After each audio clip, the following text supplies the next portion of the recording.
that. Okay, keep your eye on it. Wait. Please. Blow on it.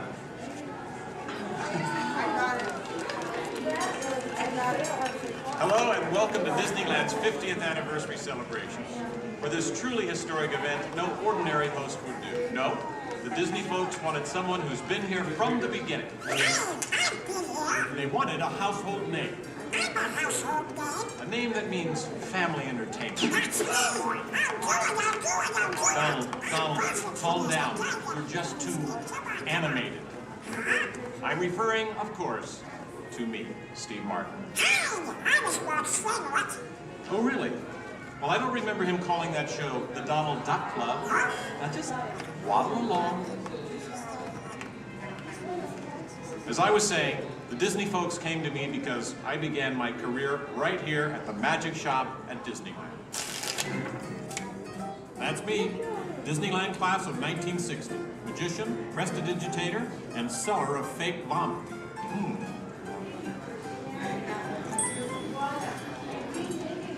So young Steve Martin starts performing magic here, and lo and behold, they start calling the place the Magic Kingdom. Coincidence? I don't think so. But right now, I'd like to introduce you to the man who started it all, Walt Disney. Walt, tell us how it all. Well, this is the original. Now this is the original, so we get from the Saturdays always. original show here at Disneyland. And This is a then, milk almost. So we start out yes, like it was Walt planning him, and then take the merry-go-round and let's go to different places. As I sit there while they do all these things, sit on the bench, eat peanuts, I felt that this subject is reasonably parents and the children could have fun together. Great idea. So that's how Disneyland started. Disney does everything. I'll take it from here, oh Walt. yeah, and I did not. This work priceless this artwork show, shows but the I did first work design for the Disneyland. Gettysburg show A small park that would with have been the near the headset. Disney Studios in So Burbank. that's a show. It's sweet, They isn't it? simulate a hair But he couldn't stop there. Not Walt. He wanted a world of the future, an exotic jungle, a wilderness frontier. This is just the most rare and valuable piece of art for Disney archives. It's the painting that sold the concept of Disneyland to the bakers. It was a painting. You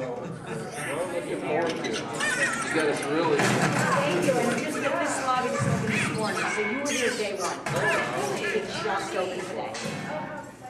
Then Walt heard about an orange grove in Anaheim. Thank you. Thank you, you're welcome. An hour away from any major city, at the end of a dirt road. Talk about impossible dreams. If I could take you back in time. Wait a minute. What am I saying? I'm a magician. I will have the next ready. It's going to be very patriotic, which is something new. Here is the actual orange grove 1 year from opening. And that's actually Walt Disney in the actual orange grove. Let's listen in on his top secret plans. 1, 2, 3. Aha! Some sort of code. I get it. Walt also had a code for all the trees on the property. Red ribbons for the big trees he wanted to save for Disneyland, and green ribbons for the ones he wanted removed. But, as fate would have it, the bulldozer driver was colorblind! Oops. So, Disneyland, less than a year from opening. No one in their wildest imagination could ever build an entire theme park here in just 1 year. Yeah, I'll show ya. Watch this, Magic Boy. That kind of sound. Keep going, boys. Faster, faster. That's it, good. Nothing to it. Opening day. Take it away, Walt. To all who come to this happy place, welcome. Walt's dream had finally come true. And to celebrate, ABC organized the biggest live telecast in history. Some of the most famous stars in Hollywood showed up, including host Art Linkletter. Frank Sinatra. Hello, Franco. Who's driving? Sammy Davis Jr. Hello, Sammy. Bob Cummings, Ronnie Reagan. Come on in. Davy Crockett. Buddy Epson's there, too. But right now, it's my pleasure to introduce the famous star whom Mr. Disney has asked to christen the Mark Twain. Ladies and gentlemen, Take it away, Mr. Disney. I'll take it from here, Mr. Indiana.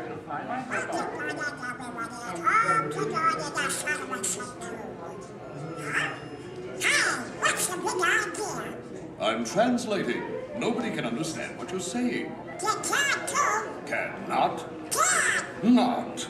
I'll show you. Ignore the duck. As I was saying, the lands that America saw on the Disneyland television show became real. I'll show you what's going on. Now, where was I?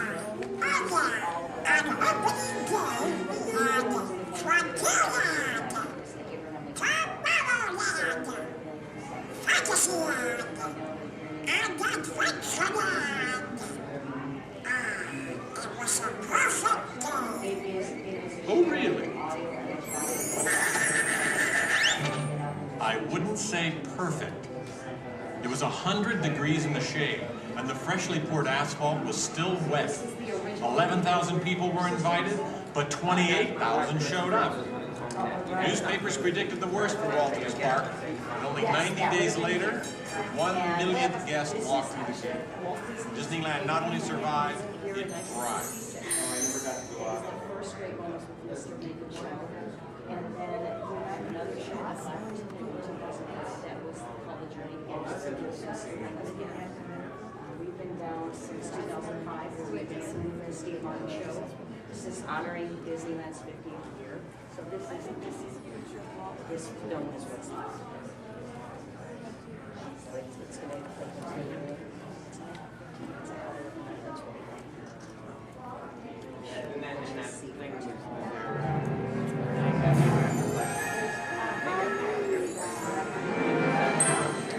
Walt wanted the magic of Disneyland to begin as soon as you walk through the gates.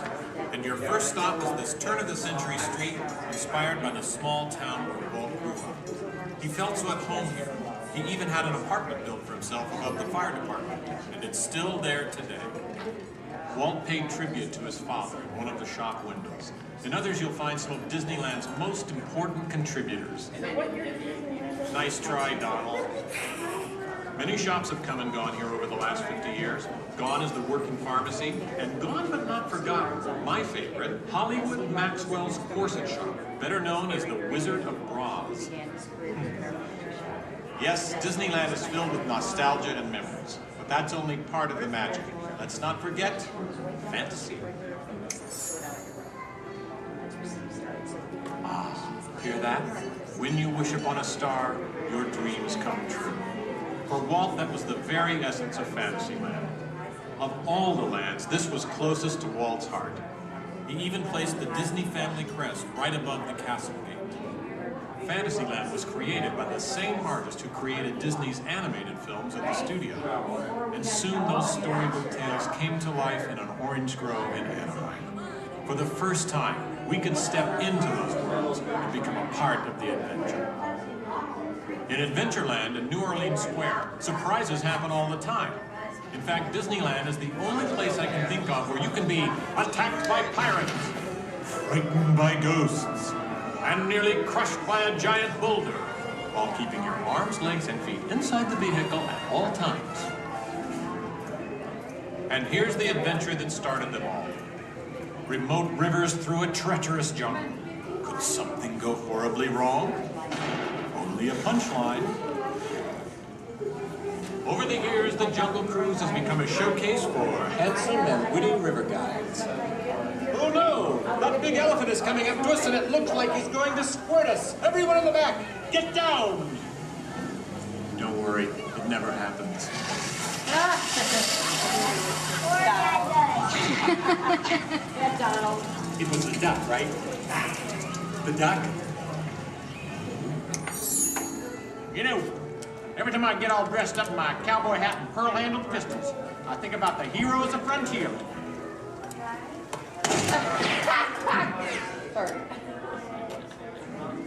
You see, Walt believed it was important to pay tribute to the pioneers who blazed a trail across frontier America. And I agree.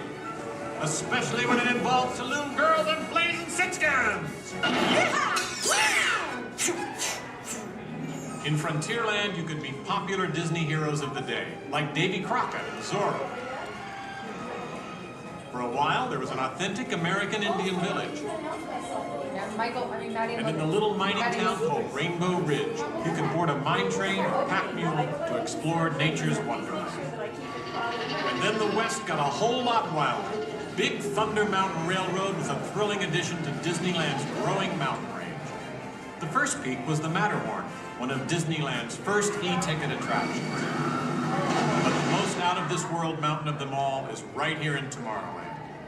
When Disneyland first opened, Tomorrowland gave us a preview of the amazing, futuristic world of 1986. Okay, so the 1980s didn't turn out that way. But Tomorrowland is really about imagining the possibilities of the future. So we got to go to the moon before real astronauts did. We got to travel through the mighty microscope on atommobiles, beyond the realm of normal magnification.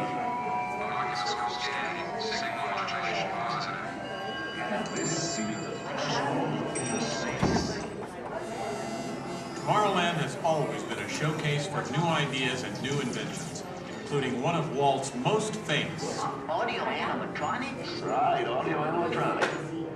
And this technology wasn't just for the birds. Walt's idea got better and, as always, bigger.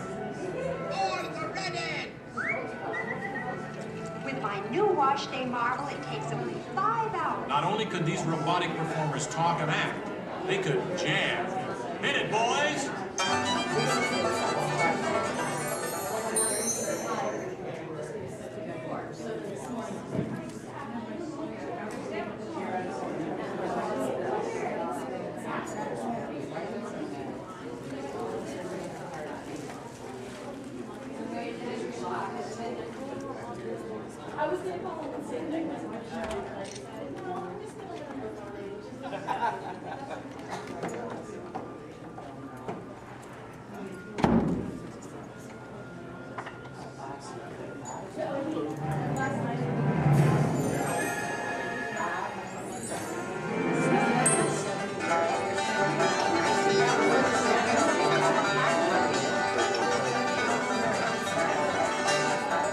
Yes, Disneyland has had thousands of great entertainers over the years, and not all of them have had servos and circuit boards. I learned a lot about comedy by watching Wally Bode, star of over 47,000 shows at the Golden Horseshoe Revue. And he was only one of the great homegrown acts that brought their unique magic to Disneyland over the years.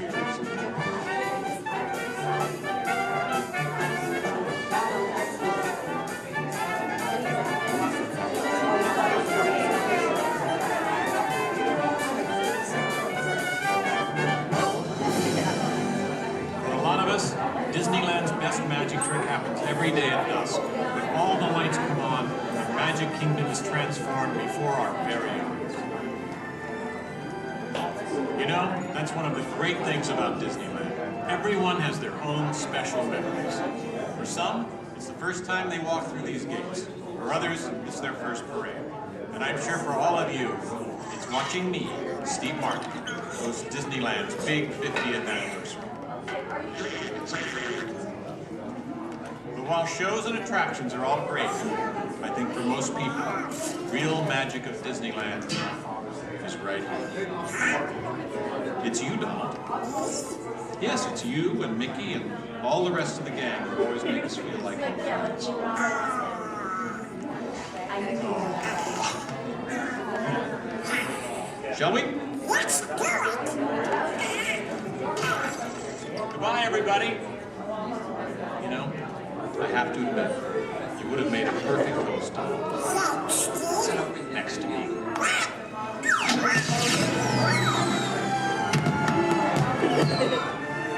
All come to this happy place. Welcome. Disneyland is your land. Here age relives fond memories of the past. And here you may savor the challenge and promise of the future. Disneyland is dedicated to the ideals, the dreams, and the hard facts that have created America, with the hope that it will be a source of joy and inspiration to all the world.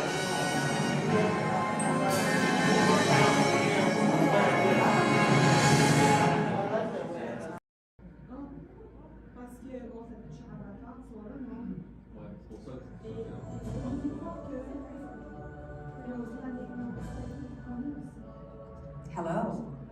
I'm Dr. Marsh, director of the Dino Institute, and I hope you enjoyed those quaint exhibits in the old wing. That's how dinosaurs have been presented to the public since the study of fossils began over 150 years ago. Today, that bare bones approach is about to become extinct. In a perfect blending of science and technology, the Dino Institute has created the Time Rover, an amazing vehicle that will literally transport you to the age of the dinosaurs. How? That's proprietary. But the result is a breathtaking journey through a prehistoric world where you will witness the most spectacular creatures to ever walk the earth. In a moment, you'll be going live to our control center for a comprehensive safety briefing, and then it's on to the tour that will convince you forever that the future is truly in the past.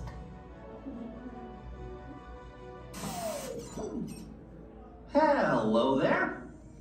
Welcome to our little trans-dimensional joyride, folks. I'm Dr. Seeker, your friendly controller and a heck of a paleontologist, if I do say so myself. But let's not talk about me, let's talk about you, and how you can help me make history today with the Time Rover. It's like this. If I can bring you back from the Cretaceous period, it stands to reason that I can bring back a live dinosaur with you. And not just any dinosaur. Take a look at this guy. He's an iguanodon, and I'm certain that he is the key to understanding these magnificent creatures. I tagged him with a locator during an unauthorized field trip. Otherwise, I'd be traveling with you. Right now, our dino should be about here, at the very end of the Cretaceous period. That's where you're going today. I've arrived, it seems, just in time to correct a little misstatement. Dr. Marsh. That is impossibly close to the giant asteroid impact that destroyed most life forms on Earth. Our tours are designed to take you to the early Cretaceous period, and I can assure you that all time rovers have been securely locked on those coordinates. That's right. See? Securely locked. Access denied. Continue. Of course. We were just talking about seatbelts. Plug them in, use them. It can get kind of choppy out there, so keep your hands and arms inside the vehicle at all times. Flash photography? I wouldn't. It alters the homing signal, and that's not good. Oh, and one more thing. Those locked coordinates? We're in. Now, here's the drill. You follow the homing signal to the iguanodon, then I'll enlarge the transport field, and boom, you're back with one additional passenger extra large. And don't worry about that asteroid. You'll be in and out of there before it even breaks the atmosphere. Trust me, what could go wrong? Hey, it's me again. Remember, only you guys are going on this special mission, so don't tell anyone, okay? Just kidding, you'll never see them again. Yeah, but chances are you probably never saw them before, so who cares? Ladies and gentlemen, welcome aboard the world-famous Jungle Cruise. World famous for being world famous. My name is David, and I'll be your skipper, your tour guide, your socials director, your dance instructor, and if you don't laugh at my jokes, your swimming instructor for the next 2 weeks. All right, the first river we're entering is the Amazon River, where everything is larger than life. You can tell to the left and to the right of the boat by these butterflies coming up over here. Now, these butterflies, just to let you know, have a wingspan ranging between a mild and tiny 12 inches to a whopping and amazing 1 foot. And over here to the right is Inspiration Falls. Now, people usually ask me in unison, why do you call it Inspiration Falls? How odd of you guys to ask. Well, the longer you stare at it,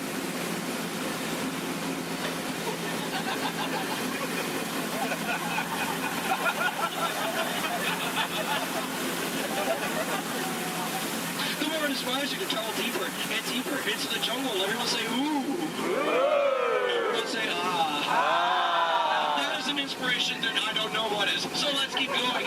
We are now entering the Congo River, where we have a very special treat for you guys. A special welcoming party set up for you by the Pygmies. Ladies and gentlemen, here they are. The Pygmies! The Pygmies! Shh. This That's not good. Usually they don't run off. Something really, really big must have scared them off. Yeah, that's not good. Okay, folks, no need to worry. That is a giant python. It spreads up to 24 feet, and it's actually quite friendly. So friendly, it might develop a crush on you. Now, let's see if we can scare off that bad boy by getting something over here from my cat. Oh, no. Folks, please do me a favor. For any of you wearing yellow, please do not make us sound like a banana. They find it very appealing. Don't laugh. That's not cool. Yeah, the picture and everything. Okay. All right, folks, we are now entering the Nile River, where it goes on for Niles and Niles and Niles and Niles and Niles and Niles and Niles. And if you don't believe me, well, you're in the Nile. Disbelief, but nice try, though. All right, coming up over here is an African elephant. Now, this elephant is special because I taught it a really cool trick. Watch. All right, Bertha, speak in Spanish. I'm just kidding. I haven't taught him that yet. Over here to the right, you'll see a sandstone formation. Now, I like to point this out because most people take it for granted. Oh, come on, that joke rocks. All right, we're now entering the African belt, where you'll find all sorts of animals such as wildebeest, impalas, zebras, giraffes, and lions. These lions over here are demonstrating the first law of the jungle, survival of the fittest. They're demonstrating it by protecting that sleeping zebra. Yeah, that zebra looks dead. Tired. All right. And folks, this very special treat, the second law of the jungle, survival of the fastest, just up ahead. You know, I told these guys over here on the pole, you know, African rhinos, they're just as fast as horses, but they didn't believe me, and it looks like now they're about to get the point. In the end, oh dear. That is my mark in the morning.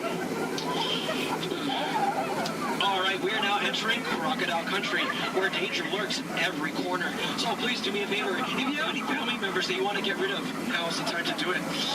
All right, over here to the right, on the left-hand side, you'll see Old Smiley. Now, Old Smiley is 75 years old, and he loves to take free handouts. Now, crocodiles are some of the dangers we have here in the jungle. We also have monsoons, whirlpools, hurricanes, rapids, and waterfall, that's right. Ah! Okay, let's see if we can make the strike tide turn over here, folks. All right, just in case any odds, lead to the right! Lead to the right! Lead! I'm so sorry. Lead to the right! Lead! We're not gonna make it! Okay. All right, folks, thank you very much. Just to let you know, that was Schweitzer Falls, named after the world-renowned professor, Dr. Albert Falls. Now, people usually ask me, you know, David, how did you land your job here at the Jungle Cruise? Well, it's plain to see. I took a crash course, but now I'm just winging it. Yeah. Don't laugh. This is the story of my life. Yeah. Oh, no. Okay, folks, looks like we're stumbling upon a full of hippos. Okay. Everyone, please do me a favor. Don't do anything stupid. I'm going to try to scare them up here.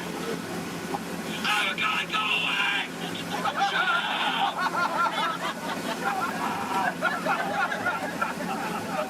Thank you. All right. Oh, no. Oh, no, folks. Looks like we're now heading into headhunter territory. This is not a good place to be headed. You can ask my last crew over there. Yeah, they were just yelling the entire time. Oh, dear. All right, from my years of experience, I know when the natives are dancing like that, that means they're going to attack the boat. Usually they attack this side, so there's nothing to worry about if you're on this side of the boat. So, you know, keep your eyes peeled and see if we can avoid the attack here. Establish your attack! Don't worry about it, stupid, because I'm doing that for you.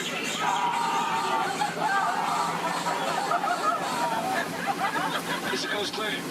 All right, good. Ladies and gentlemen, here's something you don't see every day. What you've all been waiting for, the amazing, the stupendous, the colossal, the eighth wonder of the world.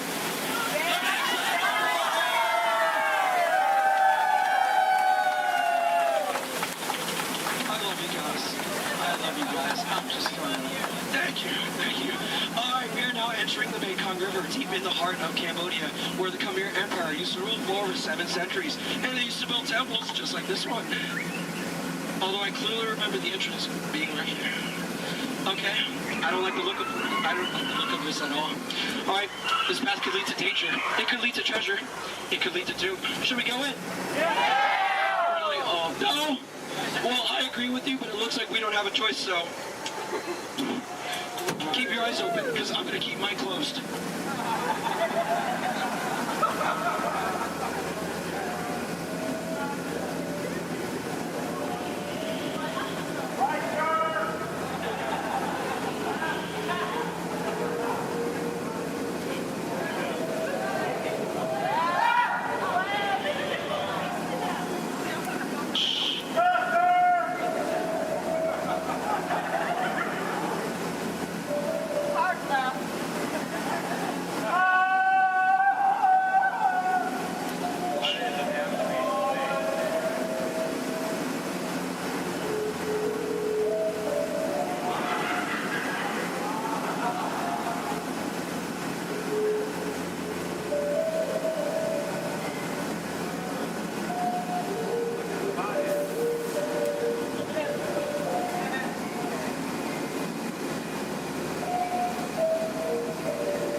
Folks, looks like we made it. Is there anybody missing? Please raise your hand if you're lost. Oh, cool, me too. Looks like we're on the same boat. Get it? Because we're, never mind. Okay, folks, looks like we stumbled upon a sacred Indian elephant bathing pool. It's right to take pictures because it looks like they have their trunks on. You know, people usually wonder, is that water coming out of their nose? Well, it's not. It's not. Hey guys, look, on a beautiful night we have a full moon. All right. Wait, what is he doing? What is he doing? No, bad boy, no! He's gonna try to squirt the boat, so everyone on this side of the boat, get ready to duck. Duck, duck, duck, duck, duck, duck, duck, duck, duck, duck! Ah! That was close. Hey, my friend, everyone on this side of the boat, duck, duck, duck, duck! I'm just kidding, that's an elephant. Alright, ladies and gentlemen, listen up. We're now entering the educational part of the tour, where I love to point out my favorite plant life. Ready? Listen up. Ready?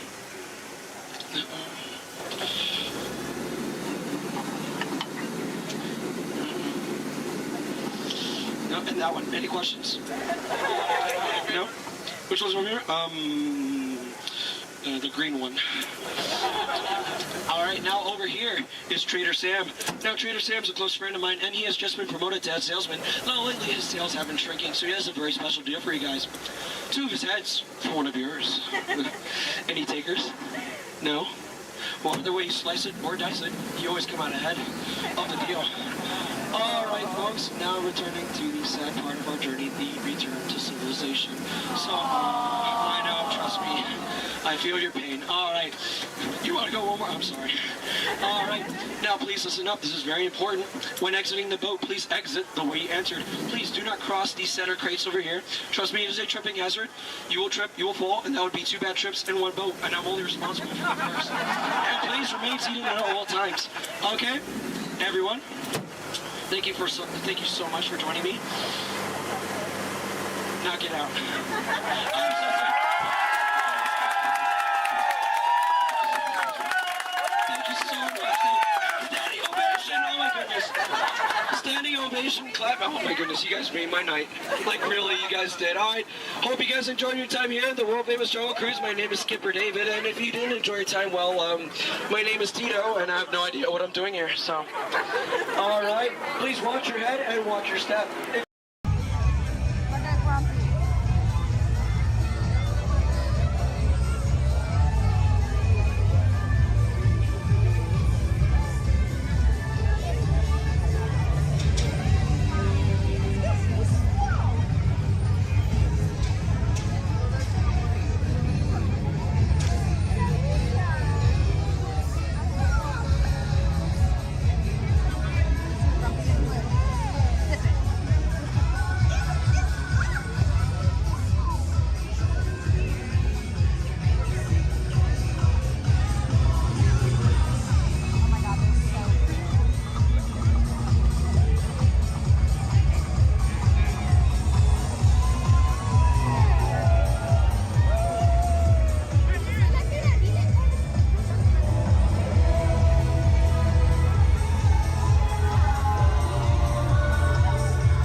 Here we go.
Some of the folks might be a little bit spoiled. Stay safe until we come to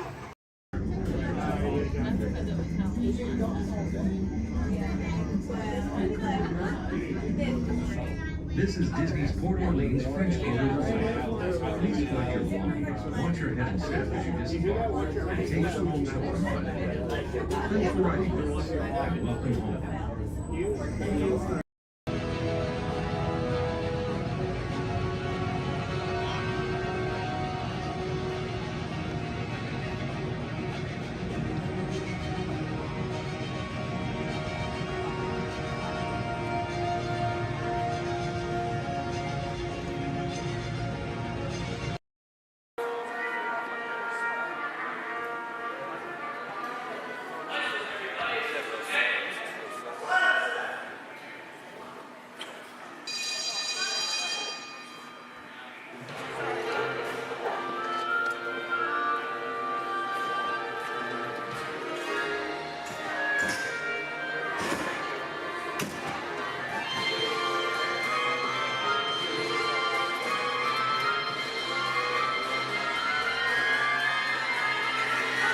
Welcome aboard. At this time, I'd like to ask everyone to please remain seated throughout our show, and please keep your arms and hands inside the vehicle at all times.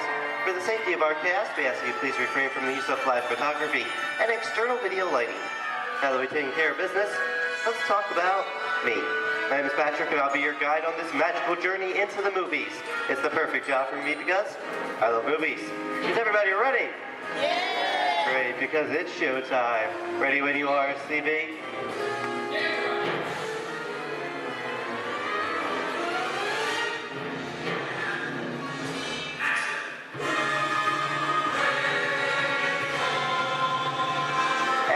We are rolling.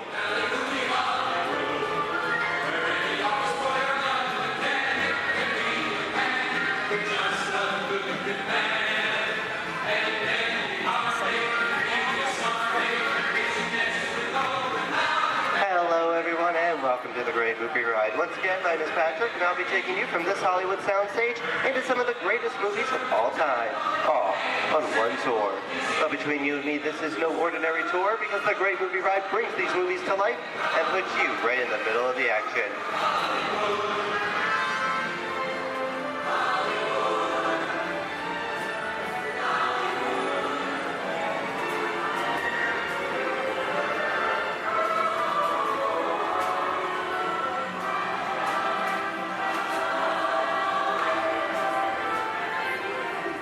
I don't know about you folks, but I just love the great Hollywood musicals of the 1930s. This is a scene from one of my favorites, the Busby Berkeley musical extravaganza, Footlight Parade, starring James Cagney, Ruby Keeler, and Dick Powell.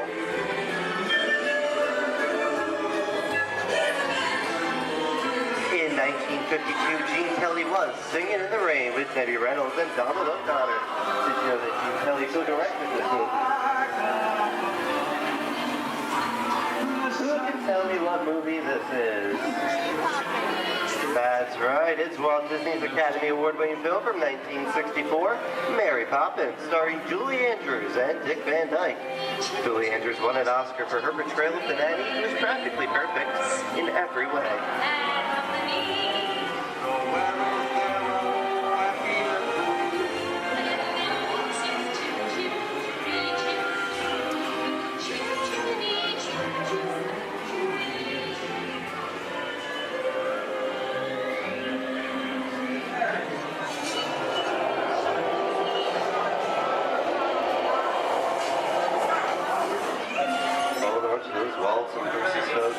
This doesn't look like a very good neighborhood. It looks a lot like the underworld. This seems such classic gangster films as The Public Enemy, starring one of my favorite tough guys, James Cagney. The working title for this movie was Beer and Blood, and in the United Kingdom it was known as Enemies of the Public.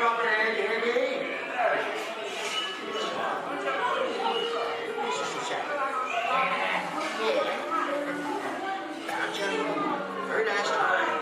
Dutch comes around, he's going to leave you some beer. You're going to check it. And you're going to kick in with the dog.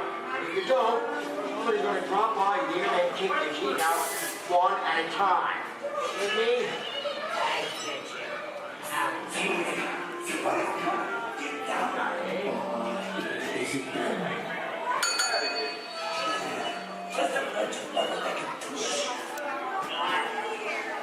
Sorry about the delay, folks, but I don't want to run a runway, even if it is just a movie. You talking to me? You talking to me? That's okay. I'm talking to the dame with the punishment off over there. You're talking to me. I'm not supposed to leave my vehicle. I think it'll... Oh, okay, Monkey, whatever you say. Hey, you know my name anyway. I've seen this movie before. Oh, I've seen you fancy cats like making out of your space. You make an executive about this and swim out of here. You gotta get out of here. I'm beating you, son! Here they come, boy! Get out, you grinders!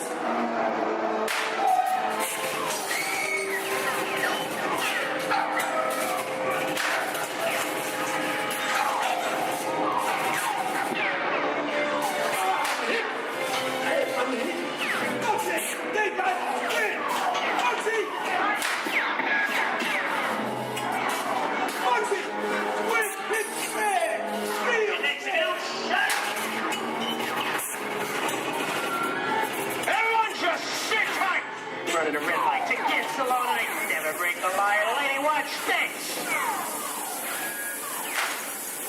Another red light.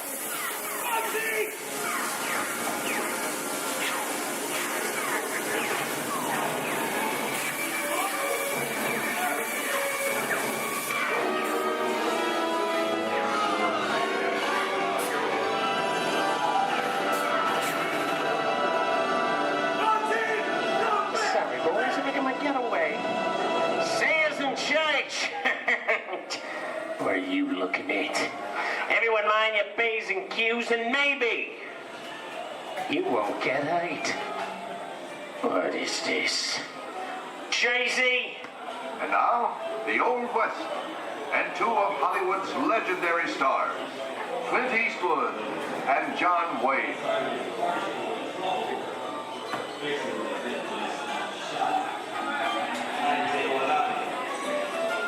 Go right ahead if that's what you're going to do. A long time ago, I made me a rule. Let people do what they want. Sleepy little bird. Oh, that's some mighty tough territory you're heading into, Pilgrim. I'd think about turning back if I was you. That is, if you want my opinion. Well, to be clear, it's a perfect time for me to collect up all your valuables. Starting with the jewelry, going on to the cold hard cash. Perhaps work... Hey! It's the bank robber. Don't let him get... I don't like this neighborhood, Copper! This is nuts. Nuts! Tell us I'm getting out of here. What are you doing, old man? Get yourself up. Looking at this one. Can't get any worse.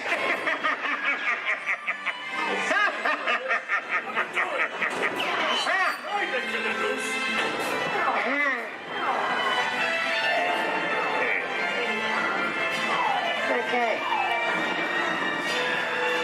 It's worse.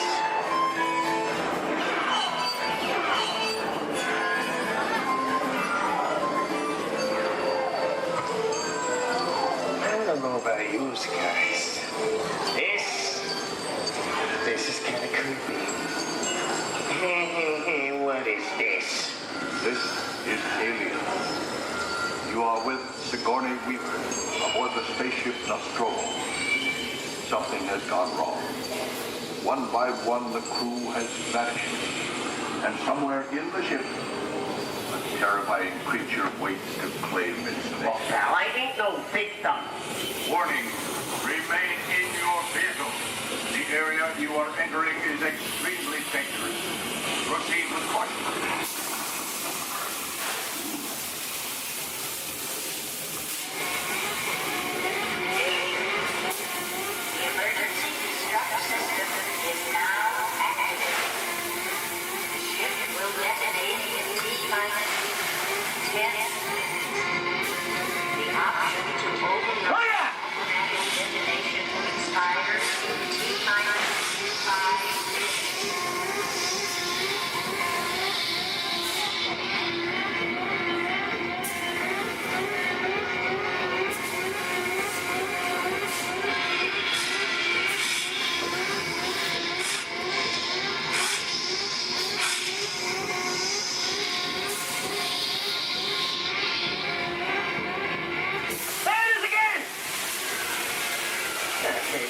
Creepy crawly things for Monday, right? Hey, hey, stop!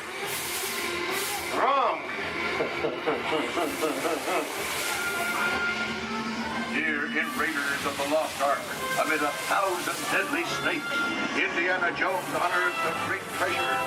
Will Harrison Ford escape with his discovery? And what will be your fate? Beware. Snakes. Why did they have to be snakes?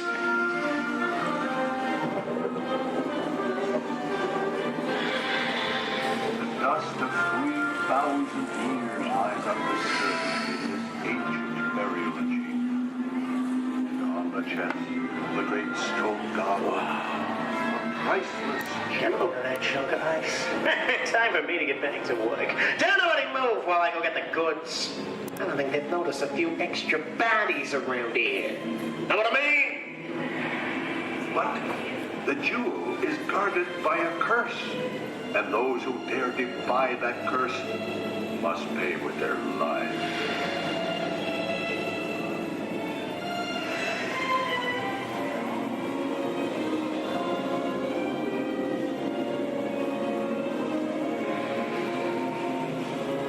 Halt, unbeliever. Disturb the treasure of the gods, and you shall all...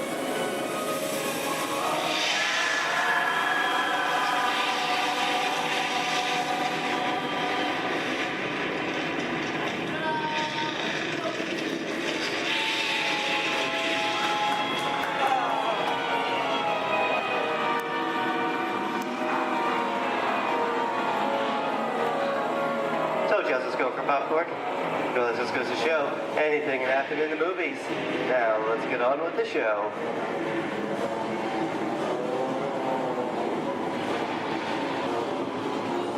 Ooh, I see dead people. The horror movie is my all-time favorite genre. Some of the best horror films were made back in the 1930s and 40s, but monsters, mutants, and maniacs are still audience favorite and continue to haunt us today. That's what I call a wrap.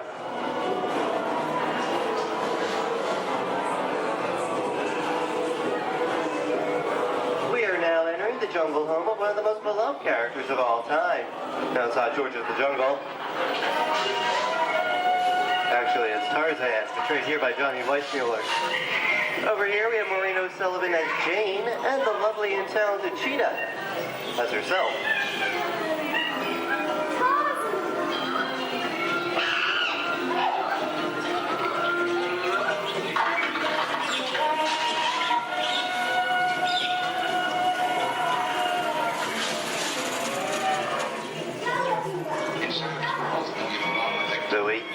I think this is the beginning of a beautiful friendship. Best last line of a movie ever. Humphrey Bogart and Ingrid Bergman in the classic romance, Casablanca. Oh, it can't pass. It didn't happen. You lost it until you came to Casablanca. Get it back last night.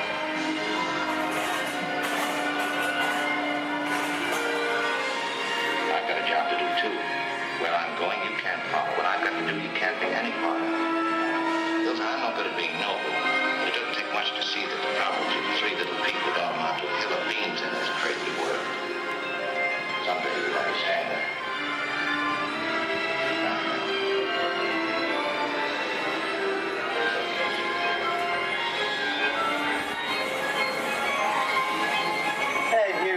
favorite movie stars? Mickey Mouse in one of his greatest roles, the Sorcerer's Apprentice in Fantasia. The sorcerer in the sequence is named Yen Sid, which is Disney, spelled backwards.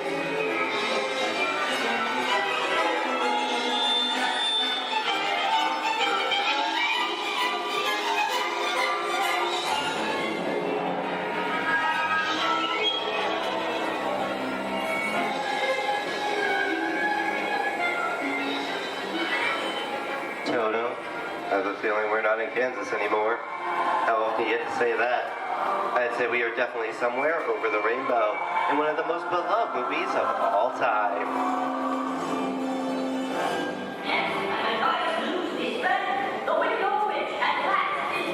The Wizard of Oz.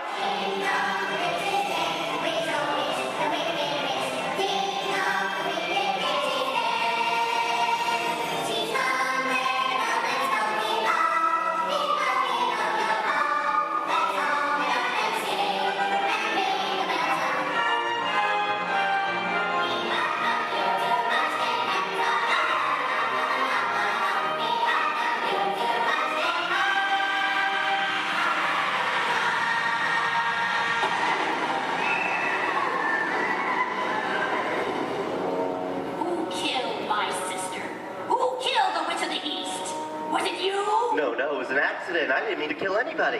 Well, my little pretty, I can cause accidents too. Oh, rubbish. You have no power here. Be gone before someone drops a house on you, too. Very well. I'll bide my time. But just try to stay out of my way. Just try. I'll get you, my pretty. And your little dog, too. I wonder how we get out of here. What do you folks think? Which way should we go? Follow the yellow brick road. Follow the yellow brick road? No, I think of that. Bring along, folks. You know the way.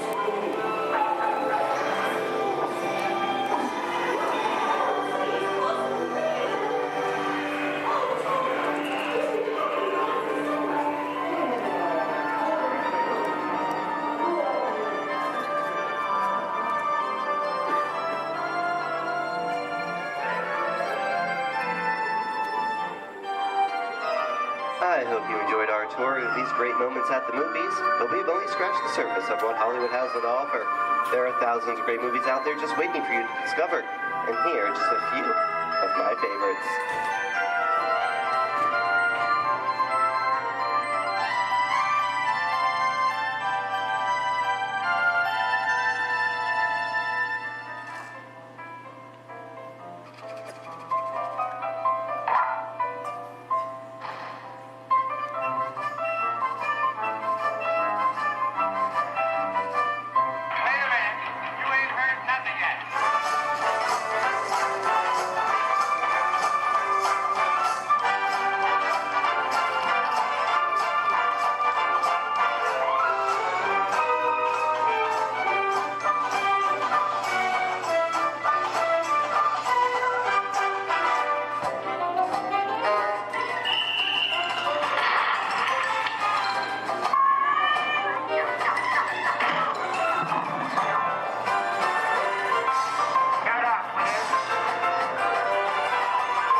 Disney's Hollywood Studios, I'd like to thank you for joining us on the great movie ride. But before we wrap this production, there is still one more scene to do. It's called The Exit. The action begins with 3 main seats until we come to a complete stop. Then gather all your personal belongings and take small children by the hand. When these doors open, rush dramatically to your feet and make a grand exit directly to the rear of your vehicle.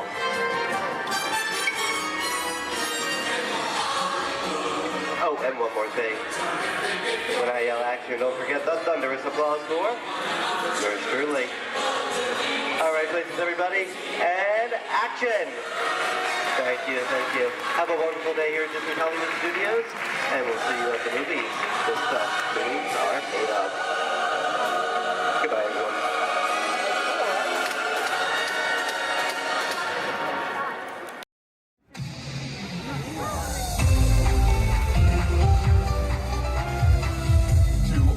Come to this happy place, welcome and good morning, everyone. We have some extra special friends here to welcome you all today. Let's hear it for Mickey Mouse and Minnie Mouse.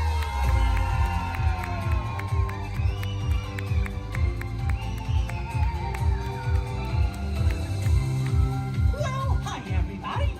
Good morning. Gosh, it sure is great to see so many amazing friends. Certainly is. Oh, I have a feeling today is going to be the best day ever. You said it, Minnie. And now that we're all together, we've got a surprise for you. When everybody heard that you were going to be here, they just had to come and give you a great big Magic Kingdom welcome.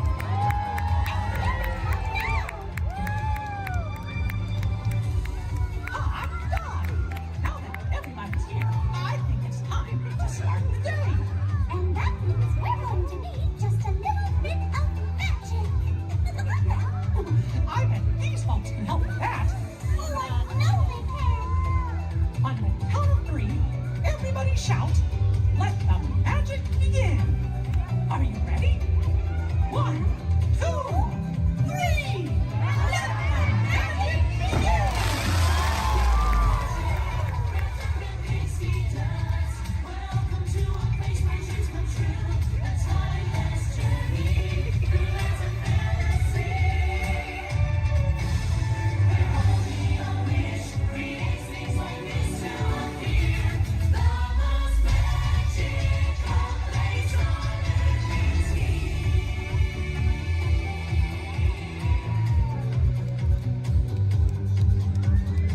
Well, what are we waiting for? Let's get going. Bye-bye, everyone. See ya real soon.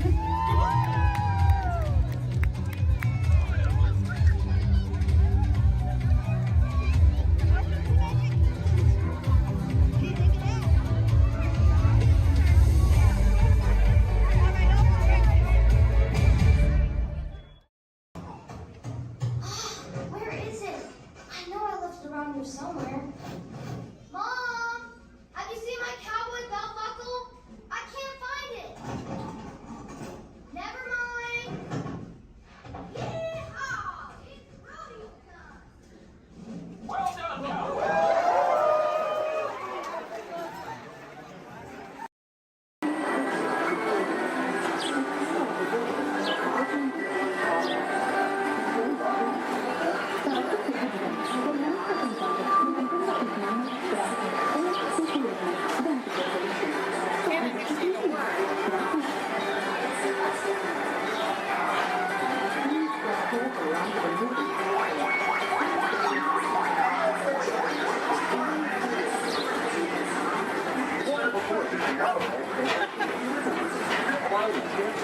Highway of the South. We invite you to sit back, relax, and enjoy your Thanksgiving cruise to Florida. Along the way, you can preview many of the exciting places you want to be sure to enjoy today while visiting this land of tomorrow.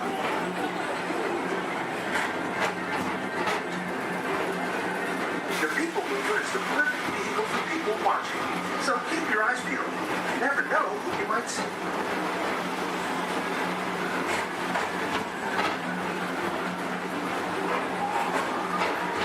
Coming up, Station's Great Escape, where you can report for duty as a security agent for the Galactic Federation.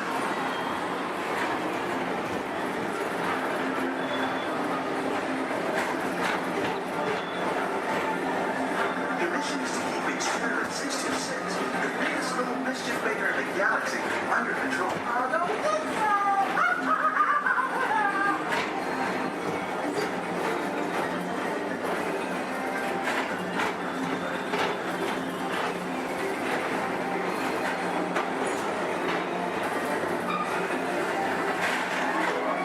And now, tomorrow, the Texas Border proudly presents Progress City, Walt Disney's dream for an experimental prototype movie into power. Progress City was the inspiration for Epcot, and many of its forward-thinking ideas have been realized throughout Walt Disney.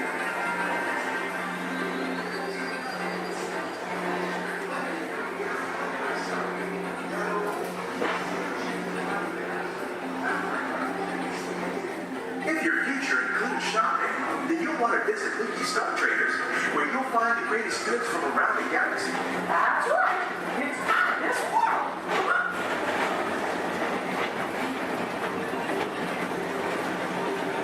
At the Disneyland Speedway, put the pedal to the metal and speed towards the checkered flag in your very own race car. Young or old, this is your chance to drive in the fast lane without worrying about getting a speeding ticket.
Mr. Tom Morrow. Please contact Mr. Johnson in the control tower to confirm your flight to the moon.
spacecraft as you take a spin around the planet and ascend to otherworldly heights.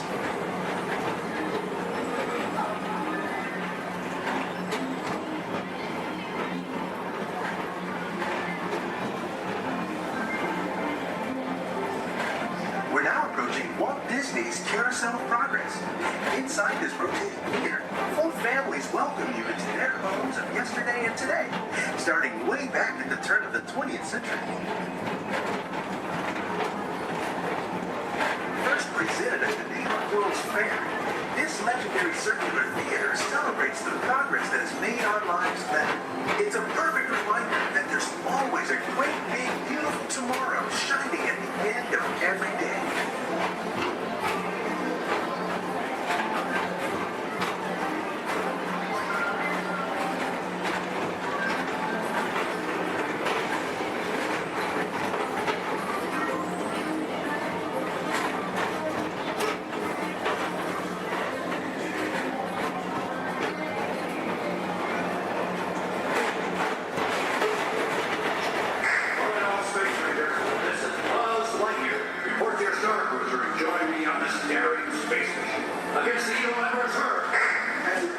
Space Ranger, you'll use your own personal laser cannon to save the entire galaxy.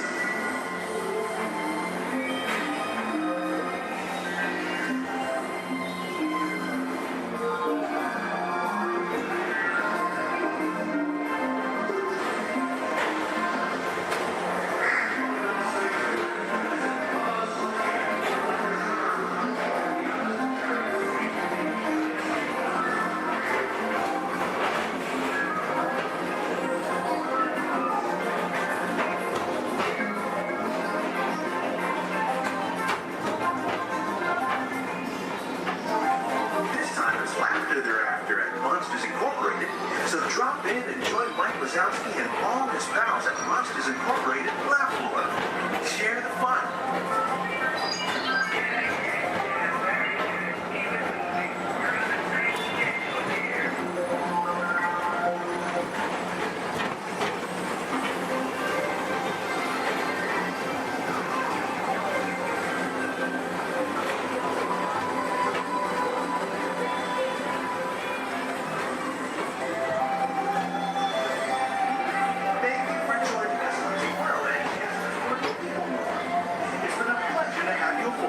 Enjoy the rest of your day and have a great, big, beautiful tomorrow.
To those who just joined us, welcome aboard the Disneyland Railroad. To ensure a safe ride, remember to stay seated with your hands, arms, feet, and legs inside the train. And please, watch your kids. Para su seguridad, permanezca sentado y mantenga las manos, brazos, pies y piernas dentro del tren. Y cuide a los pequeños. Gracias.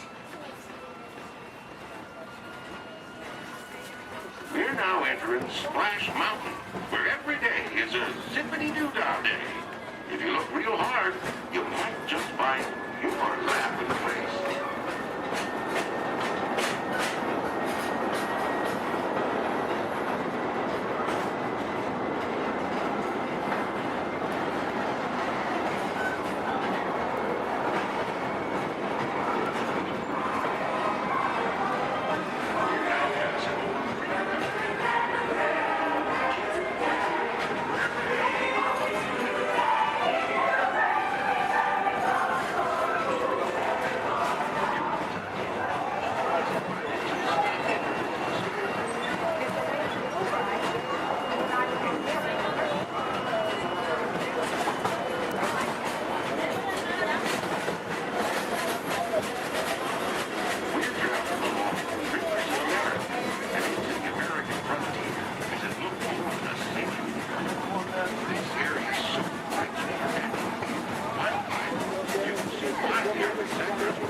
Many of your favorite Disney animated characters and stories.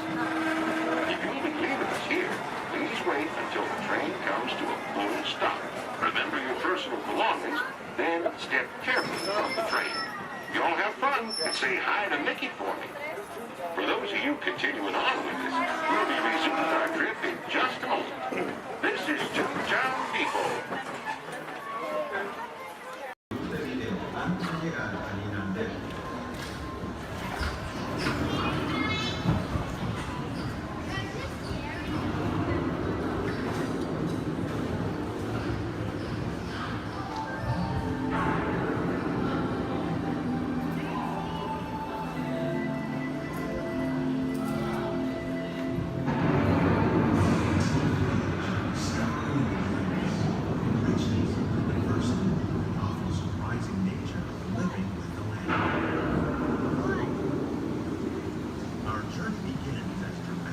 sudden change in sleeping in the wind. Ocean storm may seem climate and destructive to us, but to nature, it's about the beginning of the cycle of life.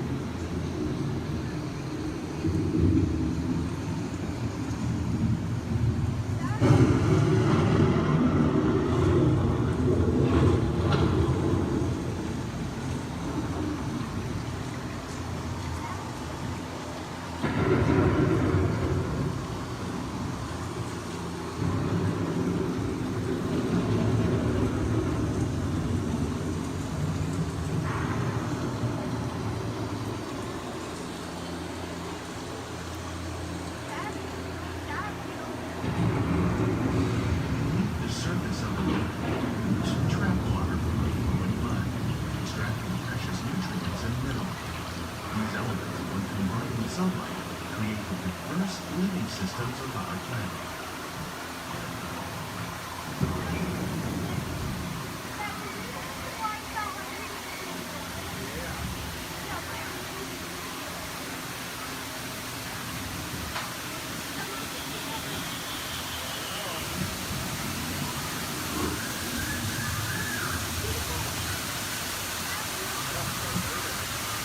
One of those living systems is the rainforest, home to the most amazing concentration of what we find outside.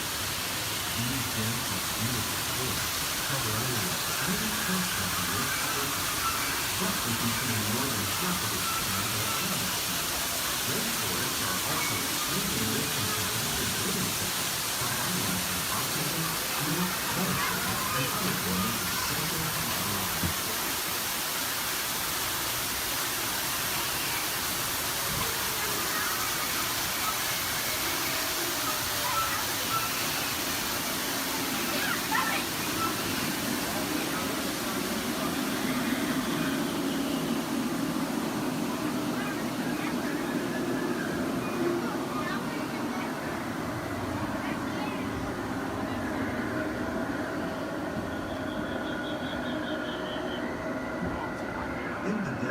Nature has created a very different, known as beautiful living system.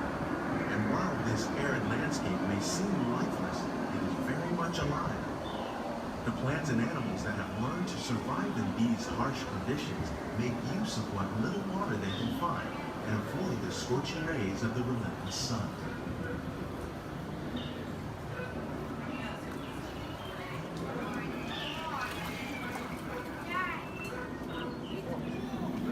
The American prairie once appeared as desolate as the desert, but over time, rainwater and nutrients gradually penetrated the hard surface of this land.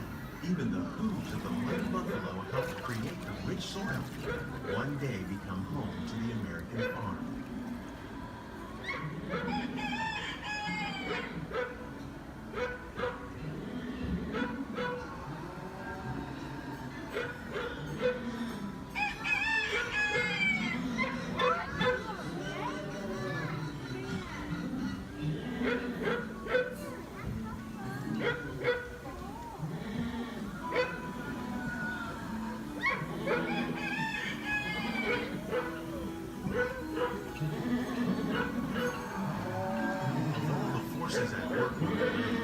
Humans have had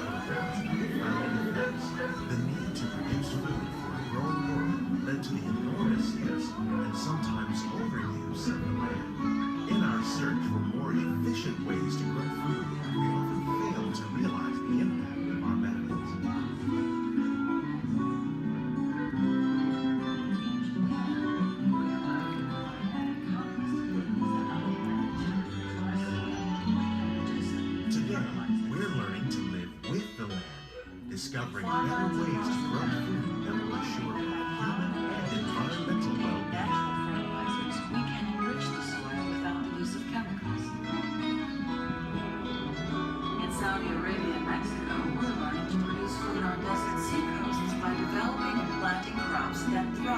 saltwater.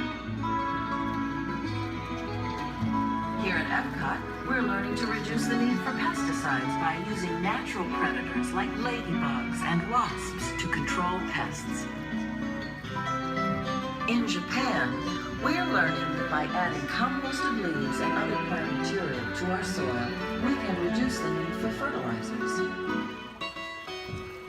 In farmlands across America, we're learning that by plowing under vegetation containing natural fertilizers, we can enrich the soil without the use of chemicals.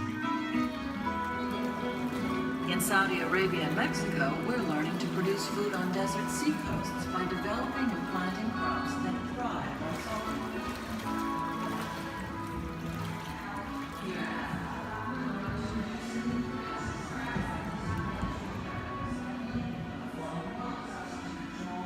How will we meet tomorrow's growing needs for food production, yet still respect the needs of the land? Some of the answers are being discovered just ahead. To help us maintain these carefully controlled ecosystems, and for your safety, please remain seated in your boat at all times.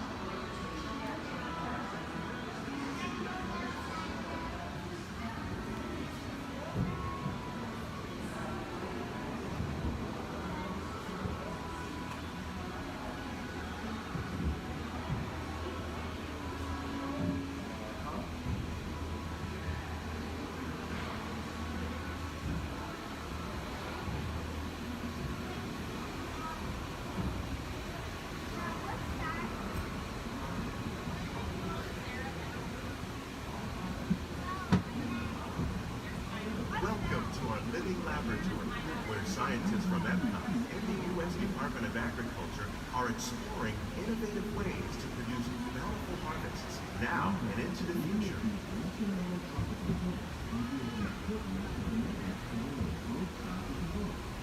The tropics are home to the greatest diversity of plants on the planet. Many of these, like papaya, bananas, cacao, coffee, and rice, are well known around the world. These are just a few of the edible plants that have been an important source of nutrition for people living in the tropics. Many are rich in vitamins and minerals, while others are well adapted to growing in less than ideal conditions. Some, like the water lily, thrive in wet, swampy areas and waterways. All parts of this plant, even the flower petals, are edible.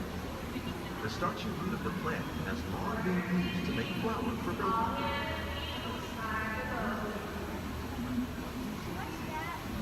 One day, many of these lesser-known tropical plants may be as important as the bananas growing on both sides of the boat.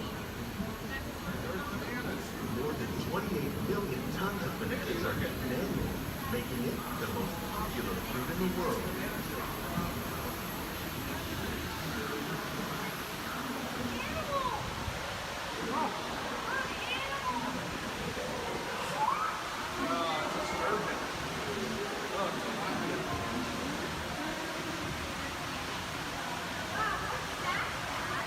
When we mention farming, we probably don't think of fish, but fish farming or aquaculture accounts for nearly half of all the food consumed globally.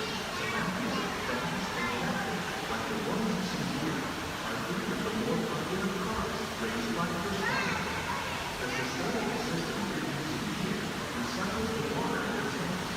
As a result, we're able to save millions of gallons each year. Our small fish farm produces nearly 5,000 pounds of fish each year to serve in restaurants around the nation. Innovations like this one can play an important role in our efforts to produce bountiful harvests and still protect natural resources. Shrimp. That's a big shrimp.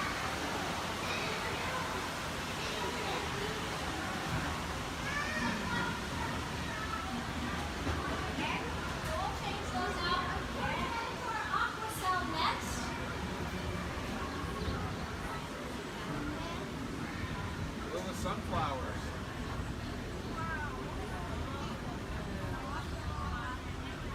While there are more than 50,000 edible plant species in the world, most of us are only familiar with the handful that make up our everyday diet.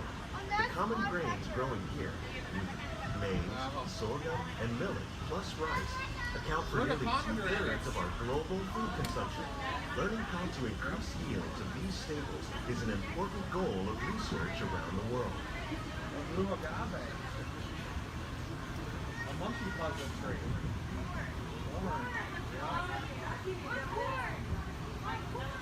These plants are definitely on their way up. Innovative growing techniques like these increase yields while more efficiently using resources like water, fertilizer, and pesticides. Another innovation at work here is our integrated pest management program.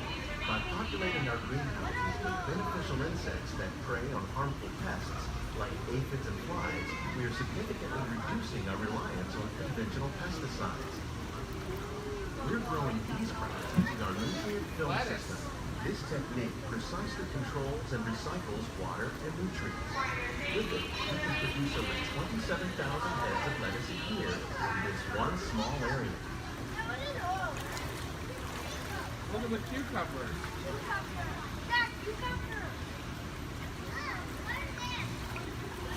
Look at the strawberries. Some of our best ideas have been inspired by nature, like these fruit and vegetable trees. By growing these ground plants vertically, we can increase yields and better control diseases. These crops taste as good as they look.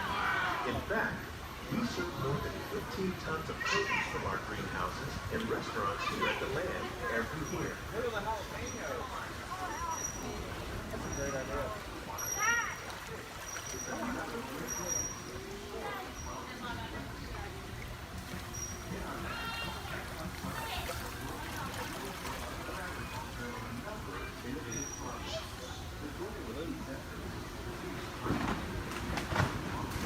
The future of agriculture may include innovative ideas like this vertical growing system. Plants grown in this way use a fraction of the space required by traditional growing methods. That saves water and increases production.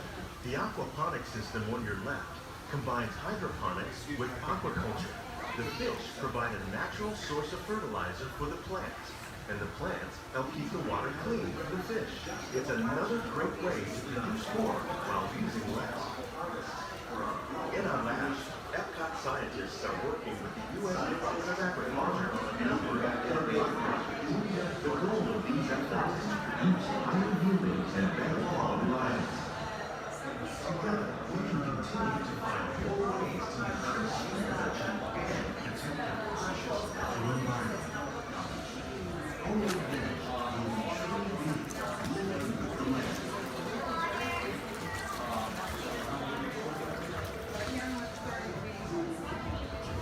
On behalf of Walt, these greenhouses represent just a fraction of the work being done worldwide to produce valuable harvests for our growing populations.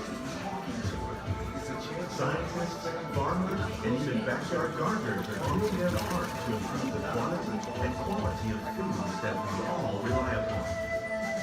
Together, we can continue to find more ways to increase food production and protect our precious natural environment. Only then will we truly be living with the land.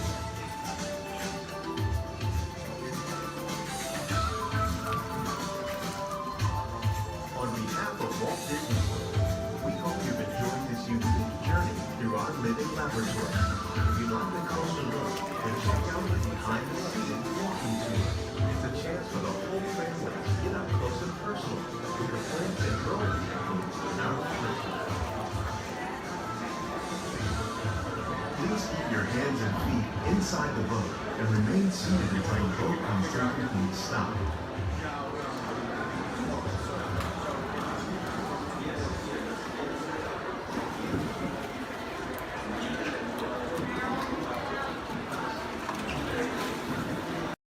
Your journey, keeping your hands, arms, feet, and legs inside the car. And please, supervise your children. Remember to stay clear of the doors, which will open and close automatically. Enjoy your trip aboard the Metro Liner.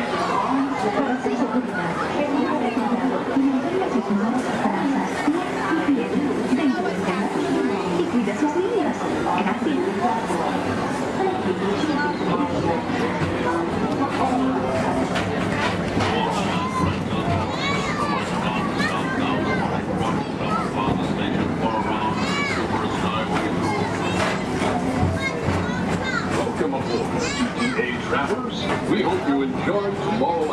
transit authorities super style.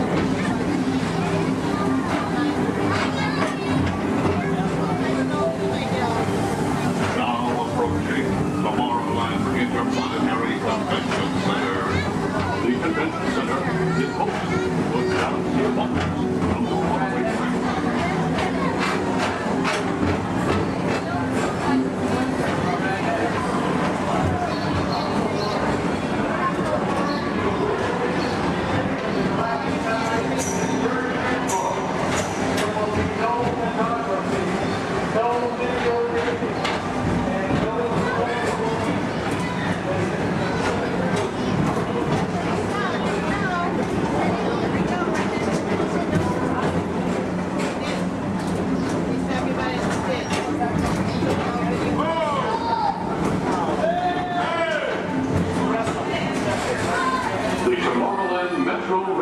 Historical Society presents Walt Disney's 20th century vision for the future. This model city dared to dream the perfect community in which to work, live, and play.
Visitors from Galaxy M31, please keep forward-facing tentacles clear of oncoming Metroliner vehicles.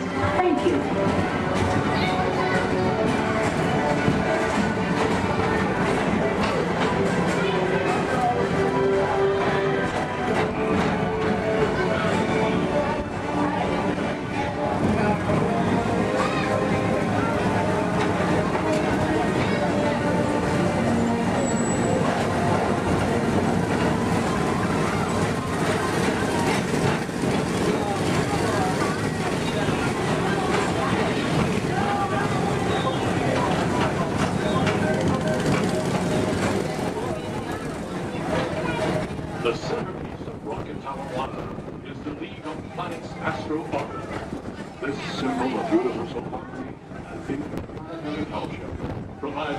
beings with an exhilarating spin around the planets.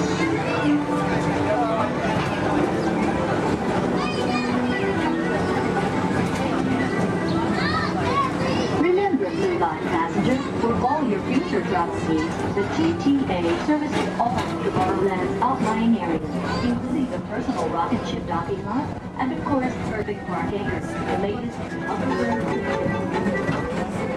Paging Mr. Morrow, Mr. Tom Morrow. Your party staff has arrived. Please give them a ring. Now approaching Walt Disney's Carousel of Progress.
At the heart of tomorrow. Come now, rejoin us and believe in the promise of tomorrow.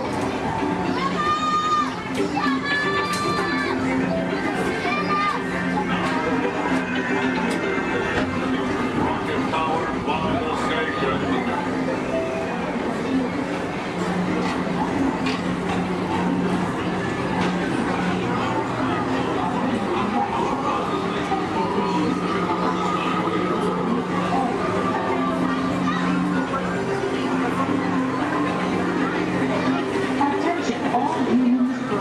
Intergalactic beings.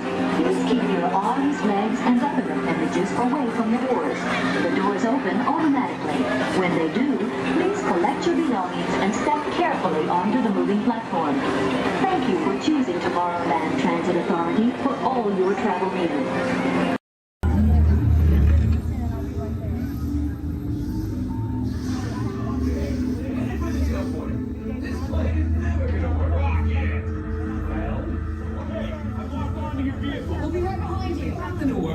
Unless we cannot stop this unusually large man, then you're likely doomed. Good luck. You're gonna need it.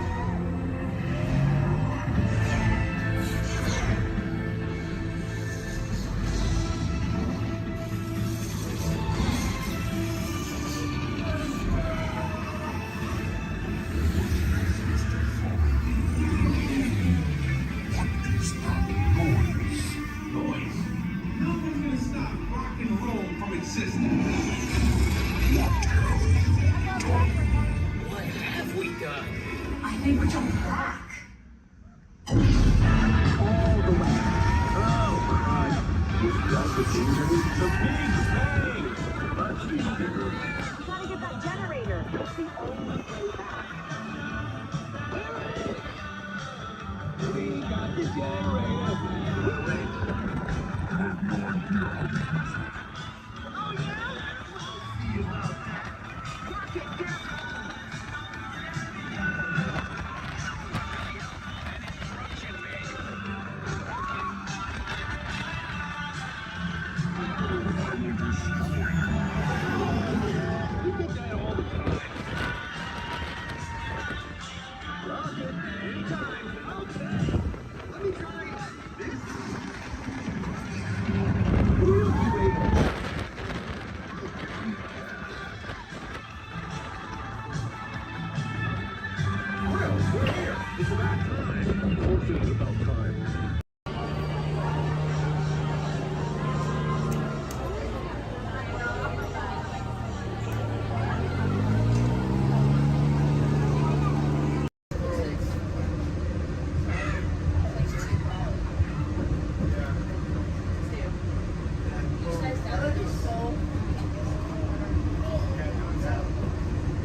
believe it? I'll remember.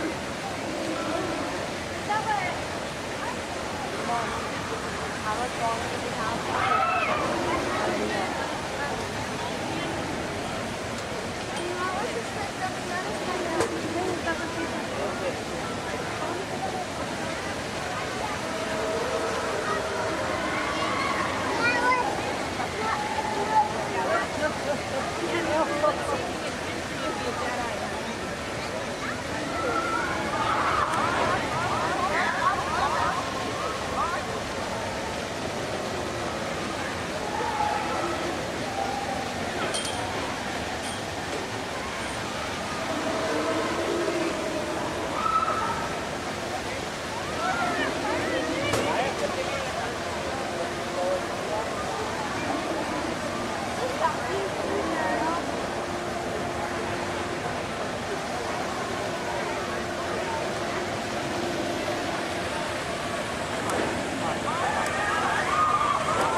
Welcome and good morning, everyone. We have some extra special friends here to welcome you all today. Let's hear it for Mickey Mouse and Minnie Mouse.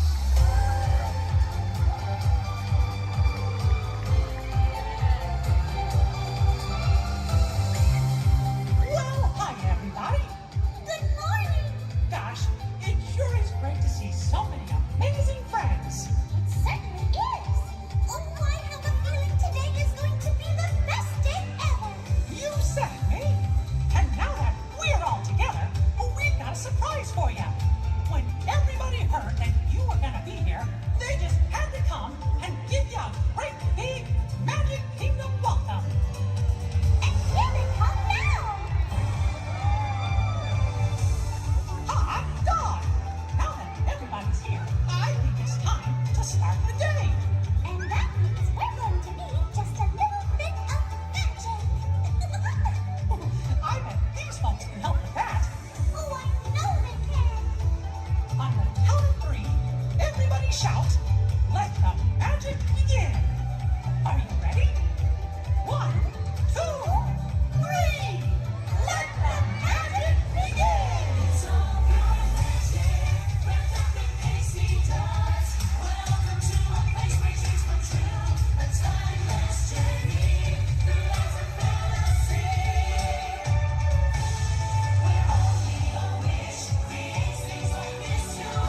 Okay, take this corridor to the turbo lift, then head down to the escape pod base. Those droids are programmed to return you to Batu. Hurry and don't get caught. Lieutenant Beck will guide you. Recruits, for your safety, stay seated with seatbelts securely fastened. Keep hands, arms, feet, and legs inside the transport and supervise your children. Tell them it's a prisoner transfer. Did it work? Good. Now get a move on. There's a clear path to the turbo lifts at the end of the hallway. Turn right. Probe droid. You're lucky it didn't spot you. Take those turbo lifts and stay out of trouble. Hey, you're not authorized. Wait, those are the prisoners.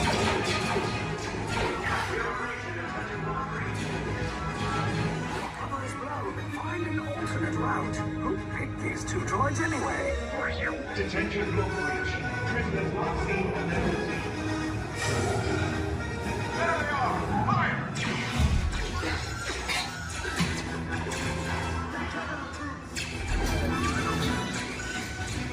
This escape pod's just below us. Take the lift down. Hurry! Hurry! No, not up! I said down!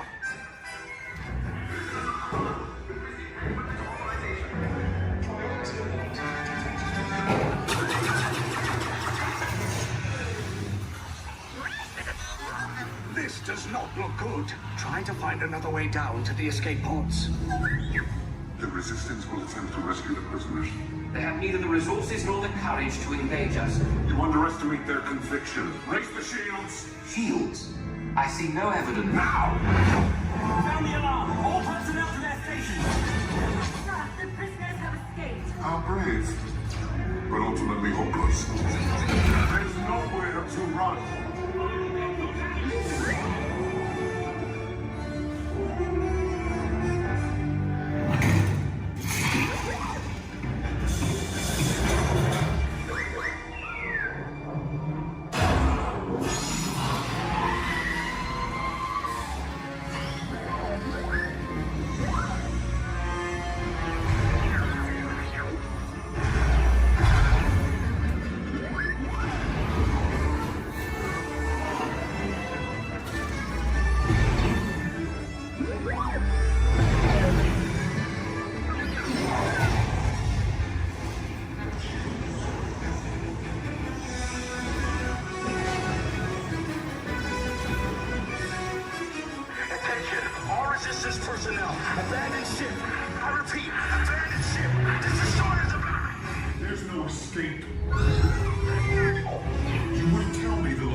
Escape pods came in a little off target. Ground crews will meet you outside the wreck. All right, nice job, recruits. Not what you signed on for, but hey, you're Resistance now. I think I have that authority. Right, Beck? Where's the lieutenant? I need eyes on Beck. Rhino, scamper his pod people. 4 escape pods down in Sector 4. Verification pending. Lieutenant Beck here. Beck! You're right. I should hope so. Great job, recruits. Thanks to your heroism, the location of the Resistance base is secure. Bravo! Yes, R5, you too.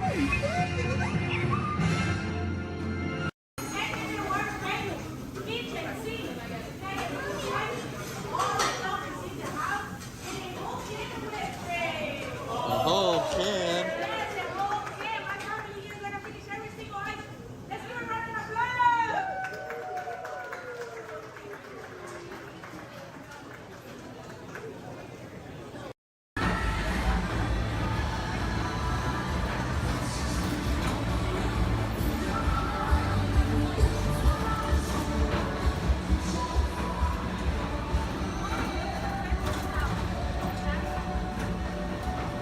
every race to let us know what we need to get done back on the road.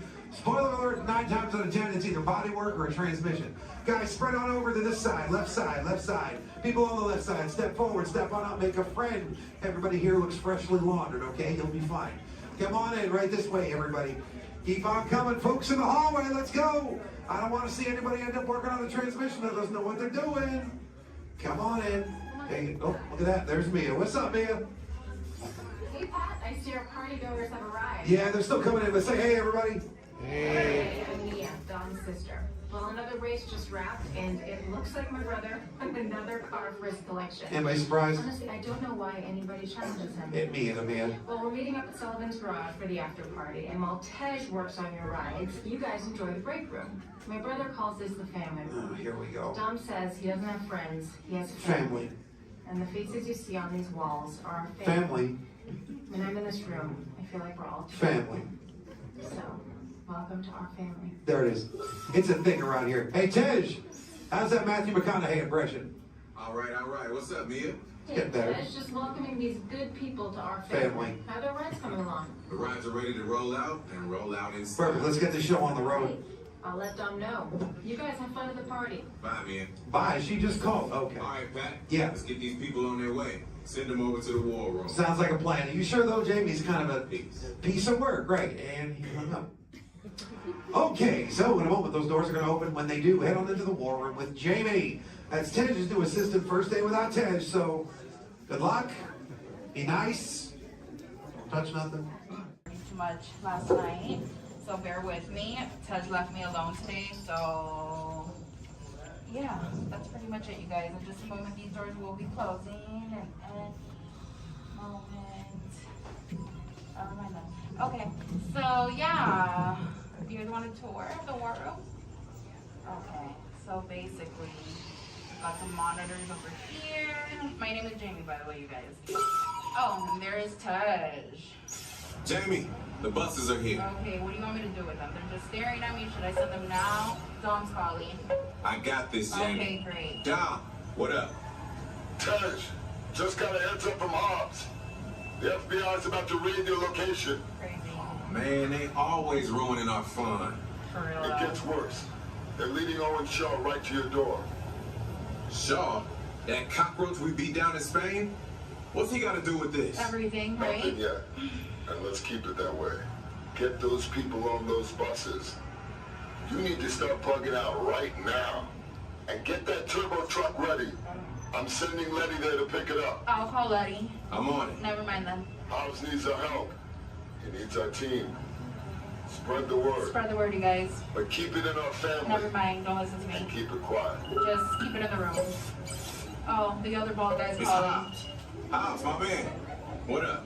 Sorry, Brother Tej. No time for chit-chat. I just sent you a brief on FBI agent Novak. Has Toretto filled you in?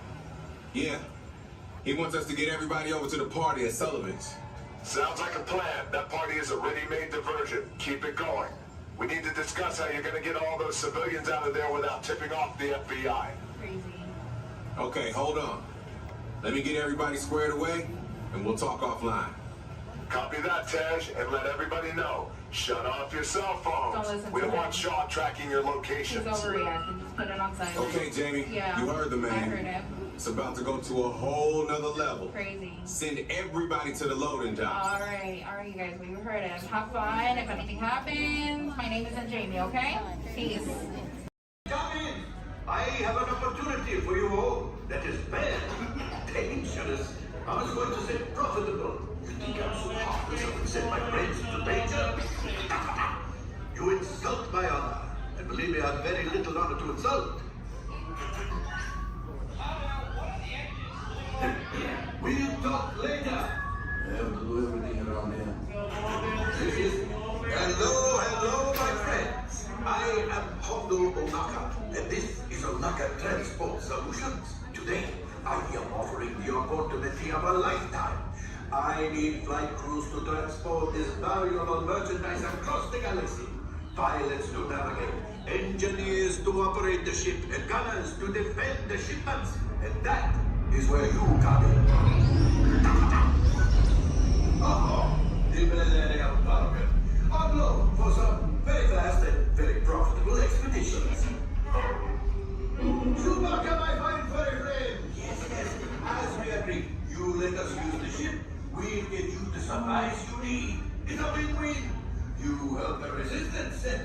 I get those buckets. The first owner will never know we were there. Okay, time to go, so, bye-bye.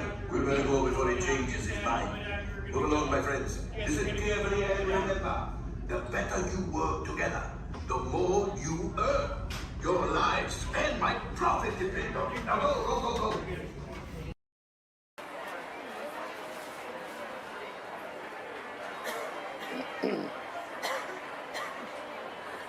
Ladies and gentlemen, boys and girls, before we do the party dance, everyone, please maintain for some hours for the train's motion. As well as if you're much older, if you ask me guys, please let me know the sign of the bench. And I will from to the car opening day. Here we go. Our board.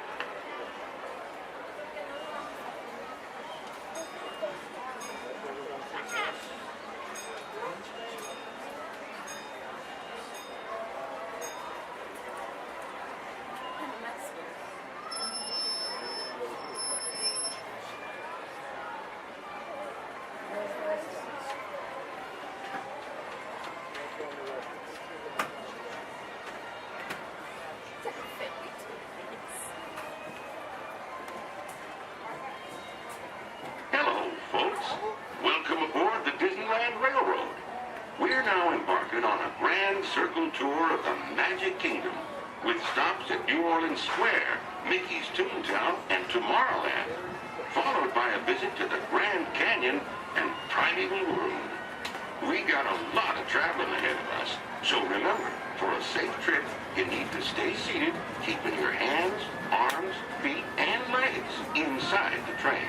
And please, watch your children. Bienvenidos a bordo del Disneyland Railroad. Para su seguridad, permanezca sentado y mantenga las manos, brazos, pies y piernas dentro del tren y cuide a los pequeños. Gracias.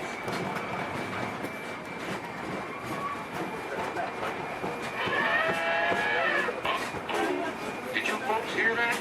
Sounds to me like we've reached the wilds of Adventureland, where you just might run into a lot of savage critters out there, including lions and tigers and tiki birds. Everybody best be on the lookout. You never know just what may show up. We're approaching our first stop, New Orleans Square Station. This station serves Frontierland, New Orleans Square, and Critter Country. If you'll be leaving us here, please remain seated till the train comes to a complete stop. Then watch your step while getting on. Have a good time at the Frontier, yeah? For those of you continuing on, let's resume our journey in just a moment. This is New Orleans Square.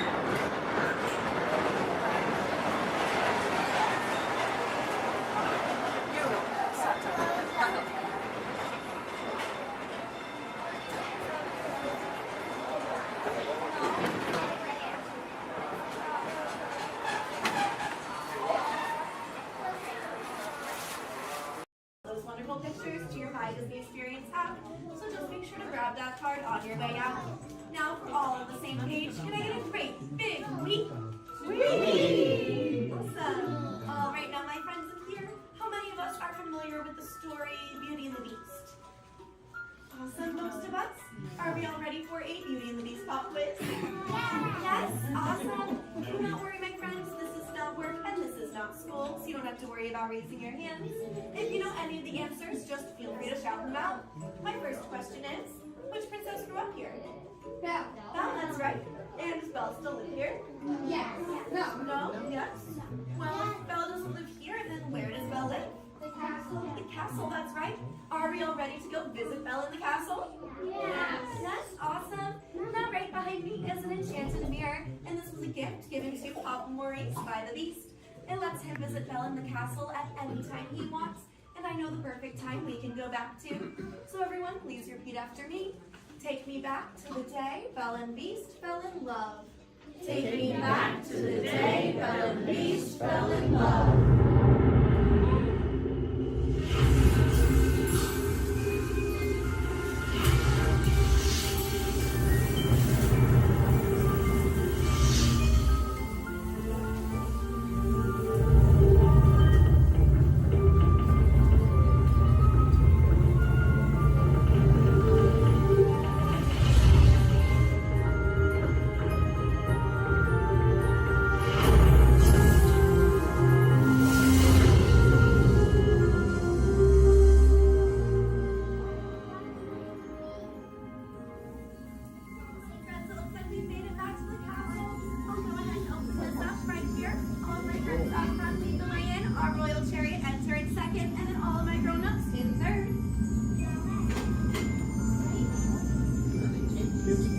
Here we go. All right, my kids, catch it.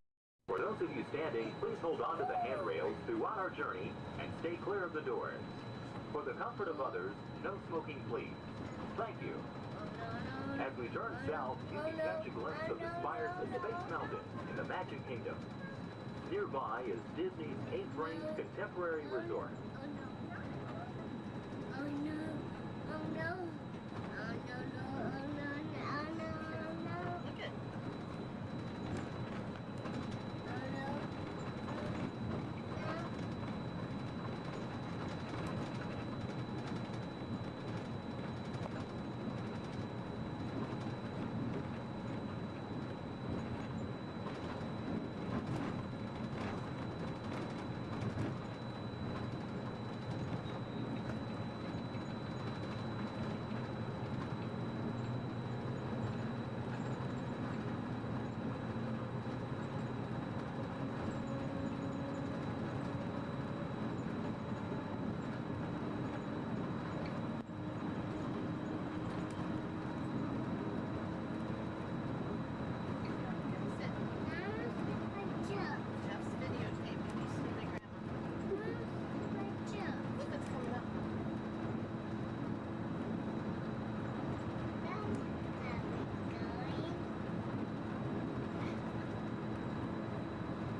While your group is together, now is a great opportunity to pick a time and place to meet and to become separated in the park.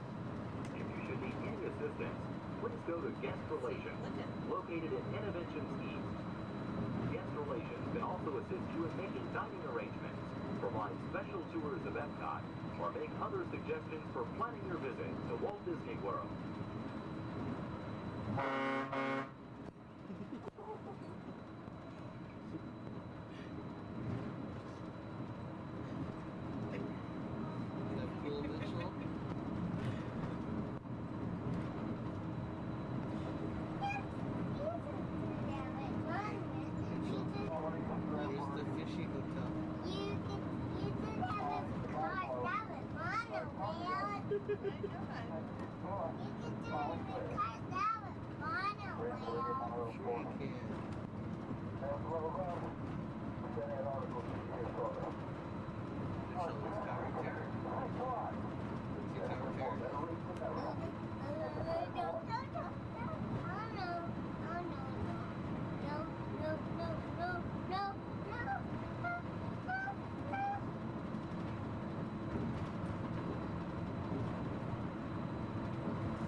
Traveling to Epcot, where nations celebrate human achievement and potential.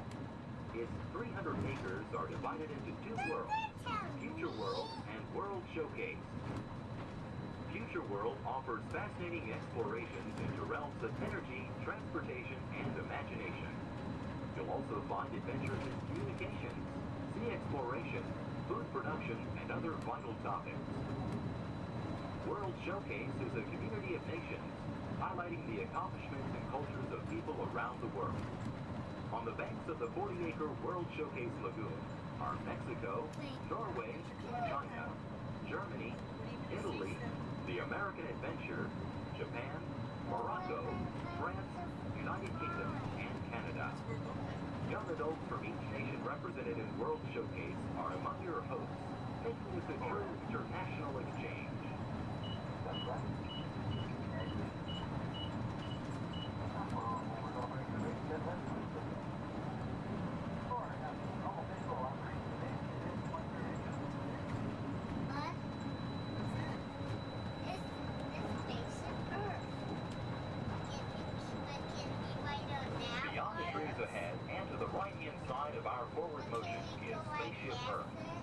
This 18-story geosphere marks the entrance to Epcot. Inside Spaceship Earth, time machine vehicles take you through the evolution of human communication, from a distant yesterday to the dawn of tomorrow.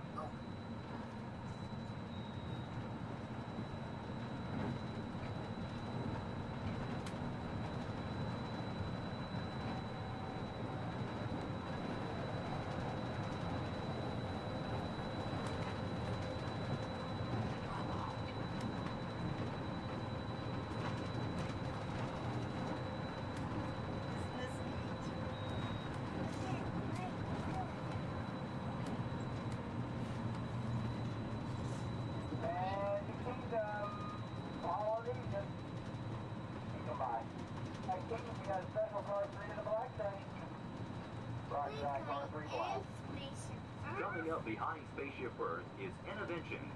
Inside this hands-on area, you can explore and interact with the ever-changing technologies and products for everyday living in the near future. To the opposite side is the Universe of Energy. Inside you'll find Ellen's Energy Adventure, hosted by Ellen DeGeneres and Bill Nye the Science Guy.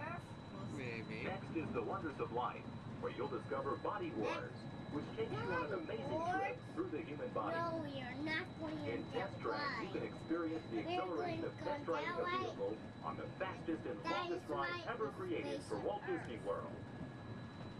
Coming into view is World Showcase. Directly across from us on the far shore of the World Showcase Lagoon is our host pavilion, the American Adventure.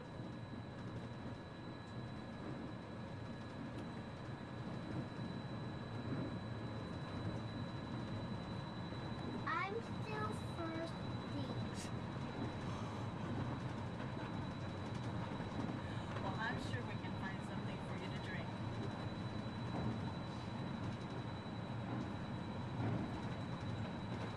The glass pyramids are the gateway to your journey into imagination. Inside you can find the 3D adventure, Honey, I Shrunk the Audience. Join Professor Wayne Solinsky as he receives the Adventure of the Year award for his incredible shrinking machine. Next is the land, where you'll discover creative partnerships between people and the land around the world. In the living seas, you can descend via hydrolator to Seabase Alpha and navigate the largest, most spectacular coral reef environment ever created by humankind. Ladies and gentlemen, we are approaching the Epcot monorail station. Smoking is not permitted at Epcot except in designated areas. Please consult your guide map or ask a cast member for the location of designated smoking areas. Please hold on to the handrails and stay clear of the doors until the monorail stops completely and the doors open. On behalf of the cast of the Walt Disney World Resort, we'd like to welcome you to Epcot. And ladies and gentlemen, this is the Epcot monorail station. If I can please have everybody's attention. Once again, I do need everyone's attention. As you're walking up the platform this morning to the Transportation and Ticket Center, you might have noticed our signs, and if you did not, that is why I'm here. Epcot will be closing this evening promptly at 4 o'clock. Once again, Epcot, the entire park, will be closing this evening at 4 o'clock. Monorail transportation will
Faster!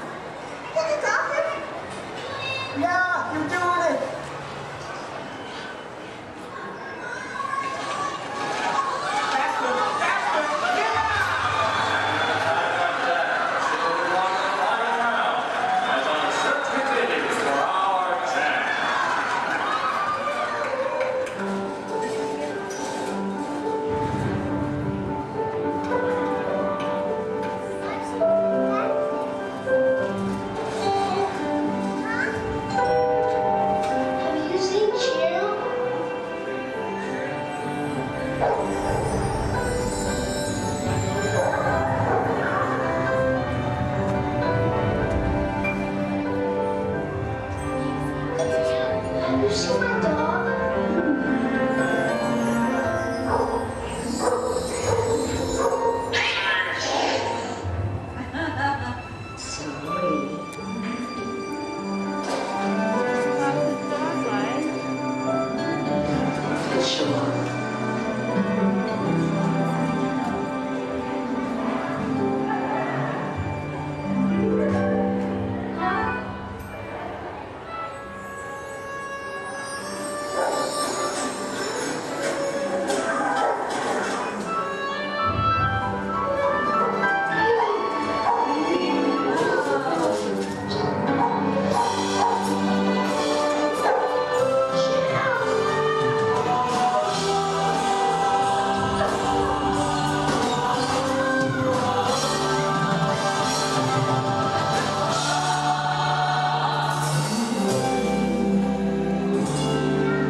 Every picture tells a story.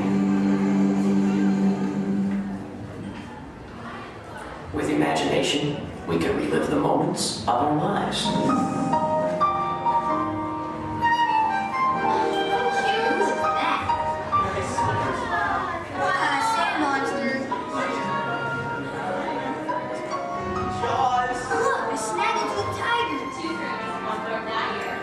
Here's my little shortstop.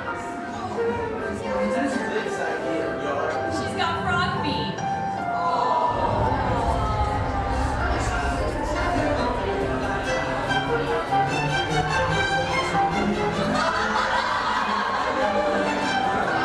I think we should call this Jerry's picture.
With imagination, we can relive the moments of our lives.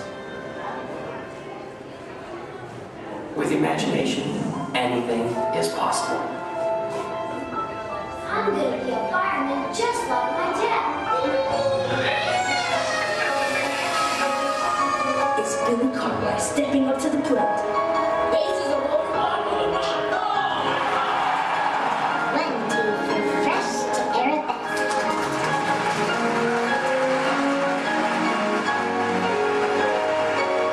This is Houston. How's the view up there?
Imagine that.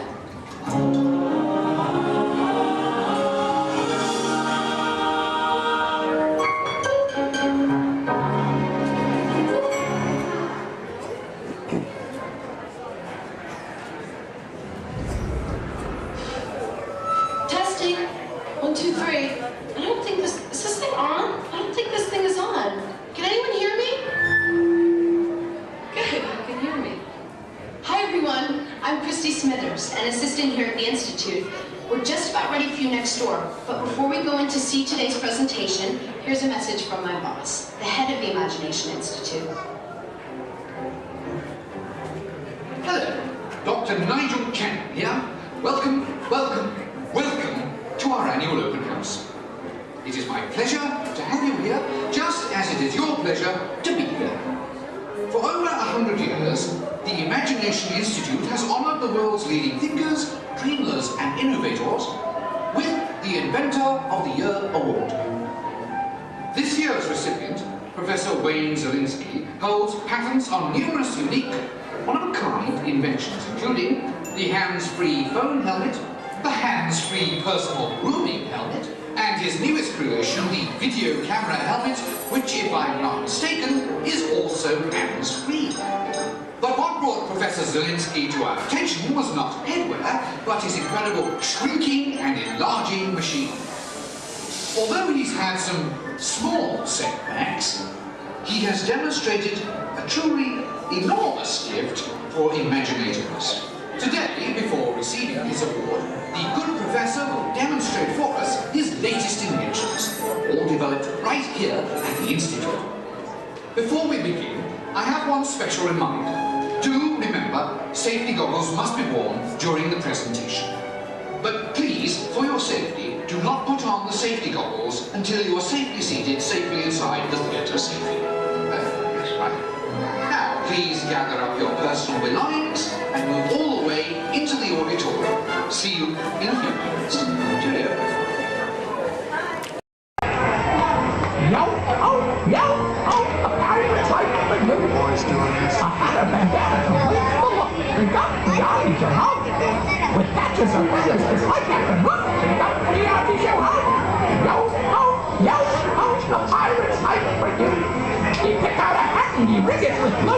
We got the eyes, you know. Like earrings and medals and dreadlocks to boot. We got the eyes, you know. Yo, a pirate's like for you. That's up to you, ladies. That's up to you.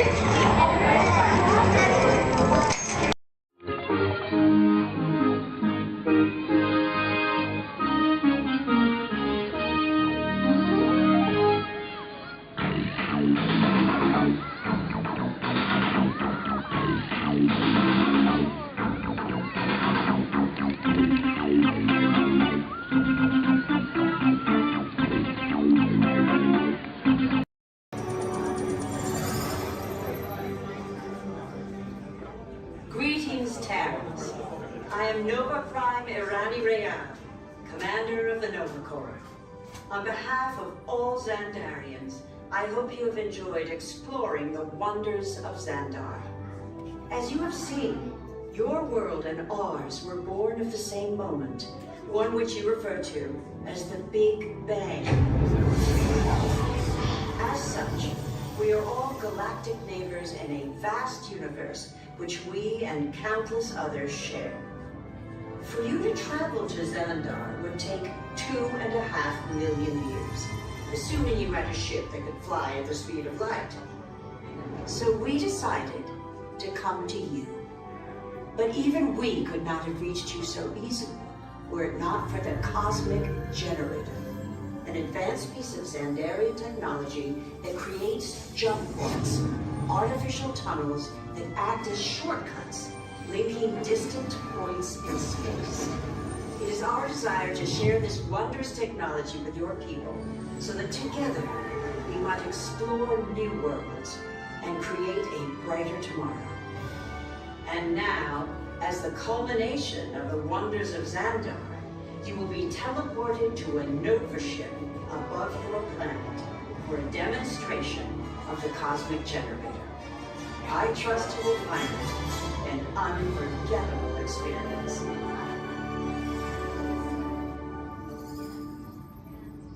Welcome, people of Epcot, Epcoters, Epcotians, citizens of Epcot. Does anyone know what they call themselves? What? I'm on? Someone needs to tell me what I'm on.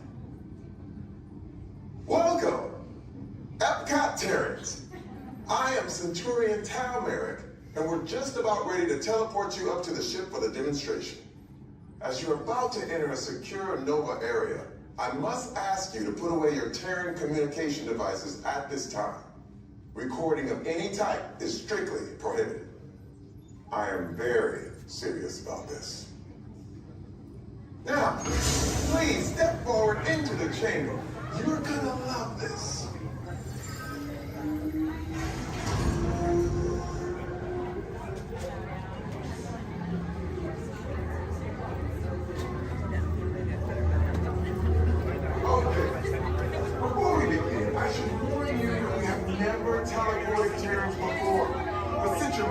Structure is very similar to Xandarian's, it should work. It'll work. So long as you are standing inside the lighted ring. You do not want to know what happened last time someone did not stand where I told them to, okay? Stand by for teleportation. Here we go.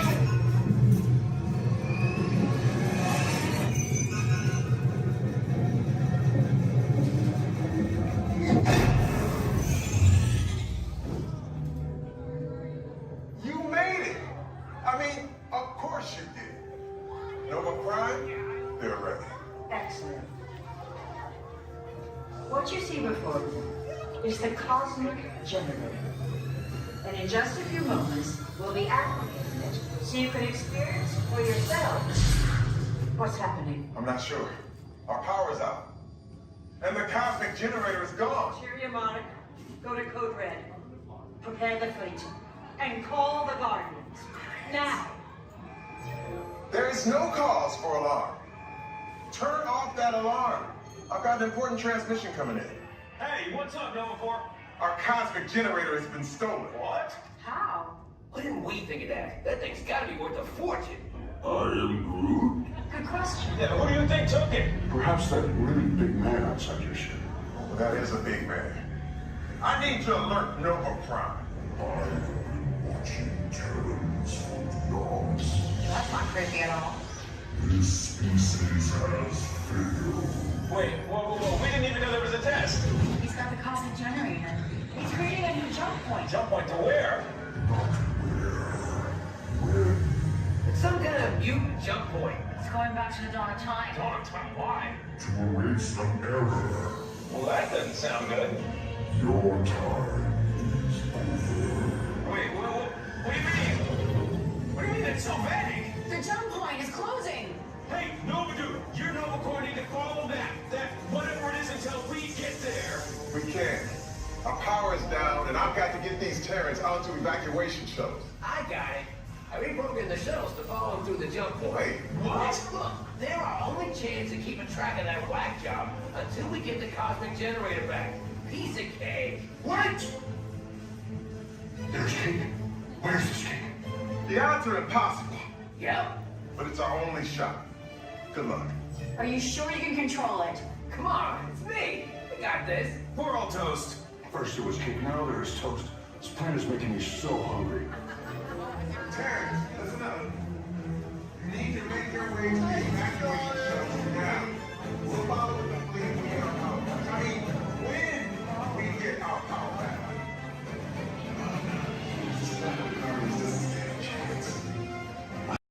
Welcome to Turtle Talk. My name's Andrew. Before we get started, there are a few things that I would like to go over with everyone. Now, here at Seabase, there is absolutely no eating, no drinking, no smoking or vaping, and no flash photography. Thanks, guys. Now, this piece of equipment here is known as a hydrophone. It allows us to hear sounds from beneath the sea, and it's also going to allow us to hear from our very special guest today. Does everybody know who our special guest is? Please shout it out. Yes, Crush is coming to talk to us to learn more about the human world, and we're going to get the chance to ask him a couple questions about the turtle world. So little ones, be thinking of questions that you may get to ask Crush, okay? Now it does seem like Crush is off surfing at the moment. In order to call him out, we need to yell, "Hey, Crush!" on the count of 3, all right? 1, 2, 3. Hey, Crush! Well, righteous, well, awesome. Check it out, man. Hey, dude, look. Double barrel, 360, totally tubular. Whoa, look at the humans in the human tank. Hello, humans. Righteous, man. Oh, dude, speaking of most righteous, look at this, bro. Hatchlings, grommets, offspring, totally chillin' sub-level. Look at this, right next to you, you got a little dudette, blue shell, brown noggin, goggles, and extra ears. Yeah, right there on the coral. Hey, bud, what's your name down there, dudette? Bella. Hey, what's up, bud? Are you having a good day, man? Yeah. Awesome. Can you talk like a turtle? No. Oh, I got your back. That's really easy. Just say, awesome. Awesome. Nailed it. Try this one. Say totally. Put them together. Say totally awesome. Totally awesome. Give it up for that dude. That righteous. Good job, bud. Totally good. You talk like the turtle. Hey, I got a dude over here with a gray shell, curly noggin, and goggles too. Sweet.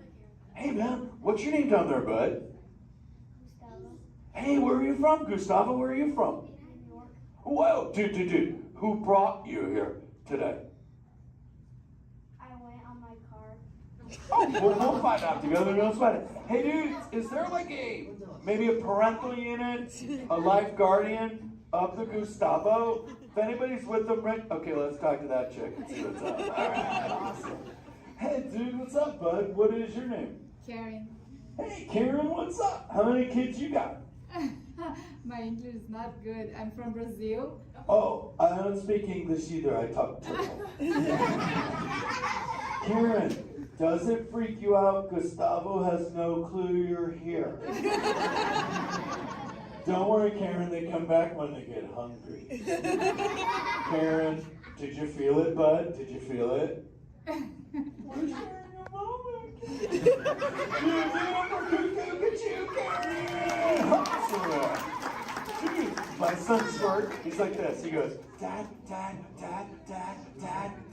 what's up with all the humans? And I go, dude, I do not know. Human dudes, I need human help. Can all of you help out and answer Squirt's questions? If you want to help, say, Chaw! Righteous! You so totally rock, dude! Oh, wait a minute. Sorry, dude, my bad. Check this out. When a turtle says, you so totally rock, everyone says, dude! Here we go. You so totally rock! Dude! You so totally rock! Dude! Now all of you totally talk turtle. So, on to Squirt's question. Numero uno. He goes, Dad, if humans go to a beach, what do they do? I said, bro, I do not know. Humans, do you go to the beach? Yeah. Awesomeness. Okay, answer it for the Squirt dude. What does a human do at a beach? Shout it out. Swim. No way. Who likes to swim? Wave some fin if you love to swim, man. Oh, man, I got wavers, like even on the bench. What's up, wavers? Nice. Dude, want to see me swim? Say go Crush. Go Crush. Let's rock. Everyone yell. Rip it. Rip it. Roll it. Roll it. Punch it. Punch it. Rip it.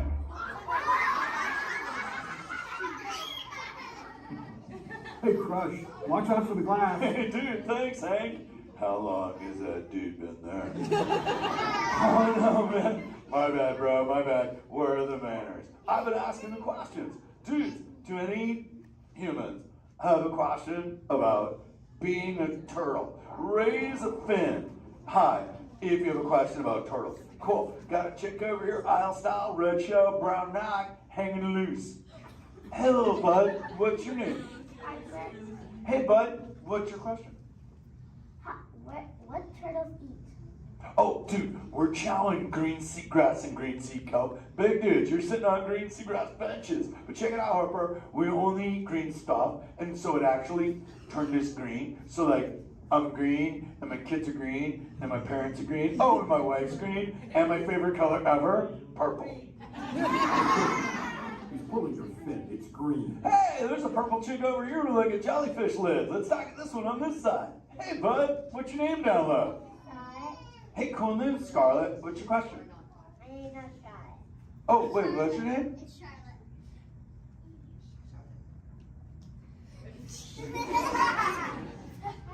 You don't have to tell me. Okay, what's your question, little bud? My name's not bad. Okay. Hey, let's head over here. We got like a little friend on this side. Looks like a light blue shell brown noggin. Let's talk to this bud. Hey, what's your name, dude? My name's Marley. Hey, Marley, what's up? What's your question? What's your favorite food?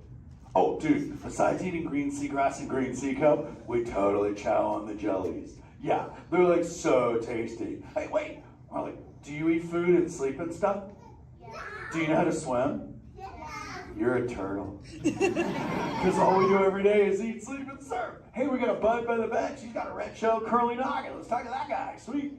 Hey, big man. What's your name, dude? Ezekiel. Hey, Ezekiel. What's your question, friend? How does turtles breathe? Okay, here's the deal. We have to go up every 15 minutes, bud, because I'm like you. I breathe oxygen. But here's the deal. We have to go up every 15. But when I sleep, Ezekiel, we can go in this little cave right there. See the green shelf sticking out over there? We got to tuck under, and we can sleep 5 hours straight and absorb oxygen out of water when we're underwater. Who else has a question? This is kind of cool. Oh, whoa, dude, check it out. We got like a little friend chilling on this side by the bench. Looks like a grayish blue shell brown rock sitting on her own flips. Dude, what's your name over there, bud? Abby. Hey, Abs, what's your question, Abby? How many babies can a turtle have? Well, mommy turtles, man, they go to a beach, but it's the same beach every time. And they drop off like 90 to 100 eggs. But here's the cool part. When the sand is really warm, Abby, everybody is a dudette. And when it's cold, they're all dudes. So we say, dudes are cool and chicks are hot. This is awesome, humans.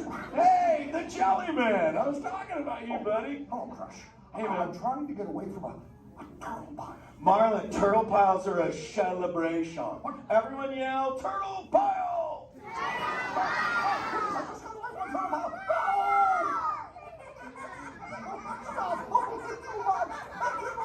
Oh, cool. Hey, boys, surf's up, dudes. Thanks a lot, Crush. For what? The turtle pile? Shout it out, humans!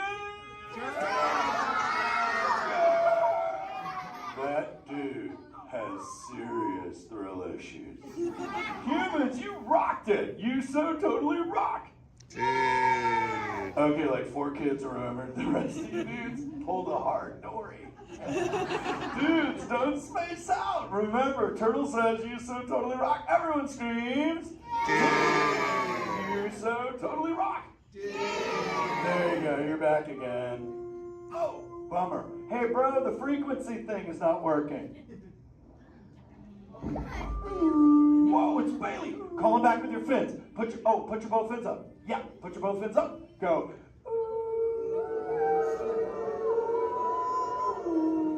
Crush. Hey, Bailey, look at my friends. They're humans. Oh my goodness, funny looking humans, huh? Hey, dude, stop. That's not cool. Those are my friends. They can hear you. No, they can't. Watch this. Hi, humans. Oh, okay. Why didn't you tell me? Dude, I tried, man. You got stoked out. Wait. Ooh. Yeah, that thing. I'm getting something. Ooh, wow. Some of you have 4 ears. Weird. I'm not judging. Humans. Later, Crush. Later, Bailey. Everyone say, later, Bailey, dude. Bailey's echolocation's awesome. We're going to do it. Everyone, both fins up. Go. Okay, sub-level. Really good. Back bench. Solid. Grandma, in the corner, this is where we put our fins up. Good job, Grandma. Good job. Fins up, eyes closed, go. How many fins am I holding up now? No, you gotta go. Yeah, you so totally rock. Squirt, Squirt, come here. Squirt, look at this. Squirt, I just taught humans your ultimate favorite. Sweet. Dude, go for it. They'll blast you. You so totally rock. Yeah. Rock on, human dude. Rock on, Squirt. That's my son. I'm in a jam. Oh, wait. Remember this thing. You gotta be good to the oceans. And the oceans will be good to you. And slap the fins together for my man Andrew. Rockin' the mic, man. Oh, righteous. Little dude. Use the word dude all day long. Because your parents will love you. Hey, Karen. You're welcome, Karen. Let's go! You so totally rock! Let's give it up for Frog. If you would like to learn more about Frogs and friends like green sea turtles, manatees, or sharks, you can do so up on the second floor of Sea Base. Now, little ones, don't move until your adult comes to get you. Adults, please collect your belongings, collect your children, head on up to those two right here at the doors. Or if you're taking, please don't stand up.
Then walk to the nearest exit.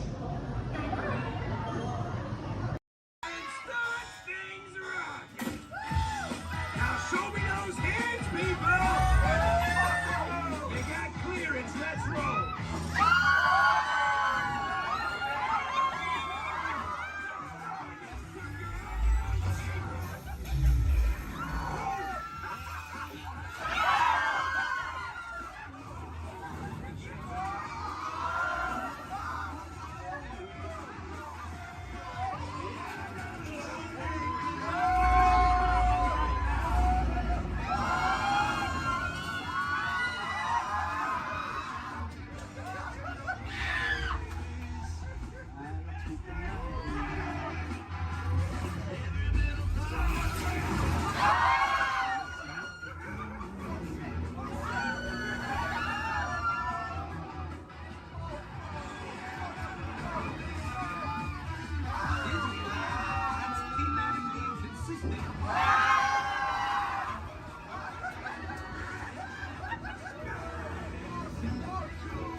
Thanks, everybody. See ya.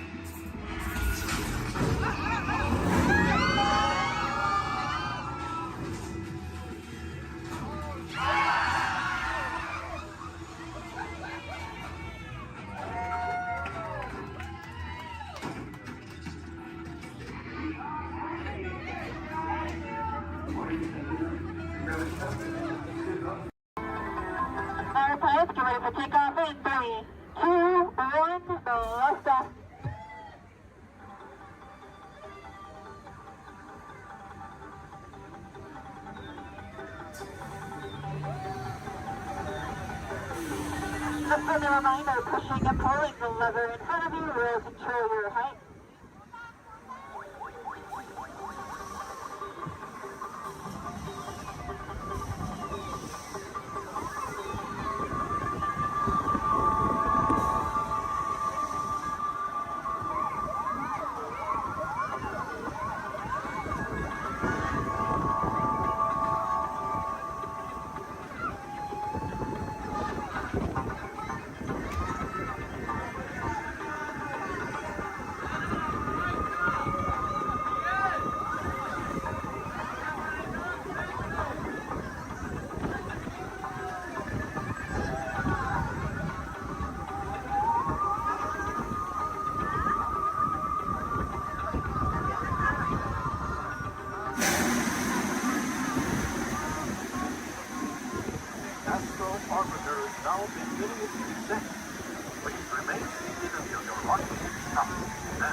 To the escape pod base. Those droids are programmed to return you to Batu.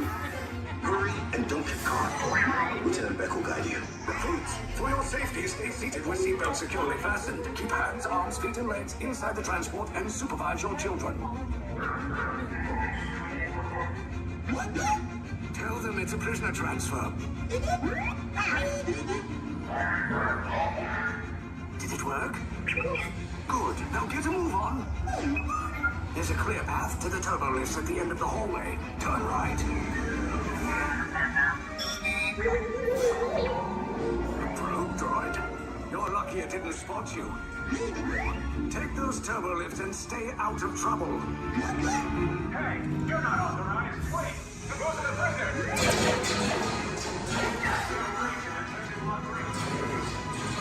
Your cover is blown. Find an alternate route. Who picked these two droids anyway? Detention approach. Prisoners not seen on the fire!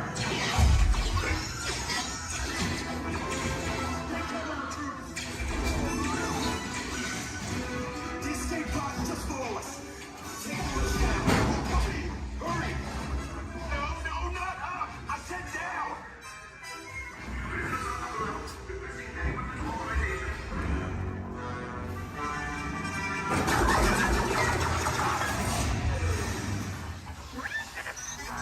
This does not look good.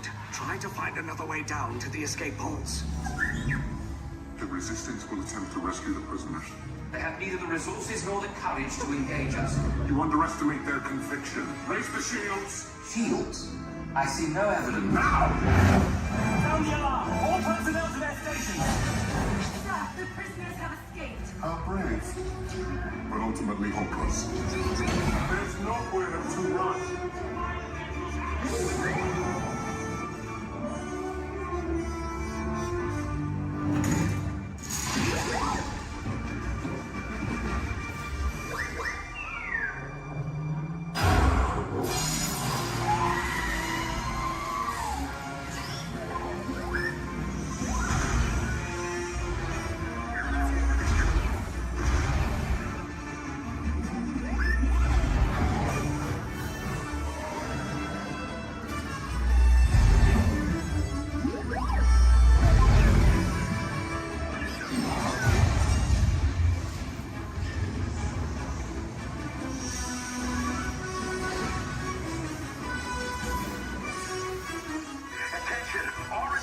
personnel.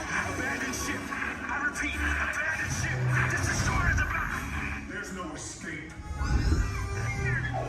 You will tell me the location of the secret base, and then I will destroy you and the Resistance.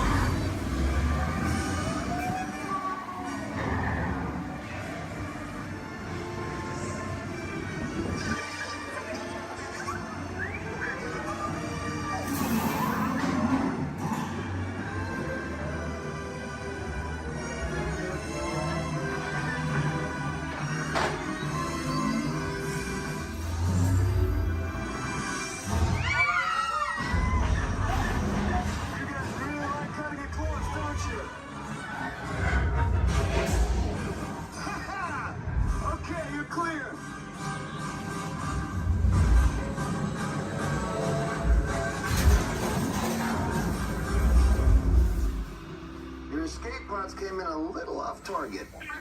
Ground crews will meet you outside the wreck. All right, nice job, recruits. Not what you signed on for, but hey, you're resistance now. I think I have that authority. Right, Beck? Where's the lieutenant? I need eyes on Beck. Rhino, scan for his clock beacon. More escape pods down in Sector 4. Verification pending from key command personnel. Where's the lieutenant? I need eyes on Beck. Lieutenant Beck here. Beck! You're alive! I should hope so. Great job, recruits. Thanks to your heroism, the location of the resistance base is secure. Bravo! Yes, R5, you too.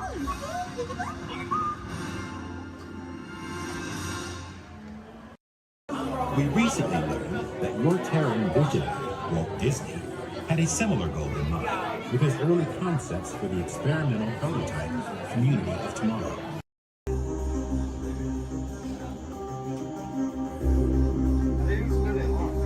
Alligators on this ride? Yeah, space alligators. Also known as alligators. Alligators, yeah. So the backpack's right with us? Users, prepare to be digitized into the world of Tron.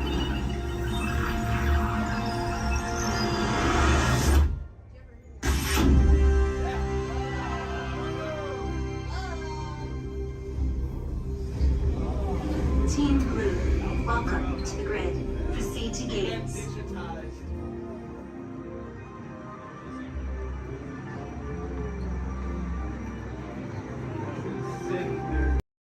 What is it now? Let's get technical with the off pressure. The fuel pressure. Well, why didn't you say so in the first place? Let me check. I am getting a rumble. Yeah. Yes, I'm chopping off the main line right now. Just begin that and fixing that regulator. These new transport are impossible.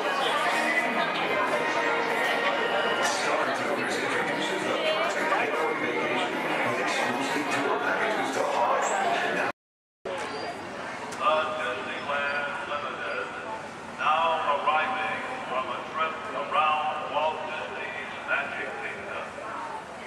Passengers will stand by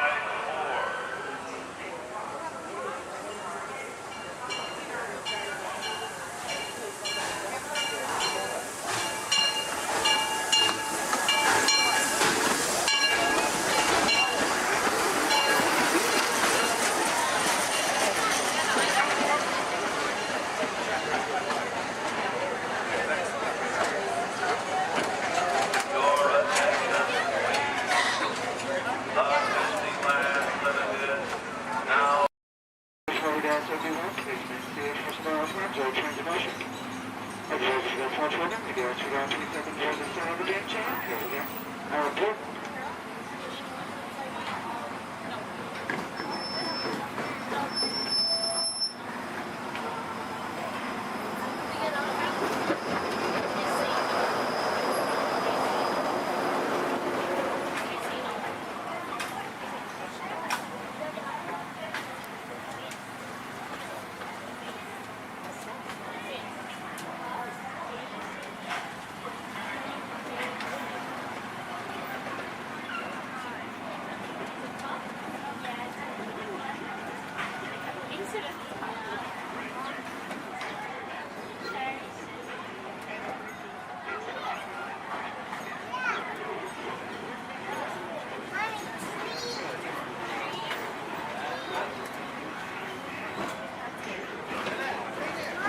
To those joining us, welcome aboard. The next leg of our journey will take us along the rim of the Grand Canyon. It's a mighty long drop to the canyon floor. Okay, ladies and gentlemen, friendly reminder, no flash pictures. And legs inside the train. Be sure to watch your kids and no flash pictures, please. Para su seguridad, permanezca sentado y mantenga las manos, brazos, pies y piernas dentro del tren. Y cuide a los pequeños. Por favor, no tome fotografías con flash.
We're now steaming back to our own time and to Main Street Station, gateway to Disneyland. If you'll be leaving us here, stay in your seat till we come to a full stop. And remember to gather all your personal belongings, including the guns if you got any, and step carefully from the train. I'd especially like to thank those of you who've been with me for the Grand Circle Tour of Disneyland. We surely hope you enjoyed your travels with us and that you'll come back and see us again real soon. For those of you traveling on, we'll be on our way again in just a few minutes. This is Main Street Station, Main Street, USA. On my desk, everyone, so please remain seated throughout the show. And please keep your hands, arms, feet, and legs inside the vehicle at all times. Oh, don't forget to supervise your children. And for the safety of our cast, we ask that you please refrain from the use of flash photography and external video lighting. Now that we take care of business, let's talk about me. My name is Travis, and I'll be your guide for this magical journey into the movies.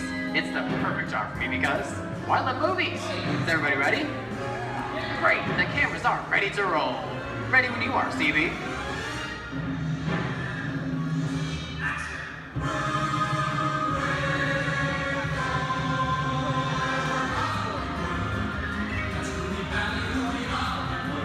And we are rolling.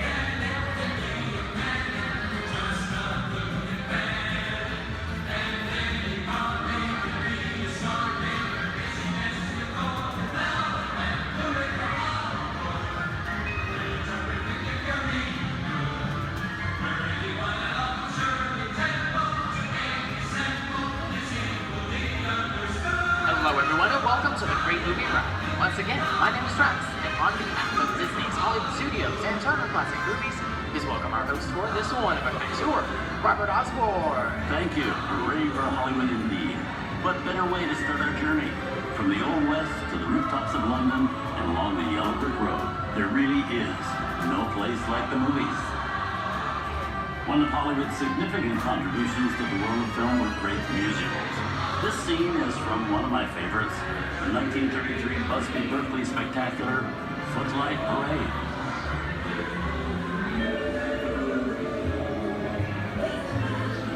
Here's one of the most famous of all dance sequences. It's from the 1952 musical classic, Singing in the Rain. Here's Chip Kelly singing in the rain. Literally.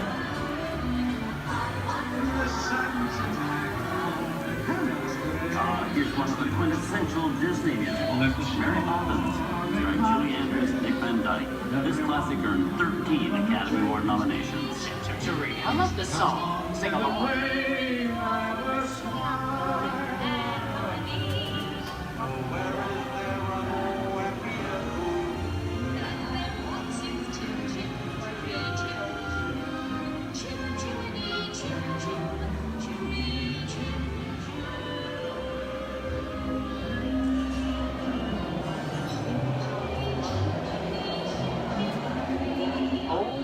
Those wallets and purses, folks. This doesn't look like a very good neighborhood. Here's the birthplace of the gangster film, the seedy underbelly of Chicago from The Public Enemy, starring James Cagney. Released in 1931 before strict censorship rules were enforced, The Public Enemy is a gritty, realistic, and violent look at the world of gangsters of the Depression era. I love this movie. In one famous scene, James Cagney shoves a grapefruit in Mae Clark's face. She can never look at breakfast in the same way again. These tough guys could turn anything into a weapon.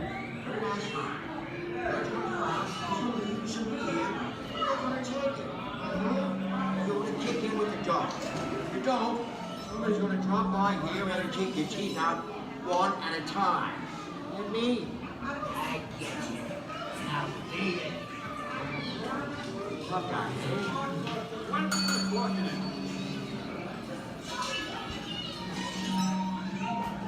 Sorry about the delay, folks. I don't want to run a red light, even in the movies. I don't let her leave my vehicle. I think it's time for a visit to a concession stand. Bye. So Osborne, wait. Okay, Muggsy, whatever you say. Hey, I should know my name anyways.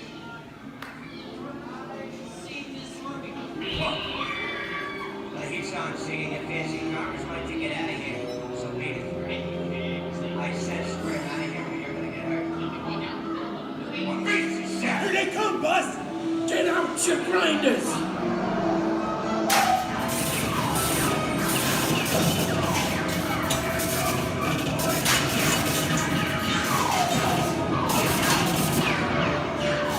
I'm hit! I'm hit! Muggsy! They got sprint! Muggsy!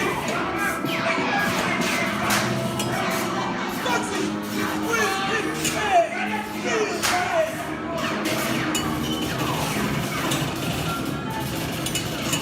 Everybody just sit tight. I don't know my life against the law.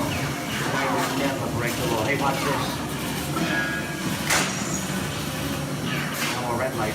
Muggsy!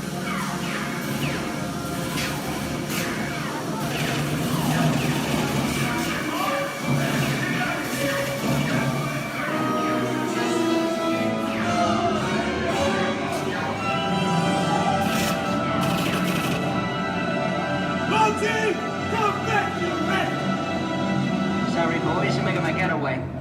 Give my regards to the warden, suckers. What are you looking at? Everybody just mind your P's and Q's, and, maybe you won't get hurt. Oh.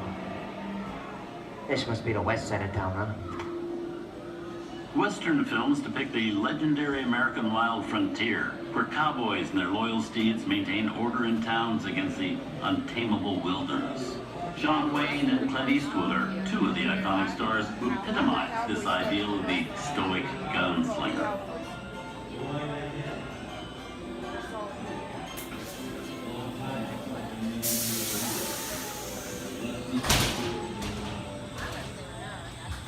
Sleepy little bag, ain't it?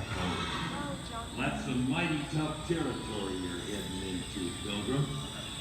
I'd think about turning back if I was you.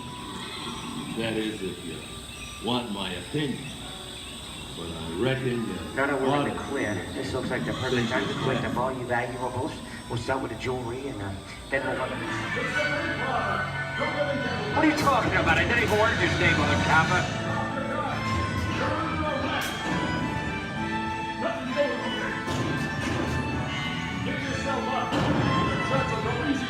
This is nuts. Nuts to this. Look at it this way. Take it anyways.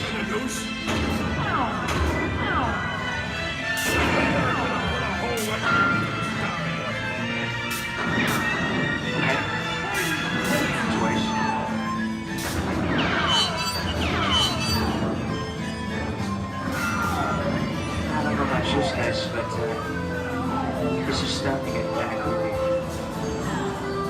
Where are we? Jason? Science fiction has been a staple of classic movies, from George Méliès's A Trip to the Moon to George Lucas's Star Wars. In 1979, director Ridley Scott and Sigourney Weaver made audiences believe that in space, no one can hear you scream. This is Alien. Hey, you get down, face. How do we get out of here? Warning, remain in your vehicle. The area you are entering is extremely dangerous. Proceed with caution.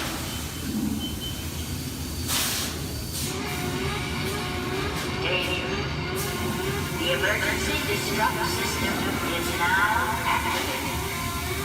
The ship will detonate in T-minus 10 seconds. The option to override automatic detonation expires in T-minus 5. What is that thing?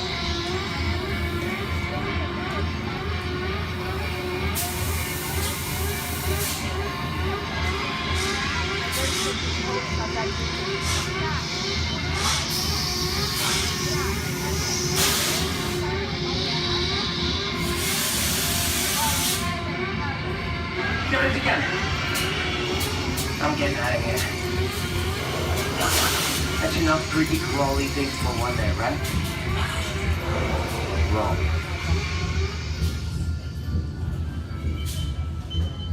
Steven Spielberg and George Lucas cemented their status as the blockbuster boys with their first partnership.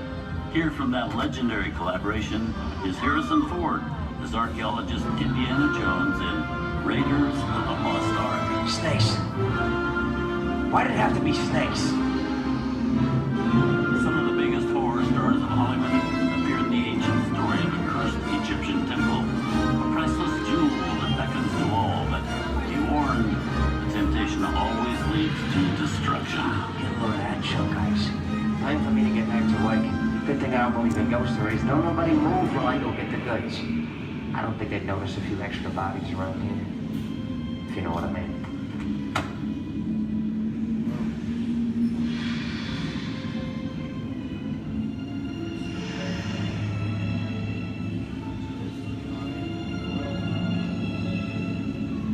I've seen enough movies to know that you really shouldn't even think about trying to steal a jewel.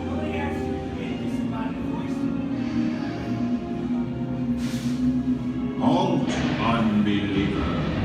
Disturb the treasure of the gods, and you shall all pay with your lives.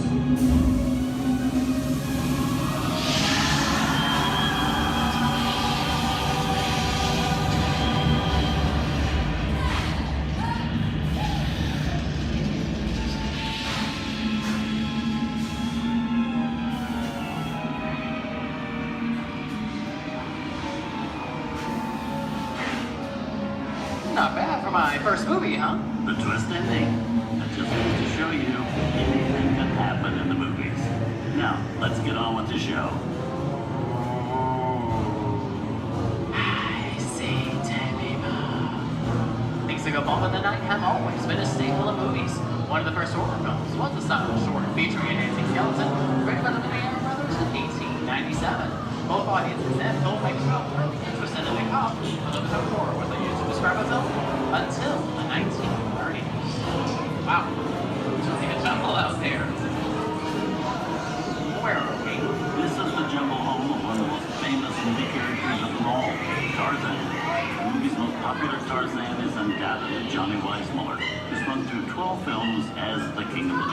there's Reno Sullivan as Jay, and Tarzan sidekick Cheetah, who was portrayed by over a dozen chimpanzee actors over the years.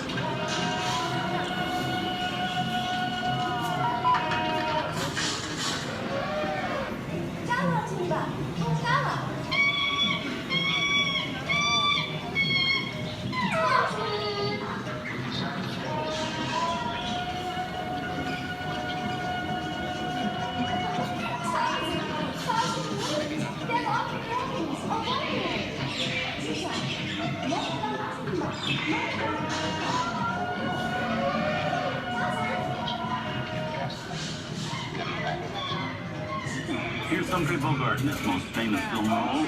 In 1942, Bogey finally got to spread his wings and romance the beautiful Ingrid Bergman in Casablanca. Look, I know that it'd be noble. It doesn't take much to see that the powers of 3 little people don't amount to a hill of beans in this crazy world. Someday you'll understand that.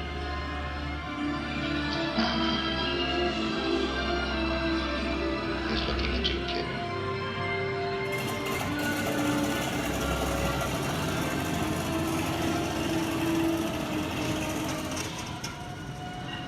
Inside of us, we both know you belong to Victor.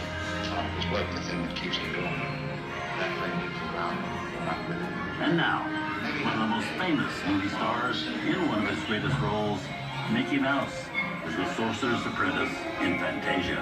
When the film came out in 1940, Walt Disney promised to add new musical sequences in the future.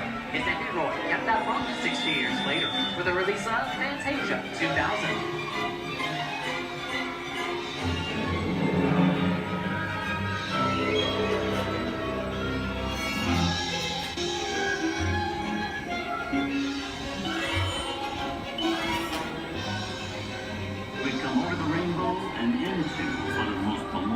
And most watched films in movie history, The Wizard of Oz. Toto, I have a feeling we're not in Kansas anymore.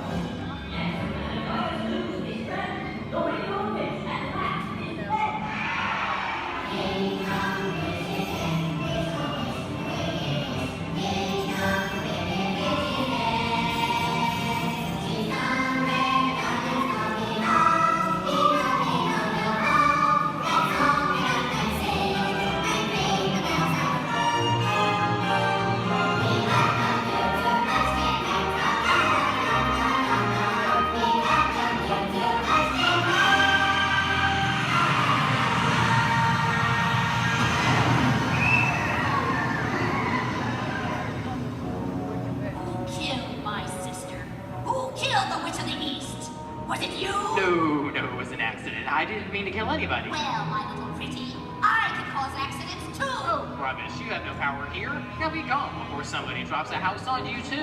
Very well. I'll bide my time. But just try to stay out of my way. Just try. I'll get you, my pretty, and your little dog, too. I wonder how we get out of here. What do you folks think? Which way do we go? Follow the yellow brick road. Follow the yellow brick road. Follow the yellow brick road? Oh, why would I think of that? Sing along, folks. You know the words.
From all of us here at Disney's Hollywood Studios and Turner Classic Movies, We hope you've enjoyed our tour through some of my favorite films, but remember, there are many more adventures waiting for you every day on TCM.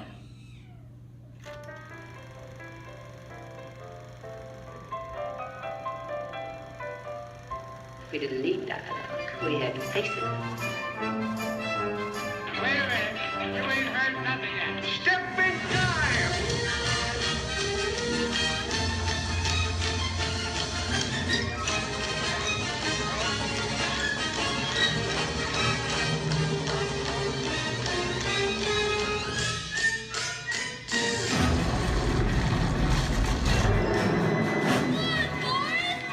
I feel the need for a spin.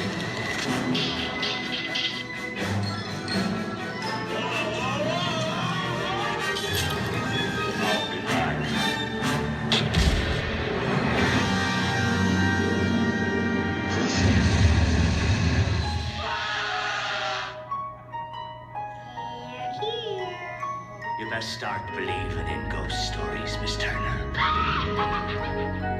Is it safe? I have a feeling we're not in Kansas anymore.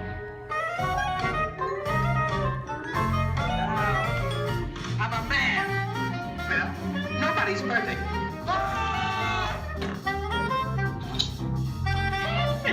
Shut up.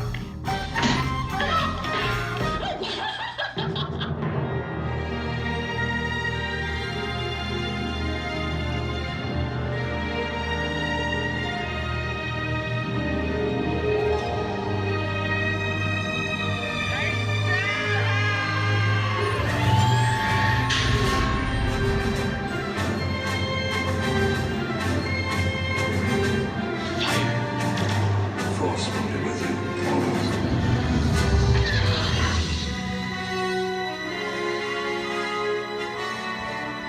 We'll make him an offer he can't refuse.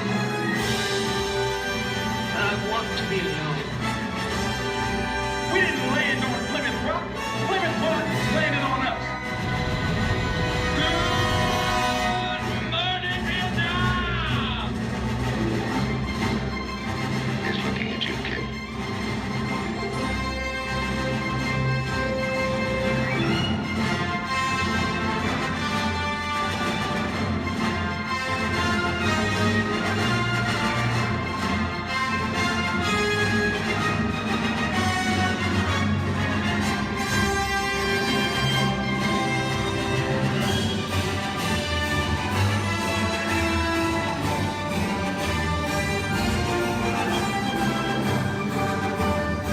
Movies, the stuff that dreams are made of. I hope you've enjoyed our ultimate celebration of classic movies, and remember, you can find many more beloved stories and legendary stars on Turner Classic Movies. On behalf of Disney's Hollywood Studios and Turner Classic Movies, we'd like to thank you for joining us on The Great Movie Ride. Now please remain seated until the vehicle comes to a complete stop. Please take small children by the hand and gather your personal belongings. And once these doors have opened, rise dramatically to your feet and make a grand exit towards the rear of the vehicle. Oh, and one more thing. When I yell action, don't forget the thunder is the law, or yours truly. Okay, quick, everybody, and action! Thank you. Have a wonderful afternoon at Disney's Hollywood Studios.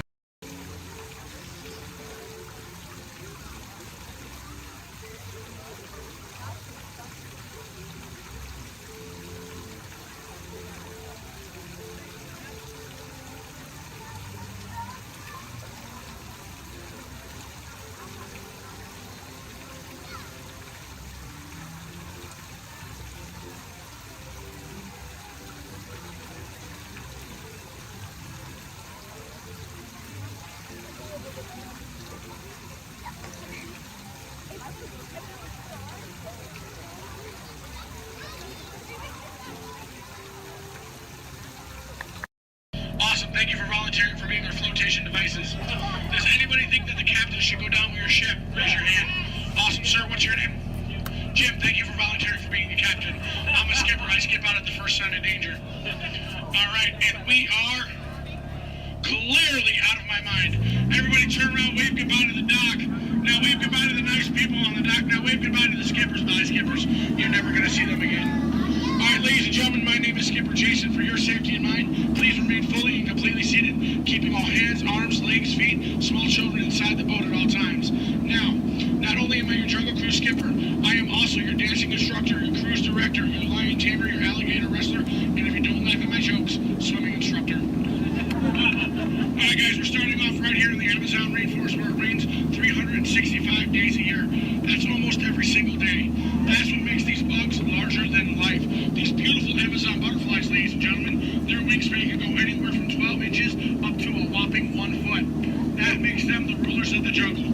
True monarchs, true monarchs. And over here, ladies and gentlemen, we have Inspiration Falls. Now, I am told the longer we stare at Inspiration Falls, the more and more we are inspired to go deeper and deeper into the jungle. Everybody say, ooh. Everybody say, ah. Everybody say, ooh, ee, ooh, ah. No, I'm just kidding. Don't do that, folks. Anyway, so much inspiration, we are going to not only change rivers, but jump continents. We are now in the continent of Africa along the Congo River. Now, we're going to see how far we can go in this boat with me behind the wheel. Who here wants to see the world-famous Jungle Book? Raise your hand.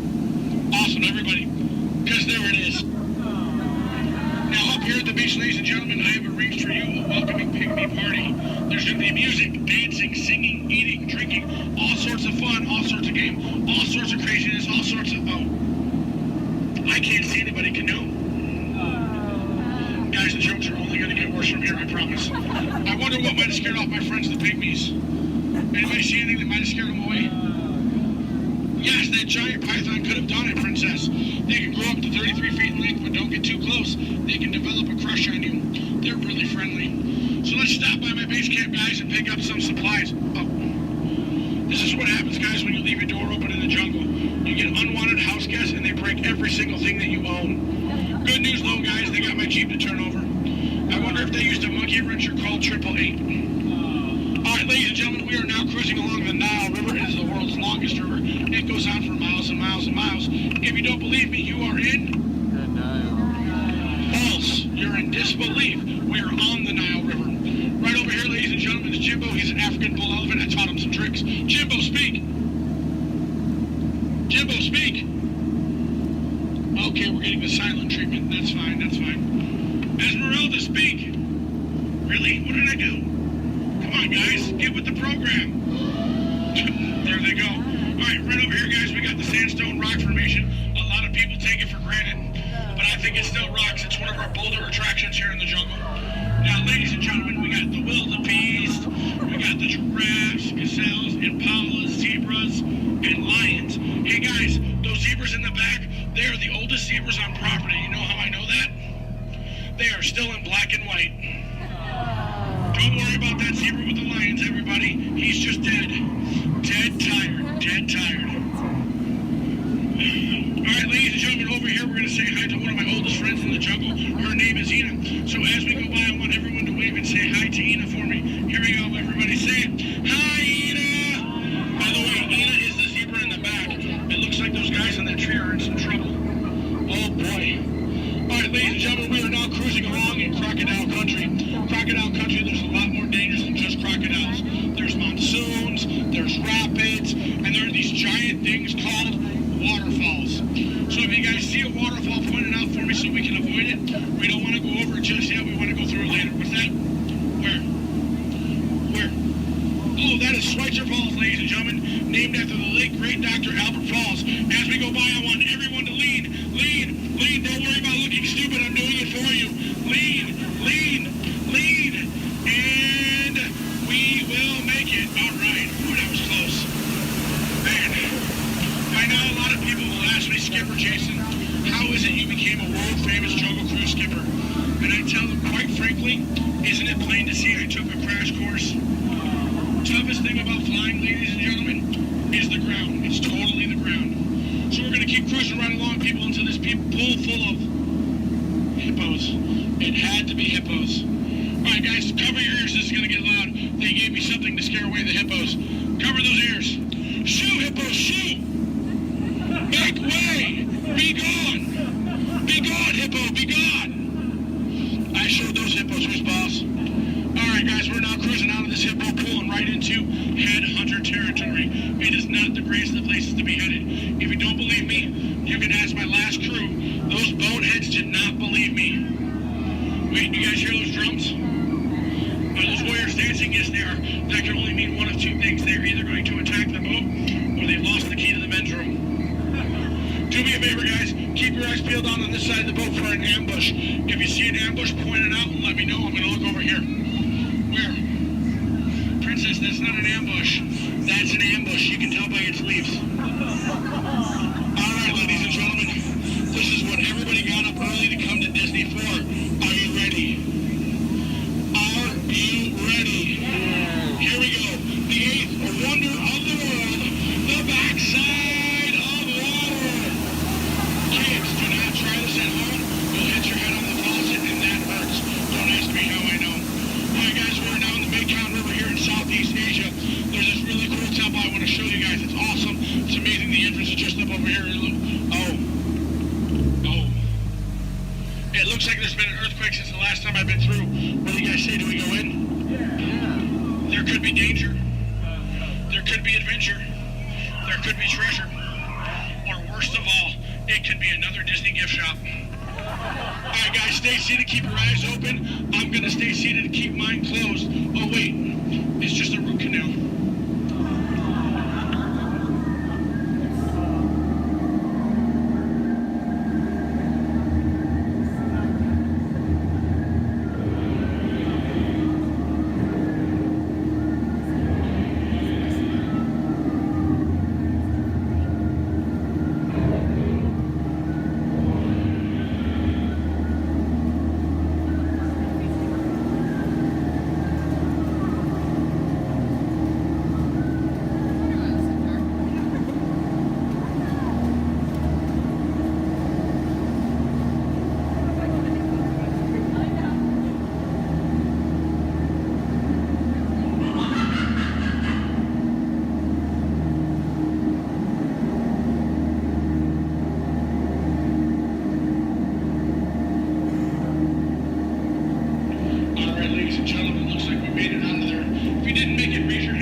Trader Sam, ladies and gentlemen, is our head salesman of the jungle. Now, sales have been shrinking, but he's got a great deal for you. 3 of his heads for the price of 1 of yours. Any way you slice it or dice it, you're going to come out ahead. Do we have any takers? No? It's all right, guys. It's all right. Now, ladies and gentlemen, when we get up to the dock, we're going to rope this boat. When we rope this boat, stay seated till I give you guys the all clear. When I give you guys the all clear, then I want everyone to stand up together. That does 2 things. 1, keep the boat balanced, and 2, look like you're giving me a standing ovation. At that time, I want you guys to clap, yell, holler as much as you possibly can, because then it looks like not only did I do my job, but it'll also help out my self-esteem. When you guys go to exit out the boat, you are on my jungle side, you will stand up, exit out through the back. You here on my dock side, you will stand up, exit out through the front. At no point in time do you ever cross those crates in the center. It is not a crate idea, it is very disgraceful. I don't go to your house and cross your crate, so please don't cross mine. Once again, guys, it's also a tripping hazard. You might trip, fall, and that'd be 2 bad trips in one boat. I'm only responsible for the first. Now, guys, I really want to thank you guys for joining me out in the jungle today, but most of all, I want to thank my legs for always supporting me. I also want to thank my arms for always being at my side, and I really do want to thank my fingers and toes because I can always count on them, always. All right, ladies and gentlemen, out of all my crews today, you guys have been my first. Yeah, you've been my first. Now, obviously the most recent. Now, guys, you've been awesome. You've been amazing, and pretty soon you're going to be outstanding on that dock. All right, guys, here we go. Once again, guys, for your safety, please remain fully and completely seated, keeping all hands, arms, legs, feet, small children inside the boat. Linda, Skipper Linda, what are we teaching that rope today? 2 plus 2. Okay. Now, we're going to wait. Linda has been practicing for like years. She's been training for months. She's going to learn and show you guys how to rope this boat at the first shot. All right, Linda, here we go. It's your turn. You can do it, Linda. You can shine like a star. No. Back of the boat, Linda, not the guest. Stay seated, guys. Stay seated. So now we're going to teach this rope about 2 plus 2. Now, in some cases, rope secure. A lot of people think 2 plus 2 equals 4. But in some theories of math, people say 2 plus 2 equals 3. Or 8. Or 12. But I say you're done. Let's go. Rope's done. Everybody out of my boat. Bye, guys.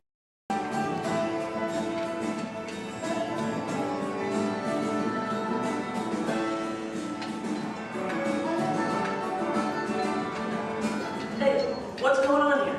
Where are we? Oh, look, we're on the wrong side of the screen. Oh, yeah, wow. Hey, look! Bunny rabbit. Get off. Come on, let's go. Oh, hi, there you are. Hello, I'm Rosie. And I'm Colin. And we've got 5 or 6 hours of vacation slides to show you. No, you don't, actually. We're here to tell you all about sourdough bread. We are?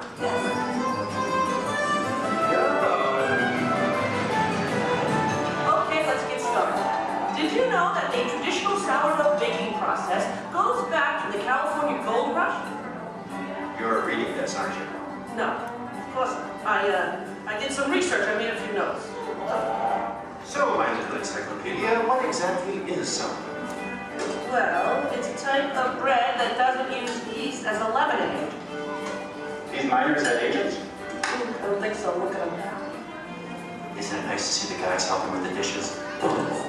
Now, Colin, did you know to make sourdough bread you need a chunk of what's called starter or mother dough? Wouldn't you need mother dough and father dough? No, just mother dough. These guys here used to carry a chunk of it with them in their bedroll to keep it warm. Well, that's an image I'll carry with me through supper time. Well, we're not talking 5-star restaurant here, we're talking grub. They would take the dough, put it on a stick, and cook it over the campfire. Isn't it true they used to strain their coffee grounds through a sock? I hope not. Oh, I love these guys. The Jefferson Airplane. No. This is the Bodine family. And this is Isidore Bodine. He's the one who perfected the sourdough starter. Tastes perfected to me. Yeah. By the way, did you know they are still using the same sourdough starter that Isidore mixed here 150 years ago? Excuse me? Must have made an awful lot of it. You see, you have to save a little bit of the starter dough to mix with the next day's batch of flour and water to keep the fermentation process going. Hey, did you know that the strain of bacteria found in mother dough is Lactobacillus San Francisco? How did you know that? Internet. Hey, can we watch them bake something? Oddly enough, that's what we're here for. Great. You people go on ahead. I'm going to meet you in there. Colin, you stay here and make sure there are no stragglers, okay? Okay, all right. All right, just for kind of a red line to my right. Good. They're on their way, Rosie. Okay, bye. I'll see you soon.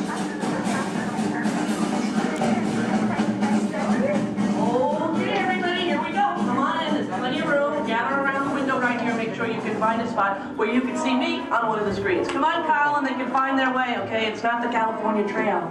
We lost a couple to coyotes along the way. Oh, that's so sad. Oh, what you did? Yeah. This is the bakery. That should be obvious to everyone. Even to... What's that? Oh, I have one for you.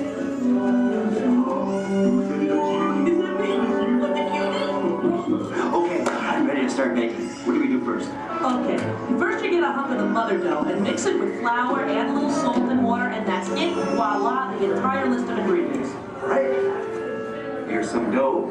Let's bake it. Oh, not so fast. From start to finish, it takes bakers about 72 hours to make a loaf of sourdough bread. 72 hours? Yeah. Yeah, what's your hurry? Relax, and all the roses. Okay, so what's next? Well, you know, bakers actually think of dough as a living thing. So after it's been beaten up and kneaded by the mixer, it needs to sort of relax and calm down. Here's is pretty relaxed to me. In fact, almost catatonic. I internalize all my tension. Well, what happens then? Well, then we drop it into that funnel over there, above the divider. The divider cuts it into nice, even pieces. So for this, it has to be relaxed? Yeah. Okay, fine. Oh, what happens then when it goes down that conveyor belt? Well, it goes into the rounder. Do you know what the rounder does? Oh, makes it into squares? No. Tetrahedrons? No. Polygons? Is that your final answer? Okay, so now the dough is round. Yes. Then we have my favorite machine, the overhead intermediate proofer. Wow, it's like a little Disney ride for bread. Attention, please keep your little butts in the vehicle at all times. The device rolls the dough over and over from basket to basket, takes it on a little trip, letting it, once again, relax. This is the most laid-back bread on earth. Come on, Rose, you're teasing me. Can't we bake it? No, not yet. Next, the bakers lay the dough on screens and put the screens into oven racks. Then we bake it. Not yet. You'll have to go around the corner to the next window to find out more, okay? And you go on ahead. I'll stay here and get the stragglers. You stay with the nice lady. All right. All right. Everyone, follow me. Follow him, everybody. And you relax, okay? Okay. Come on.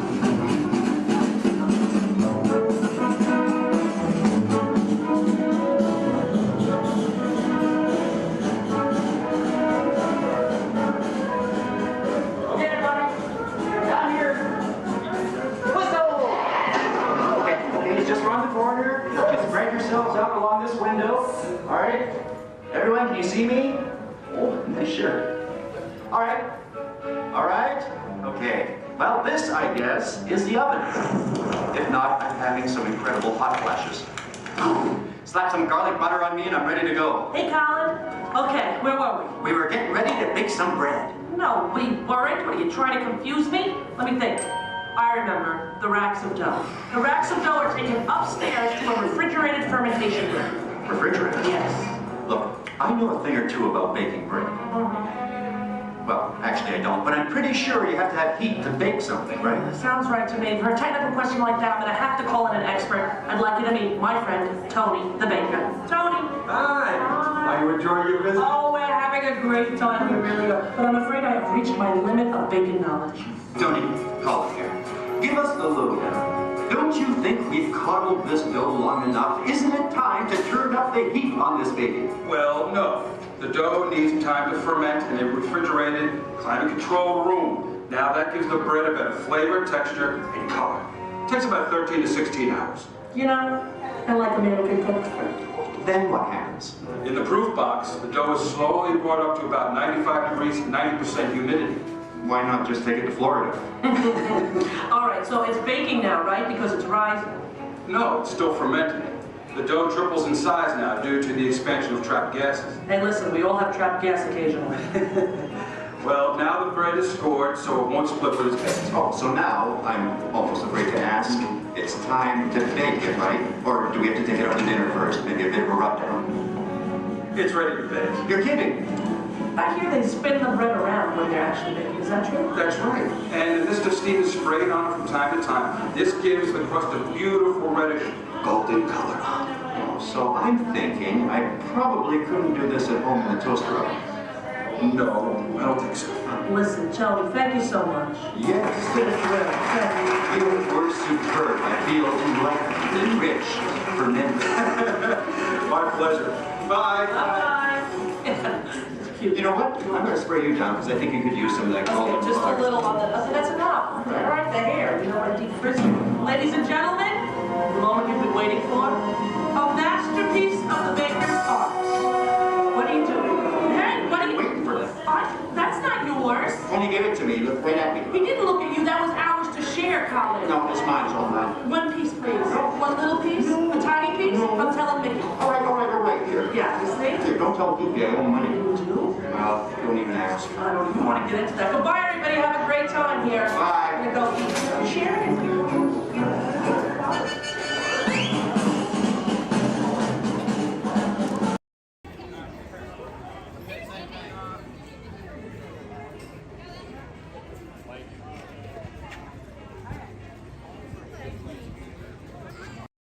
Automated driving technology activated. Welcome to the seed track.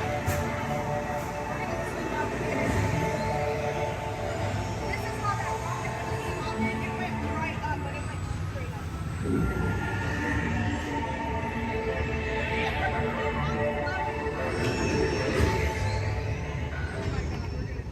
begin with the capability test to see how your vehicle designs perform under challenging weather and surface conditions. Monitoring road surface.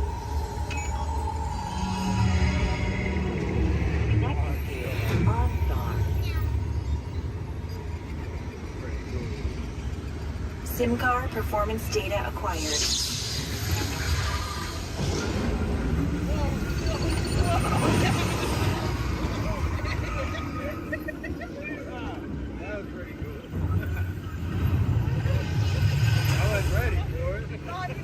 Let's see how your designs hold up now. Commencing SIM car off-road and extreme weather stunts.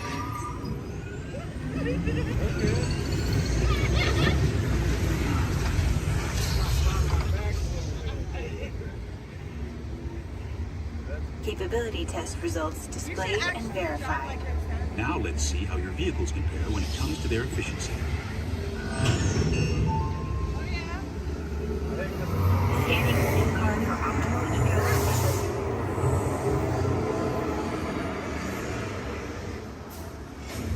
Engaging eco scan for aerodynamic efficiency.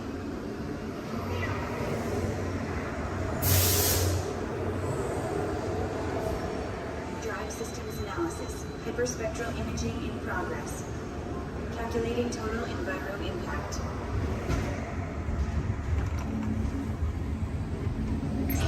Commencing responsiveness test. Okay, the responsiveness data is now being synchronized. Automated driving technology verified and active.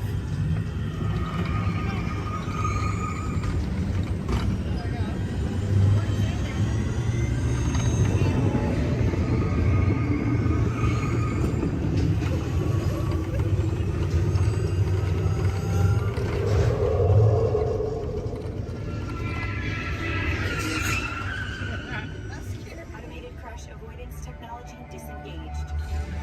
Displaying responsiveness data. Here comes the final test. Energizing for power test.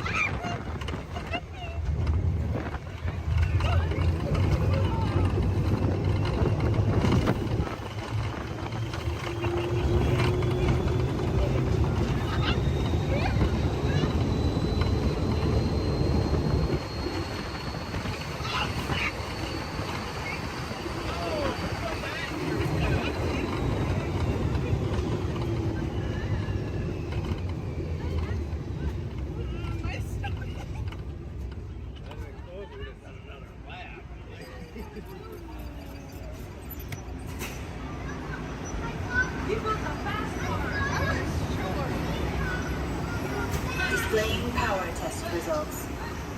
SimTrack performance testing complete. This concludes your performance testing.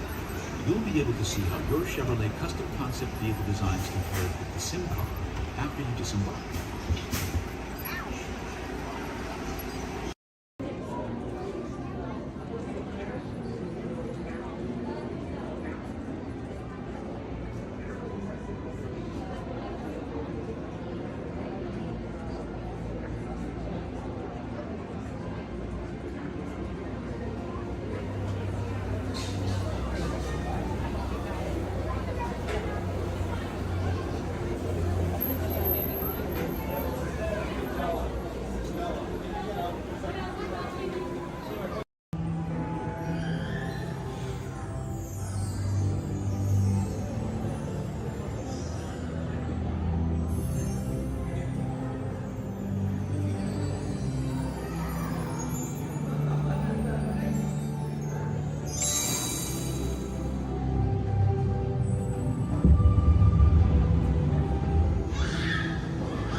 center, Goofy in the left, Minnie in the right, and your happy driver in the bus, Carlos. We want to give you a very warm welcome to Walt Disney World. Welcome, everyone. If you are ready, give me a big yes. Yes! All right, you ready?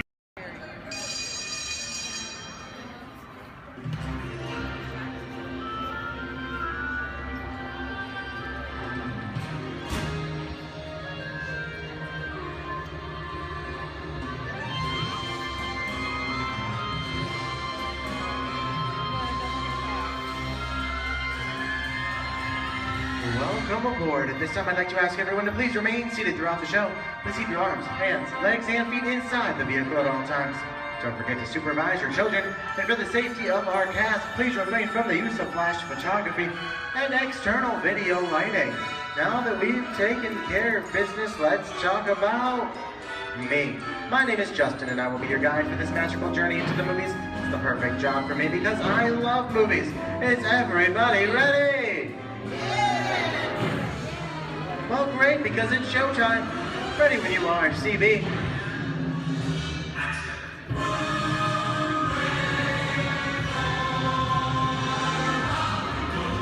And we are rolling.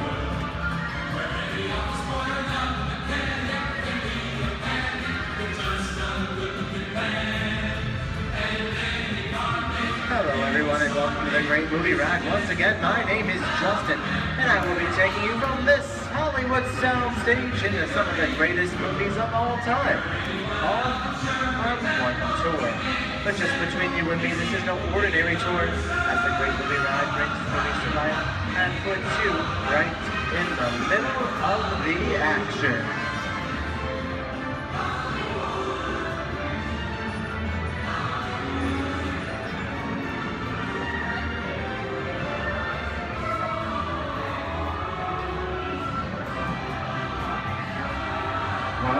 I don't know about you folks, but I just love the great Hollywood musicals of the 1930s. This scene is from one of my favorites, the Busby Berkeley classic Footlight Parade, starring James Cagney, Ruby Keeler, and Dick Powell. In 1952, Gene Kelly was singing in the rain with Debbie Reynolds and Donald O'Connor. Did you know Gene Kelly co-directed to this movie? And can anybody tell me what movie this is?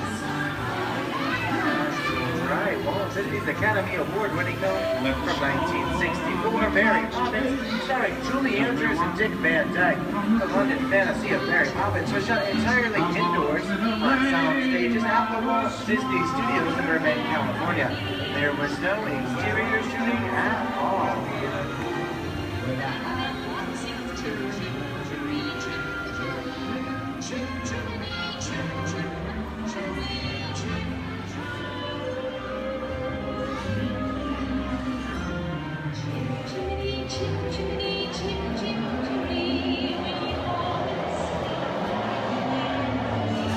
Hold on to those wallets and purses, folks. This doesn't look like a very good neighborhood. In fact, it looks a lot like the underworld, the scene of such classic gangster films as The Public Enemy, starring one of my favorite tough guys, James Cagney. The working title of the film was Beer and Blood, and in the United Kingdom it was known as Enemies of the Public. In one scene, Cagney shoved a grapefruit in Meg Clark's face. She could never look at breakfast the same way again. Kick in with the dog. If you don't, somebody's going to drop by here and kick your teeth out one at a time. You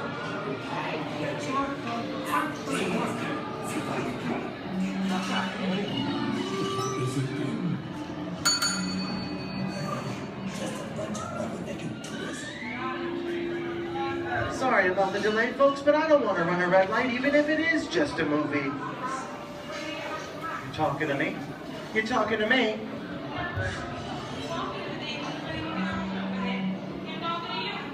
I'm not supposed to leave my vehicle. I said get up. Okay, Muggsy, whatever you say. I'll do it anyways. I've seen this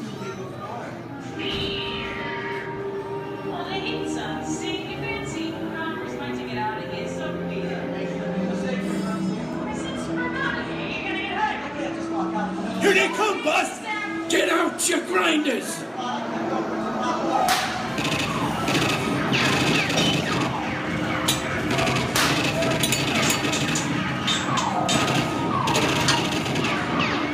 I'm hit! Hey, I'm hit! Moxie! They got squid! Moxie! Moxie! Squid's hit bad! Real bad!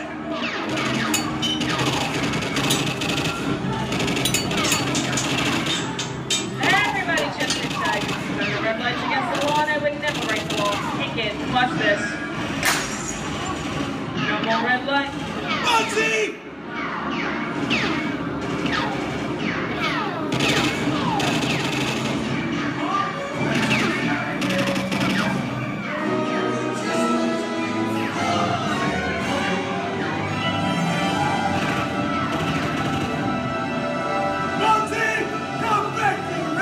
Sorry, boys, I'm making my getaway. I'll see you some change. Wait, what are you looking at? Everybody mind your P's and Q's, and maybe I won't get a... Who's this? JC? And now, the Old West, and two of Hollywood's legendary stars, Clint Eastwood and John Wayne.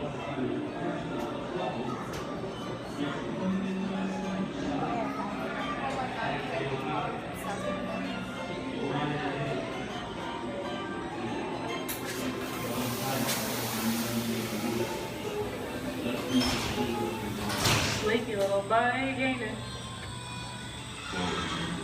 That's some mighty tough territory you're heading into, Pilgrim. I'd think about turning back if I was you. That is, if you want my opinion. But I reckon you ought to do Now that we're in the clean, it's a pleasure time for me to collect all your valuables. We'll start with the jewels.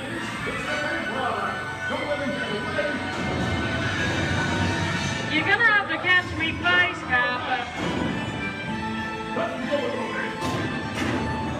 Get yourself up. This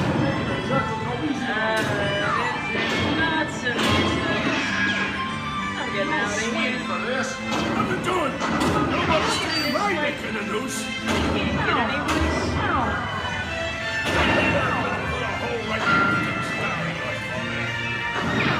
Okay, that's worse. I don't know about you guys. This is kind of creepy. What is this? This is Alien. You are with the Sorry Reaper aboard the spaceship Nostromo. Something has gone wrong. One by one, the crew has vanished. And somewhere in the ship, a terrifying creature waits to claim its next mate. Look now, bring the victim. Warning, remain in your vehicle. The area you are entering is extremely dangerous. Proceed with caution.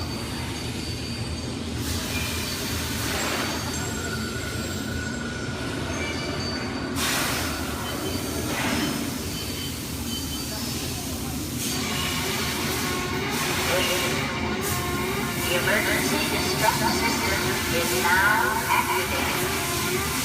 Ship will detonate in 5 minutes. The option to override automatic detonation expires in -5 minutes.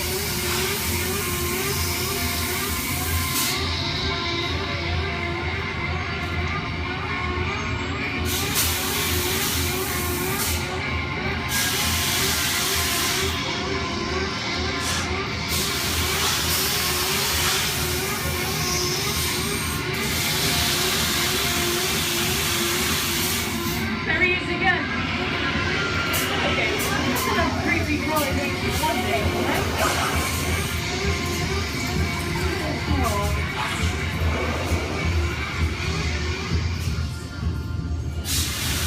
Here in Raiders of the Lost Ark, amid 1,000 deadly snakes, Indiana Jones unearths a great treasure. Will Harrison Ford escape with his discovery? And what will be your fate? Beware. Snakes. Why did it have to be snakes?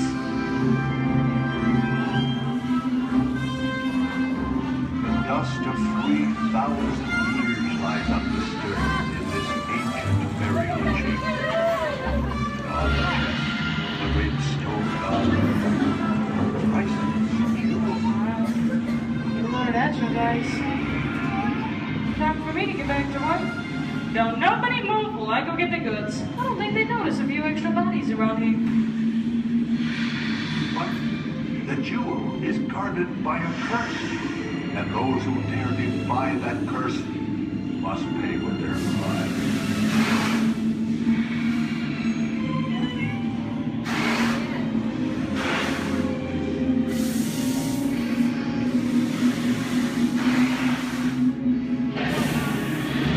Halt, unbeliever. Disturb the treasure of the gods, and you shall all pay with your lives.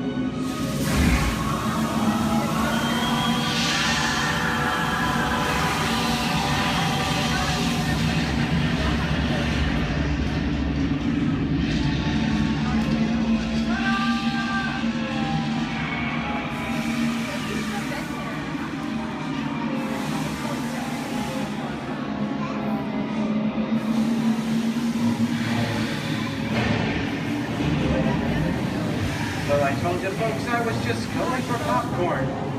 That just goes to show you anything can happen at the movies. So let's get on with the show.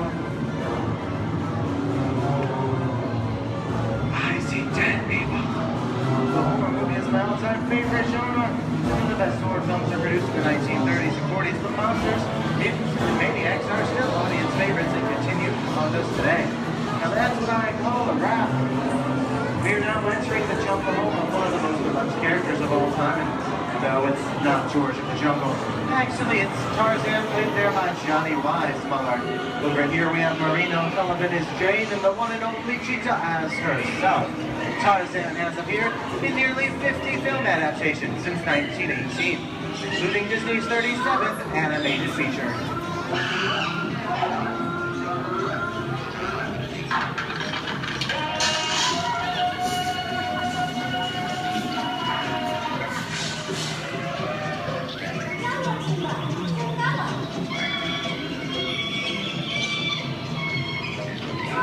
Louis, I think this is the beginning of a beautiful friendship. Best last line of a movie ever.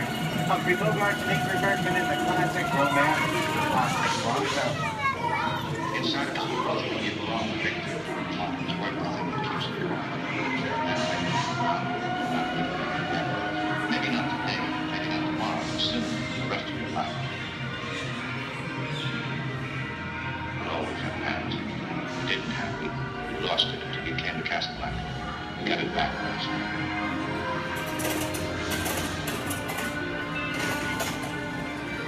I've got a job to do too.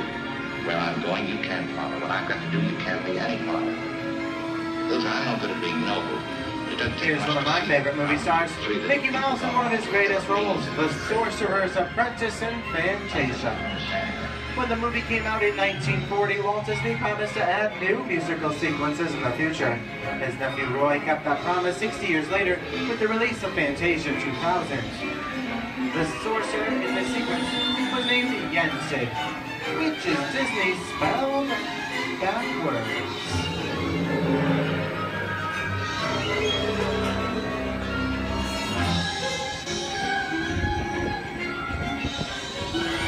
I have a feeling we're not in Kansas anymore. How often do you get to say that? I'd say we're definitely somewhere over the rainbow in one of the most beloved movies of all time, The Wizard of Oz.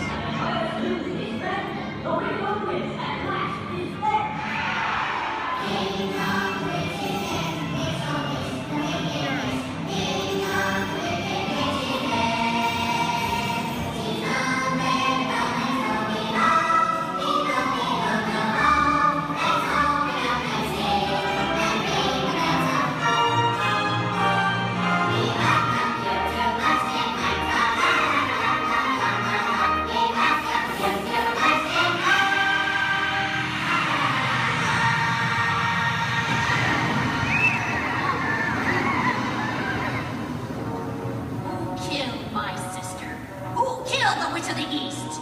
Was it you?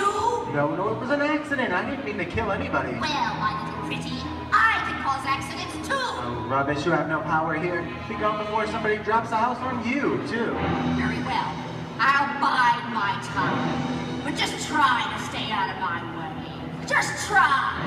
I'll get you, my pretty, and your little dog, too.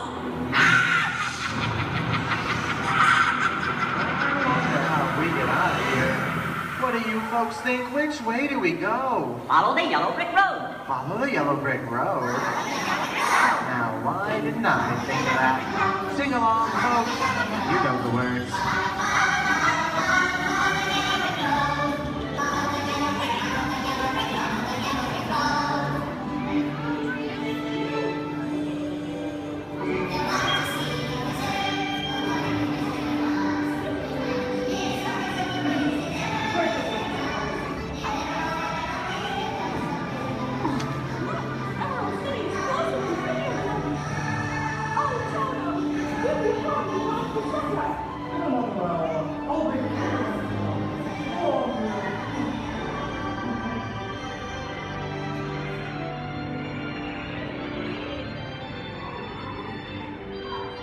I hope you've enjoyed our tour through these great moments at the movies, but we've only scratched the surface of what Hollywood has to offer. There are thousands of other great movies out there just waiting for you to discover. And here are just a few of my favorites.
I'm gonna make him an offer, Captain.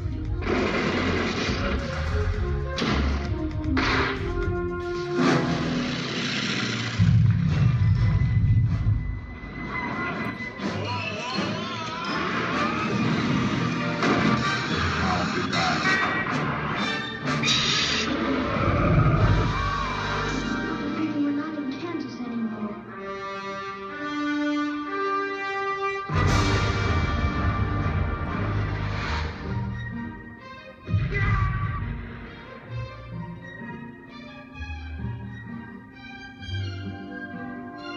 The locals.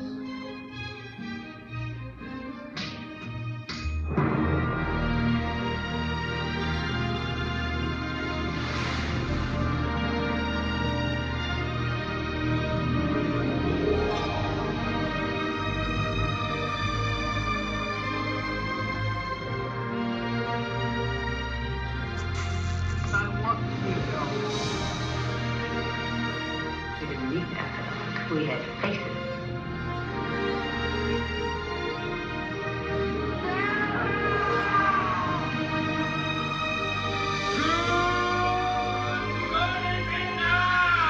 San Francisco, Steve. It's going to be a bumpy night.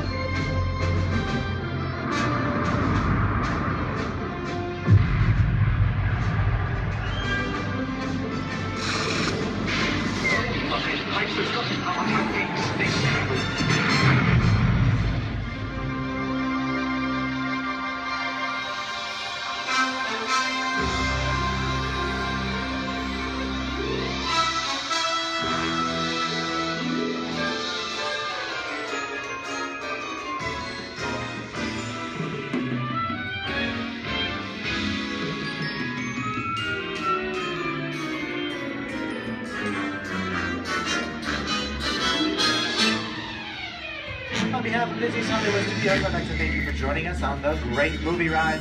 Now, before we wrap this production, there still is one scene left to do. It's called The Exit. The action begins with you remaining seated until the vehicle comes to a complete stop.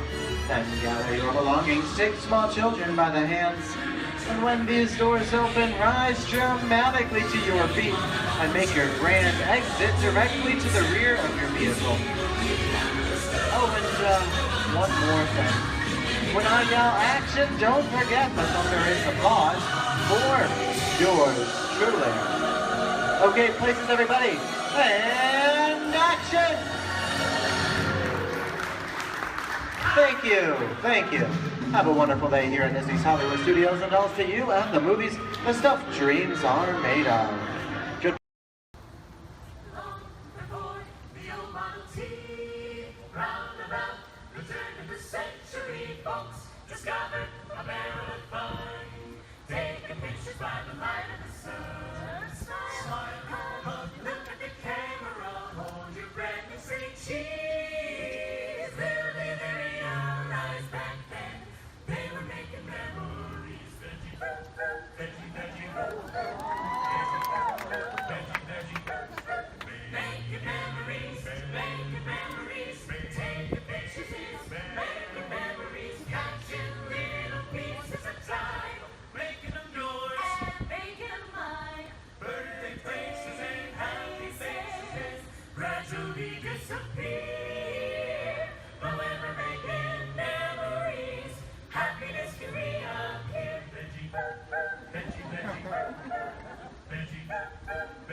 I detect new visitors. Welcome, Terrans. I am Worldmind, sentient supercomputer of Xandar. Although our two planets are light years apart, our stories were destined in the stars to come together.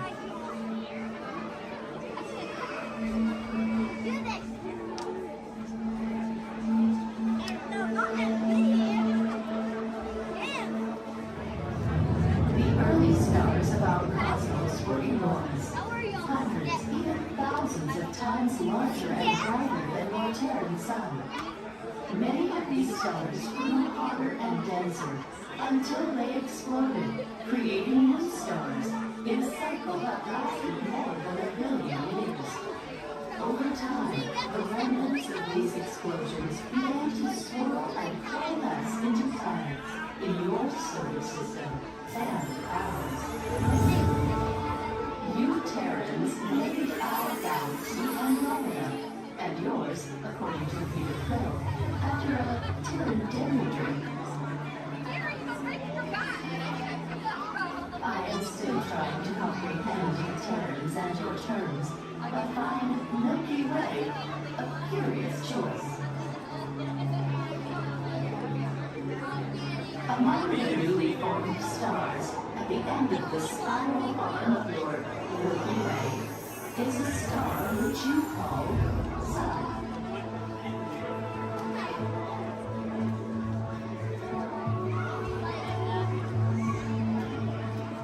Our planet Xandar orbits around not one, but 3 stars plus suns.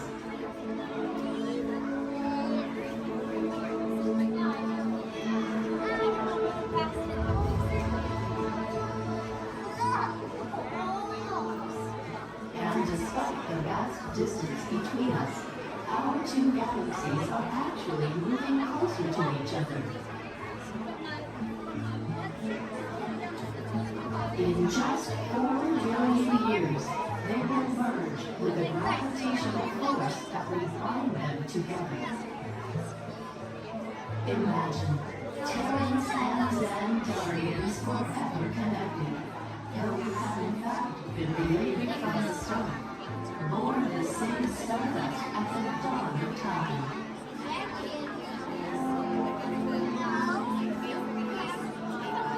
There is still so much for us to discover together as we continue to explore the mysteries of our vast universe.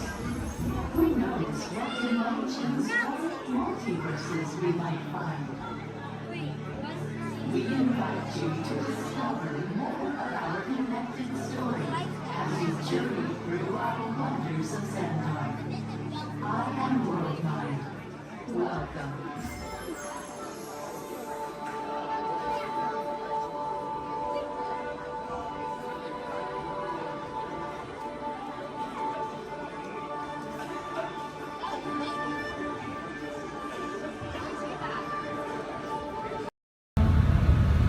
Following it, and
standing or sitting on the stairs, we ask that you please clear the stairway. Everyone else, please remain where you are until we've completed our docking. Once again, please clear the stairway. You'll be given an all clear when it is safe to travel stairs and go ashore. Por favor, manténganse alejados de las escaleras.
Welcome aboard. At this time, I'd like to ask everyone to please remain seated throughout our show, and please keep your arms and hands inside the vehicle at all times.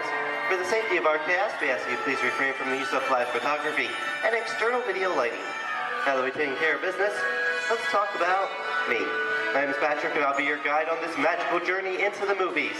It's the perfect job for me because I love movies. Is everybody ready? Yeah! Great, because it's showtime. Ready when you are, CB?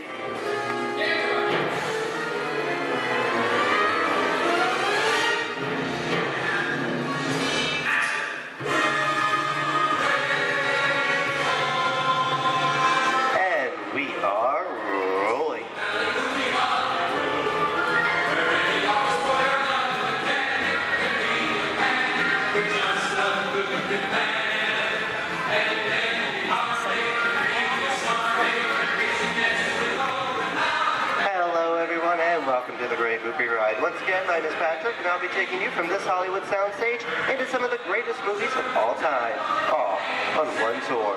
But between you and me, this is no ordinary tour, because the Great Movie Ride brings these movies to life and puts you right in the middle of the action.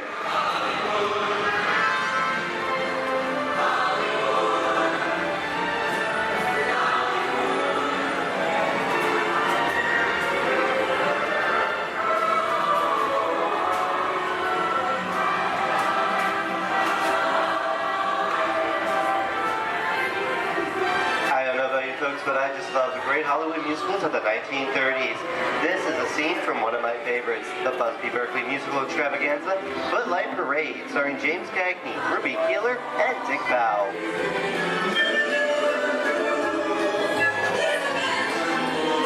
In 1952, Gene Kelly was Singing in the Rain with Debbie Reynolds and Donald O'Connor.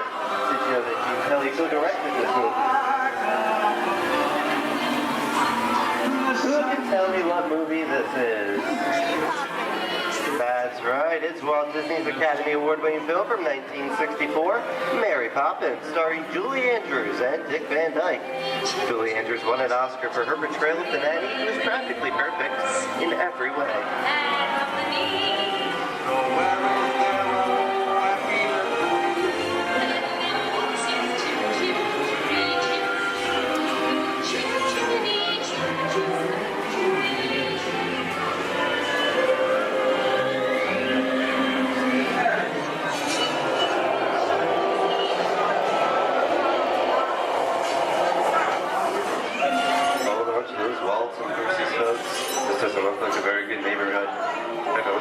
The Underworld. To see such classic gangster films as The Public Enemy, starring one of my favorite tough guys, James Cagney.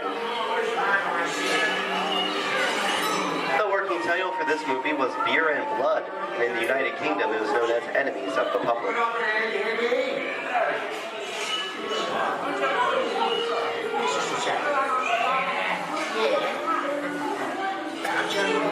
Very nice try. Judge comes around, he's going to leave you some beer. You're going to check it. And you're going to kick in with the dog. And if you don't, somebody's going to drop by here and kick the cheek out one at a time. With me? I get you.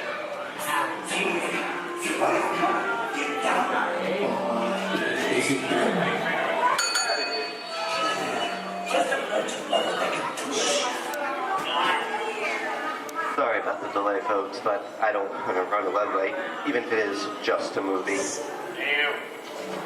You talking to me? You talking to me? That's okay, I'm talking to the demon with funny looking mouth over there. You're talking to me. I'm not supposed to leave my vehicle. I say get away. Oh, okay, Monkey, whatever you say. Hey, how'd you know my name anyway? I've seen this movie before.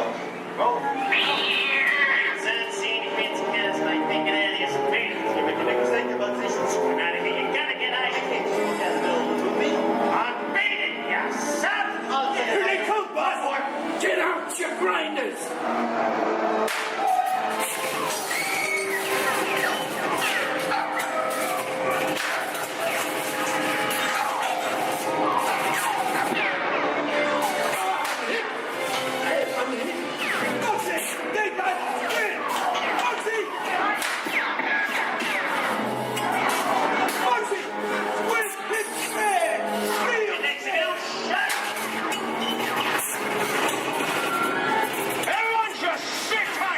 Running a red light to get so long I never break the line. Lady, watch this! No more red lights!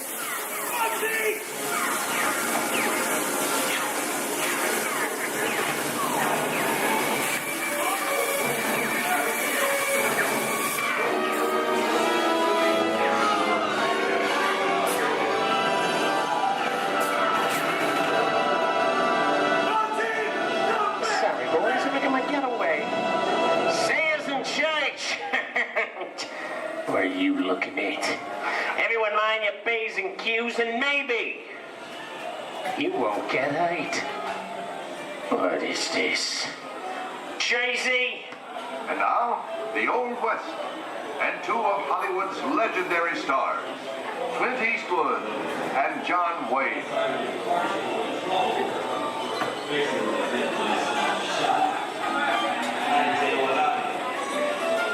Go right ahead. That's what you're going to do. A long time ago, I made me a rule. Let people do what they want. Sleepy little bug. So, that's some mighty tough territory you're heading into, Pilgrim. I'd think about turning back if I was you. That is, if you want my opinion. In other words, it's a perfect time for me to collect up all your valuables. Starting with the jewelry, going on to the cold hard cash. Perhaps work. Hey! It's the bank robber! Don't let him get... I don't even like this neighborhood, Kappa! This is nuts. Nuts! Tell us I'm getting out of here. What are you doing, old man? Get yourself up. Looking at this one. Can't get any worse!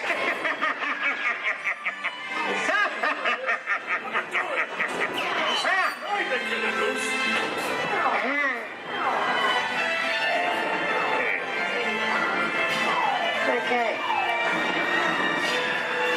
It's twice.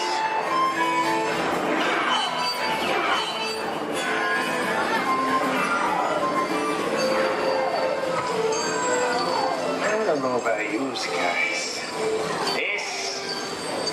This is kind of creepy. What is this? This is Alien. You are with Sigourney Weaver aboard the spaceship Nostromo. Something has gone wrong. One by one, the crew has vanished.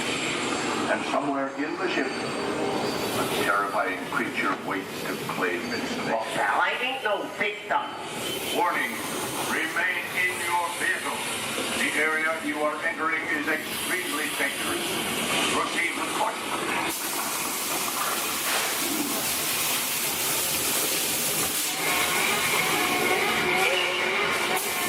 Emergency distress system is now active. Ship will detonate in T-minus 10. The option to override automatic detonation expires in T-minus 5 minutes.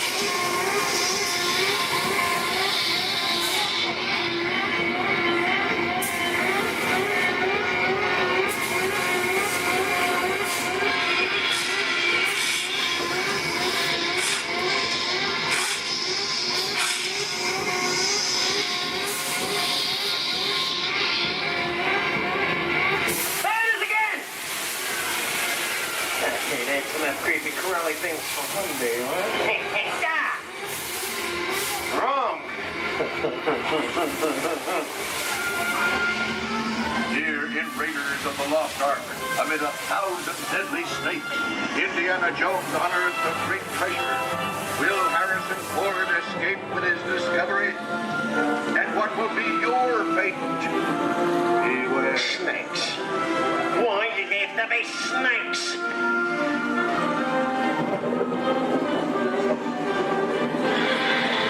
The dust of 3,000 years lies undisturbed in this ancient burial chamber. And on the chest of the great stone god, a priceless Get a load of that chunk of ice. Time for me to get back to work. Don't nobody move while I go get the goods. I don't think they'd notice a few extra bodies around here. Know what I mean? But the jewel is guarded by a curse, and those who dare defy that curse must pay with their lives.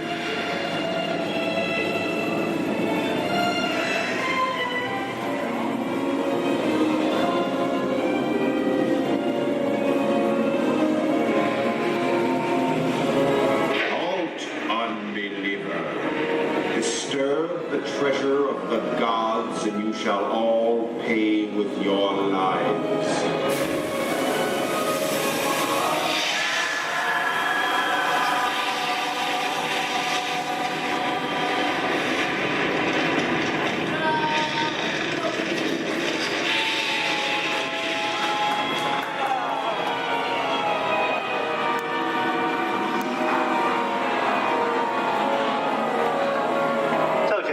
Popcorn.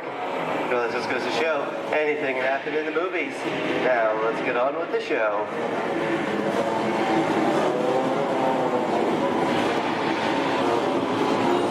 Ooh, I see dead people. The horror movie is my all-time favorite genre. Some of the best horror films were made back in the 1930s and 40s, but monsters, mutants, and maniacs are still audience favorite and continue to haunt us today. And that's what I call a wrap.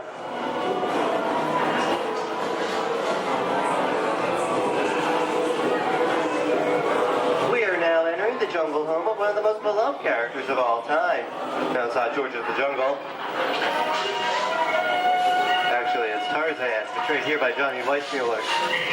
Over here we have Maureen O'Sullivan as Jane, and the lovely and talented Cheetah as herself.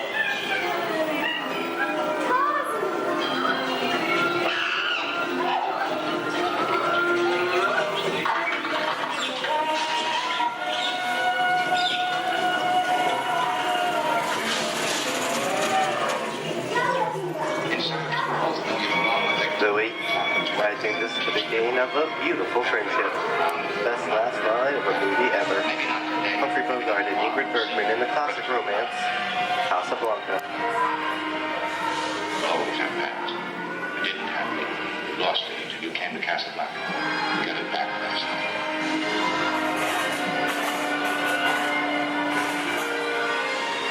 I've got a job to do too.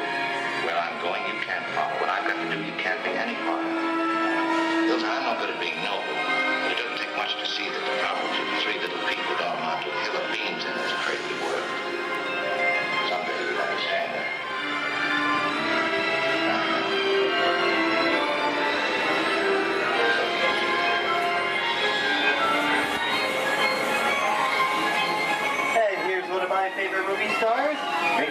in one of his greatest roles, the Sorcerer's Apprentice in Fantasia. The sorcerer in the sequence is named Yen Sid, which is Disney, spelled backwards.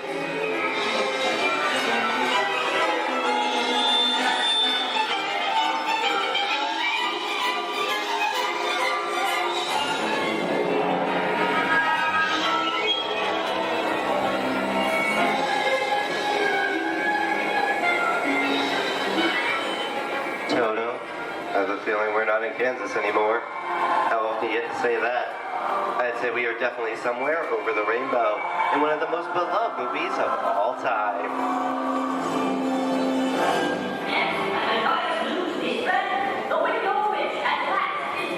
The Wizard of Oz.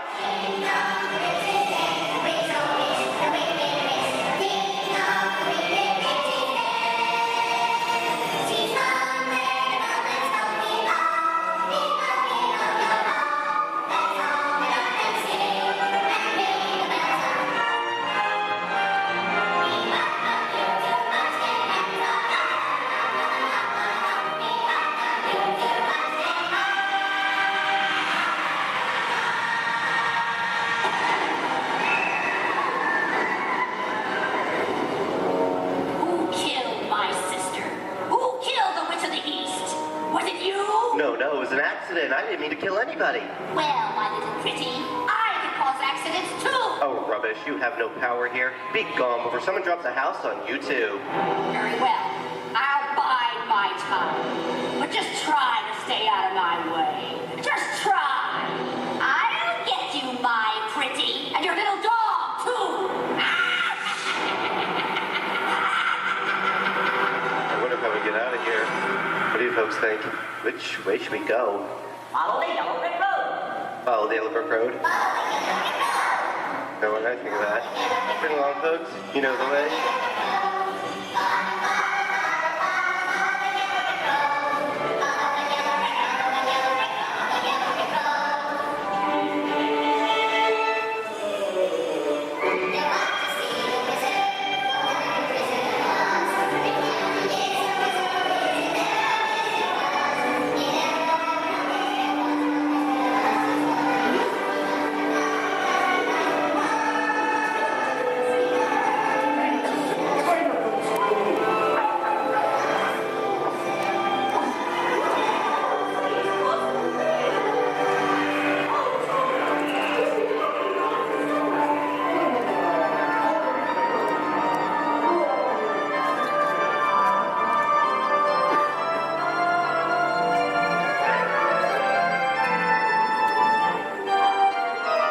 I hope you enjoyed our tour of these great moments at the movies, but we've only scratched the surface of what Hollywood has to offer.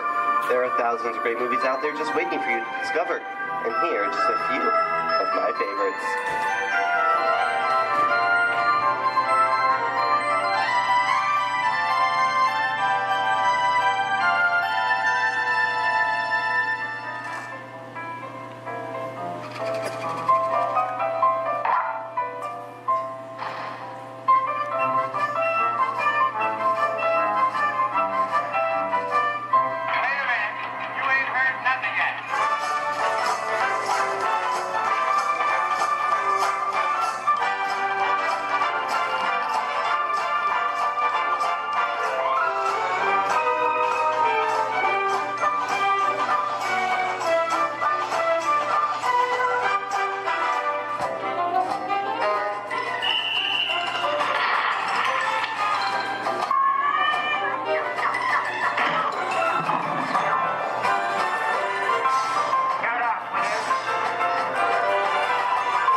Hollywood Studios, I'd like to thank you for joining us on the great movie ride.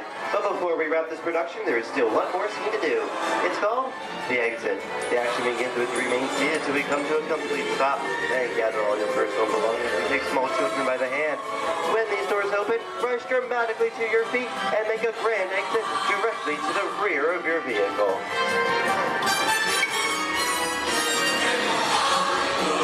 Oh, and one more thing.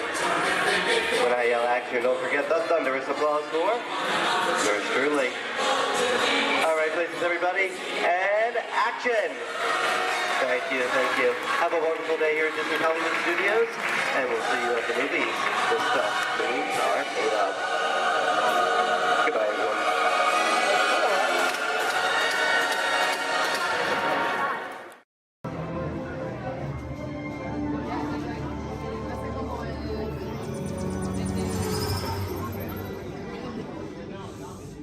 Greetings, Terrans. I am Nova Prime Irani Rayan, Commander of the Nova Corps.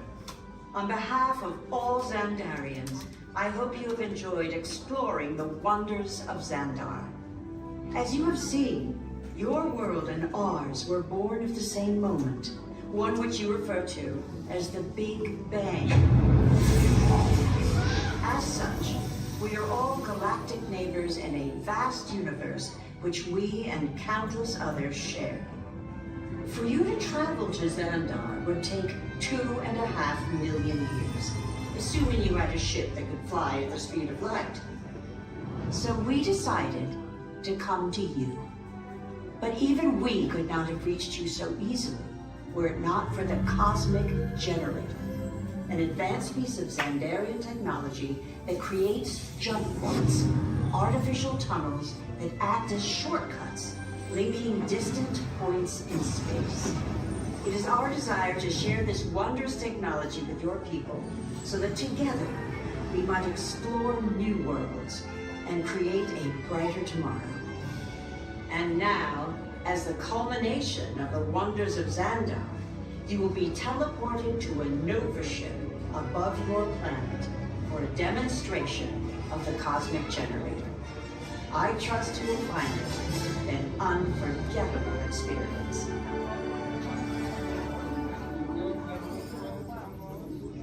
Welcome, people of Epcot, Epcoters, Epcotians, citizens of Epcot. Does anyone know what they call themselves? What? I'm on? Someone needs to tell me when I'm on. Welcome, Epcot-tarians. I am Centurion Tal Merrick, and we're just about ready to teleport you up to the ship for the demonstration. As you're about to enter a secure Nova area, I must ask you to put away your Terran communication devices at this time. Recording of any type is strictly prohibited. I am very serious about this. Now, please step forward into the chamber. You're gonna love this.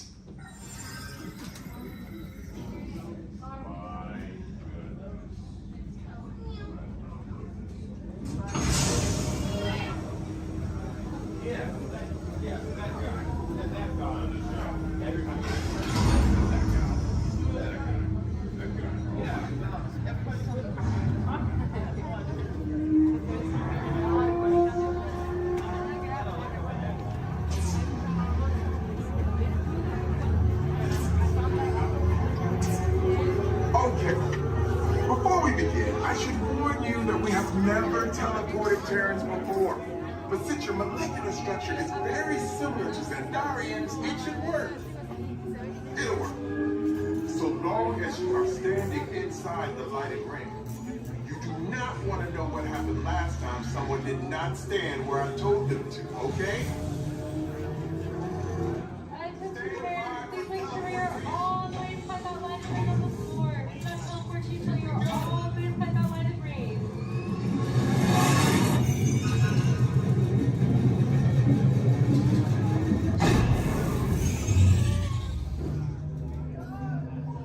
You made it! I mean, of course you did. Nova Prime, they're ready. Excellent.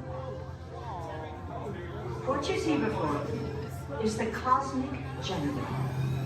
And in just a few moments, we'll be activating it so you can experience for yourselves what's happening. I'm not sure. Our power's out. And the cosmic generator is gone. Cheerio, Mother. Go to Code Red. Prepare the fleet. And call the Guardians. Now. There is no cause for alarm. Turn off that alarm. I've got an important transmission coming in. Hey, what's up, Nova Corps? Our cosmic generator has been stolen. What? How? Why didn't we think of that? That thing's gotta be worth a fortune. I am Groot. Good question. Yeah, who do you think took it? Perhaps that really big man outside your ship. Oh, that is a big man. I need to alert Nova Prime. I have been watching Terrans for eons. That's not creepy at all. This species has failed. Wait, whoa. We didn't even know there was a test. He's got the cosmic generator. He's creating a new jump point. Jump point to where? Not where. When. It's some kind of mutant jump point. He's going back to the dawn of time. Dawn of time, why? To erase an error. Well, that doesn't sound good. Your time is over. Wait, what do you mean? What do you mean it's so vague? The jump point is closing. Hey, Nova Dude, you're Nova Corps need to follow that whatever it is until we get there. We can't. Our power is down, and I've got to get these Terrans onto evacuation shuttles. I got it. I reprogrammed the shuttles to follow through the jump point. Wait, what? Look, they're our only chance of keeping track of that whack job until we get the cosmic generator back. Piece of cake. Wait! There's cake. Where's this cake? The odds are impossible, Yeah. but it's our only shot. Good luck. Are you sure you can control it? Come on, it's me. I got this. We're all toast. First it was cake, now there is toast. This plan is making me so hungry. Terrans, listen up.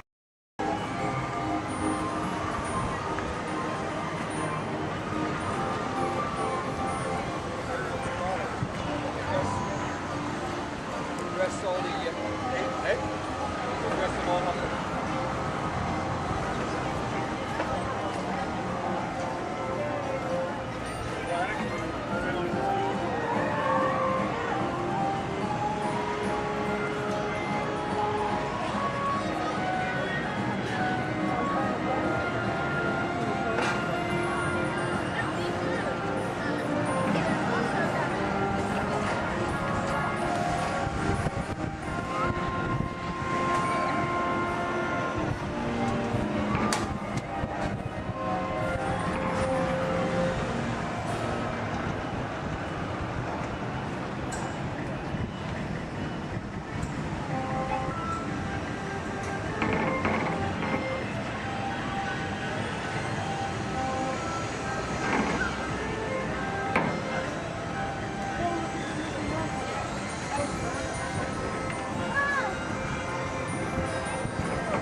We are now approaching our one and only stop to the Mickey and Friends parking structure and the Pinocchio parking area. For your safety, we ask you please remain seated until this tram has come to a full and a complete stop. As soon as that happens, I'll instruct you to lower your head, watch your step, and exit to the driver's left-hand side and the driver's left-hand side only. But until then, please do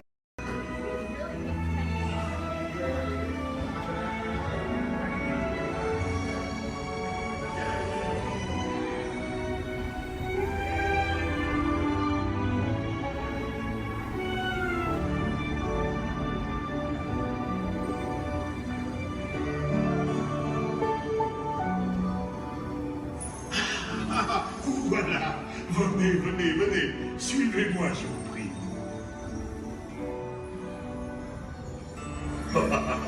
Chef Rally is waiting for you. This way. Gardez-vous.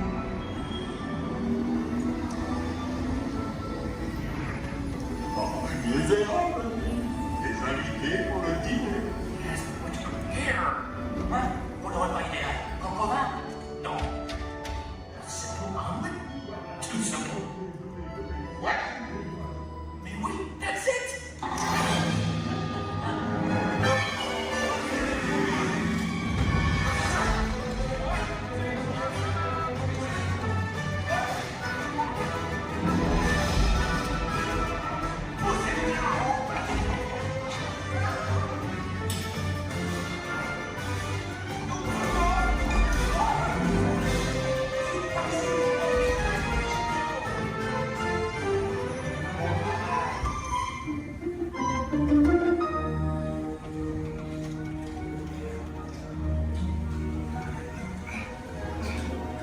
Cette nourriture est pour nos invités, pas pour vous. Hey guys, the food is for them, not you.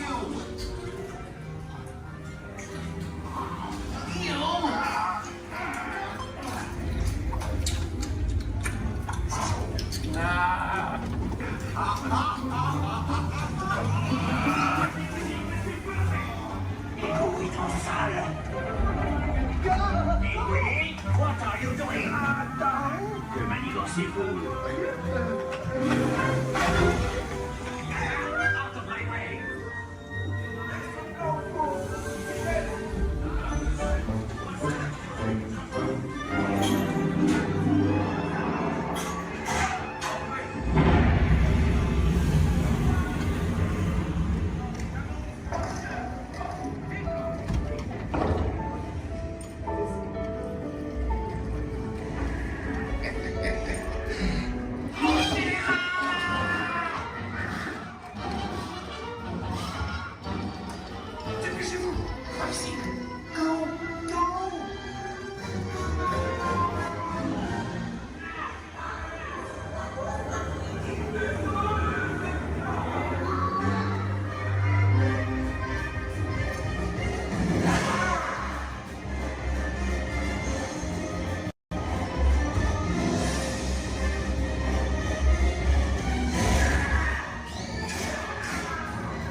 Attention all visitors from Galaxy M31. Please keep forward-facing tentacles clear of oncoming vehicles.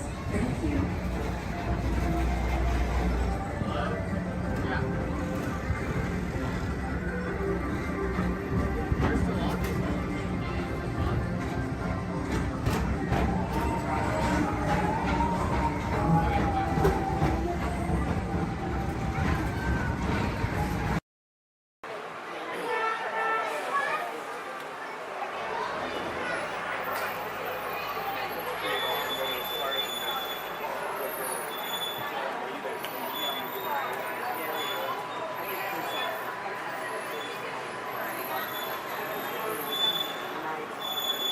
Hello everyone, my name's Don and welcome aboard. We're heading into the backlot of Disney's Hollywood Studios. This production area was built in 1988 as a Florida counterpart to the Walt Disney Studios in Burbank, California. We included sound stages, recording studios, high-tech editing rooms, all the tools needed to create movies, TV shows, and radio broadcasts. We've even got our very own water tower too. It's up ahead on the left side of our shuttle. We call it the Earful Tower. It's inspired by the water tower Walt Disney had built for his Burbank studio in 1939. Our Florida tower stands a lucky 13 stories high, and we added our own creative touch, a giant set of Mickey Mouse ears. If you wanted to wear those ears, you'd have to have a hat size of 342 3/8. Up ahead, after the next bend in the road, you'll have a perfect opportunity to take a picture of this famous icon. In the world of entertainment, every project starts with a screenplay and a lot of creative ideas. A production studio is where the ideas of writers, producers, and directors are transformed into an on-screen reality. Within these huge spaces, filmmakers can literally create their own worlds. Our Florida sound stages are soundproof, weatherproof, and most importantly, air-conditioned, all vitally important for the cast, crew, and equipment. Many of the crafts needed for filmmaking are located right here on the lot. On the left, we have our own greens department. It grows flowers, trees, shrubs, and topiaries. A few well-placed plants can cover up empty spots in the set and add a touch of natural beauty to a scene. On the right are two of the aircraft from the 2001 blockbuster hit Pearl Harbor. These exact full-scale replicas of P-40 fighters were used in the special effect fight sequences. Of course, many of the planes we saw flying through the aerial battles or sitting on the ground weren't real at all. They were created entirely within a computer. Oh, keep your cameras focused to the right. We're coming up on that perfect angle of the Earful Tower I told you about. It's a true masterpiece.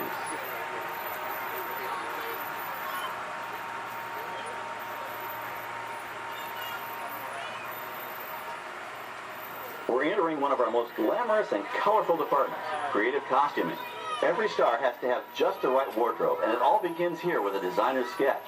Our team of designers, seamstresses, and tailors can turn 1.5 million yards of fabric into over 25,000 costumes every year. Many of these costumes will become part of the shows and attractions of the Walt Disney World Resort. In fact, here in Florida, we have the largest working wardrobe department in the world. Why, Mickey Mouse alone has over 175 different outfits to choose from, while Minnie Mouse keeps more than 200 unique costumes in her wardrobe.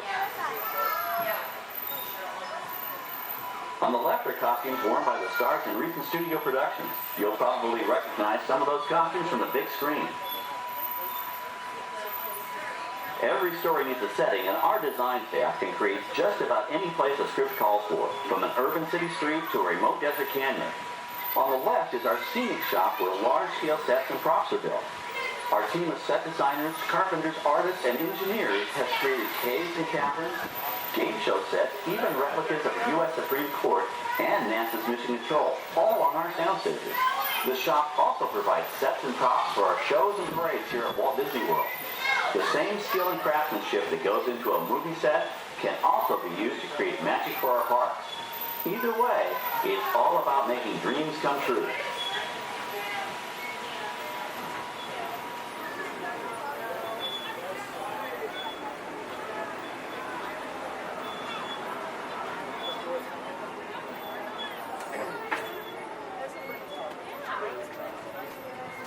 Now we're entering a zone we call the Boneyard.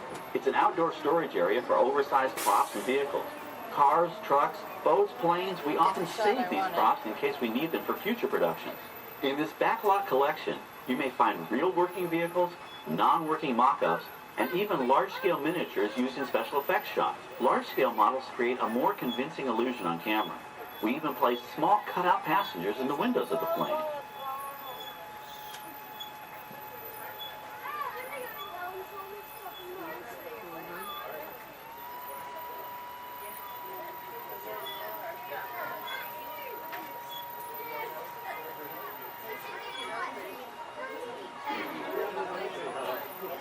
We're now passing by the sets for our Lights, Motors, Action Extreme Stunt Show. On the left, you may catch a glimpse of the Mediterranean fishing village that sets the stage for this thrilling attraction. We'll get a closer look at it soon, but for now, we're approaching one of the largest standing sets on our back lot. It's over on the right. It may not look like much from this angle, but it's pretty spectacular on the other side.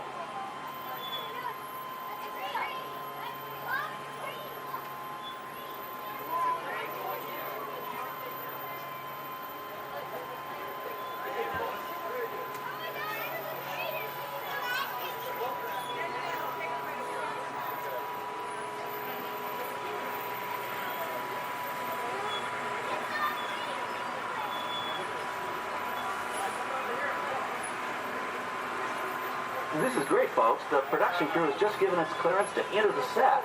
Hello, Backlot Tour. I'm Amy, a production coordinator here at the studios. I can see your shuttle heading toward our canyon set. I've given your driver permission to come in and take a look around. I'm up here with our effects crew, and we're getting ready to shoot a test sequence. Oh, on the way in, you're going to be crossing a wooden bridge, and things may get a little bumpy, so please, hold on to your belongings, especially hats, cameras, and glasses, and keep an eye on any small children in your party. And of course, please remain seated at all times. Welcome to the set. As you can see, we brought the bare, dry deserts of Southern California to green, typically humid Central Florida. This set is based on real locations that our production designer took pictures of. Our set crew spent about 6 months building the canyon, but we've used it for a number of TV shows and specials over the years. For our upcoming production, the script called for a tanker truck. We found this one in our boneyard, but it was too big to drive into place. So we picked it up with a crane and set it down here. We're up on the overhead platforms, and I see our director has arrived. As soon as the rain effect is ready, we'll begin the sequence. This set and shower is really just a special effect. We've rigged up a series of water nozzles just above your tram. The water sprays in a crisscross pattern to create a sense of depth. But this storm only covers the first few feet.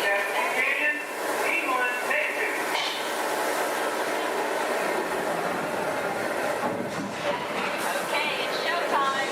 Everybody stay seated. Hang on to your belongings and watch your children.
Now, let's go behind the scenes and find out how this spectacular sequence was created.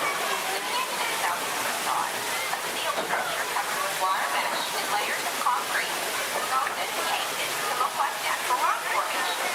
Narrow yellow pipes carry propane gas, fueling slow juice and firewood.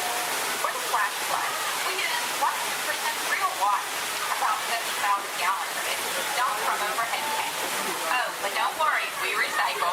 All of that water will be pumped right back up to the top for the next for an extra dynamic effect. Those ear cannons are powerful enough to shoot a basketball over the top of a skyscraper the size of the Empire State Building. To top it off, our shuttle was sitting on hydraulic shaker tables. They provided the shaking, rattling, and rolling sensations for the scene. The entire sequence can be reset in 3.5 minutes. That's just enough time to bring in the next shuttle. Well, I've got to get ready for our next take. Thank you all for being part of the action. Hey, I'm needed back on the set, so enjoy the rest of your tour. Okay, well, thanks, Amy, for giving us access to the set.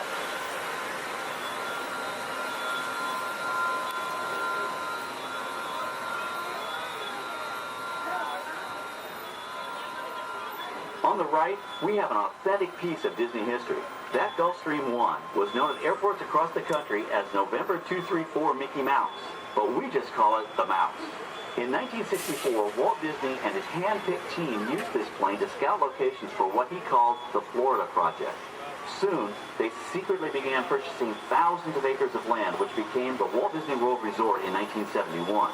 During the creation of the resort and later Epcot, the Mouse shuttled studio executives and Imagineers between Burbank and Orlando, making it the most used executive aircraft in the country. Appropriately, the Mouse retired here in 1992. As Walt used to say, it was all started by a mouse. In this case, the 234 Mickey Mouse. On our right, we once again sweep past the magnificent Mediterranean village of our Lights, Motors, Action Extreme Stunt Show. This high-octane attraction is based on the hit show from the Walt Disney Studios Park in France. In this action-packed production, you'll feel like you're right there on the set during the filming of a spy thriller, complete with custom-built cars, motorcycles, even jet skis. You'll experience the split-second timing, coordinated driving, and fiery special effects that make action movies a real blast.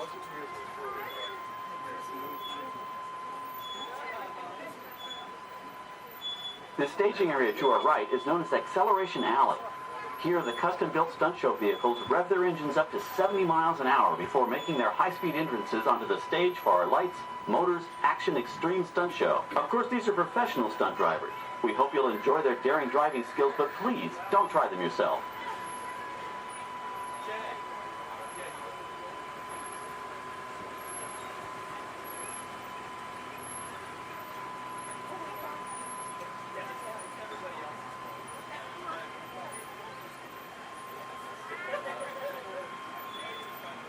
On the left, we've reached our second boneyard with more historic props and vehicles. When we reuse older props in a new production, they're often refitted with custom parts and given a whole new color scheme. You might not even recognize them the next time you see them on screen. For instance, coming up is our friend Herbie the Love Bug. He went through a special demolition derby makeover. Those dents and dings were added on purpose, but he can be polished up as good as new for his next starring role.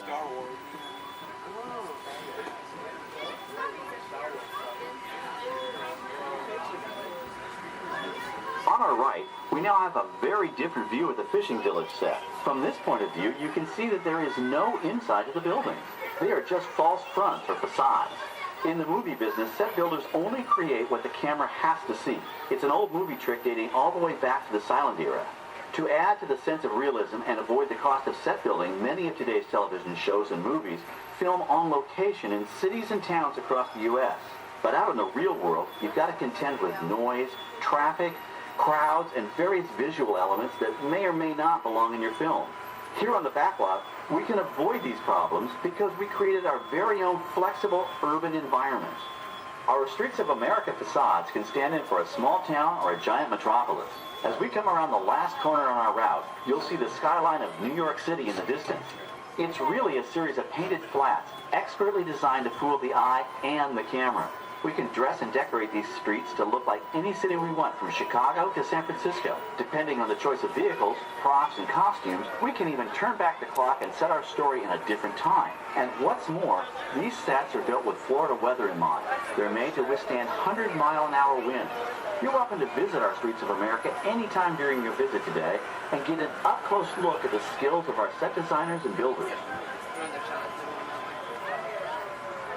We've just about reached the end of our tour. Our final stop is the American Film Institute Showcase, where you can see the actual costumes and movie props used in some of Hollywood's most famous films. There are some pretty amazing items in there, so feel free to take all the time you like. Please stay seated until our tram comes to a complete stop and check around you for any personal items that may have fallen during our trip. Well, as they say in Hollywood, that's a wrap. Thanks for joining our backlot tour, and we hope you'll come back to visit us again soon. All right, we're going to stop up here in just a moment. I'll open these doors. I'm going to exit out through those blue automatic doors into the AFI showcase for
Uh-oh.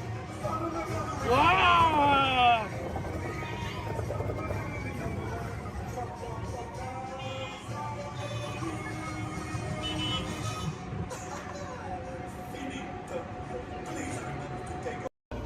Magic Kingdom. Passengers will stand by for board.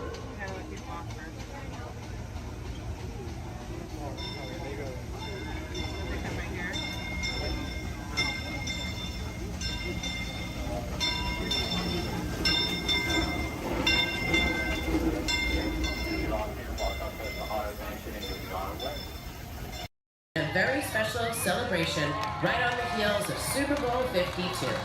From the 2018 Super Bowl champion Philadelphia Eagles, please welcome Nick Foles, Super Bowl MVP.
unbelievable to be out here with everyone here. I mean, we're celebrating a good time.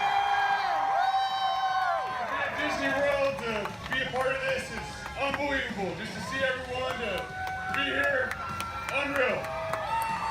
So, tell me, your fans have lined the parade route from start to finish. What do you have to say to them? I mean, Philly fans are everywhere. I mean,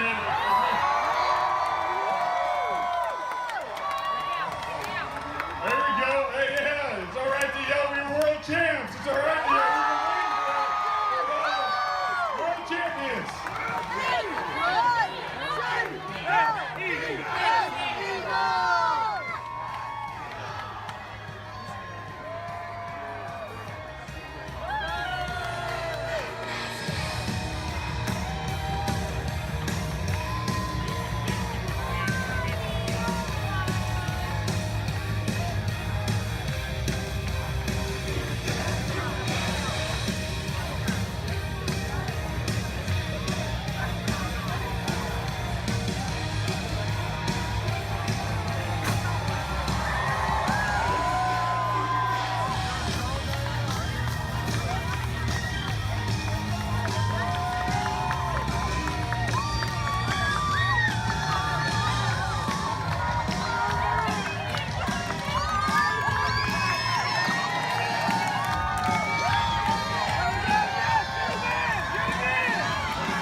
Yes, Walt has some of the brightest minds in the world, but I keep things around here pretty chill, so the kids can create the next big idea that will give you the tools to become the next generation of heroes.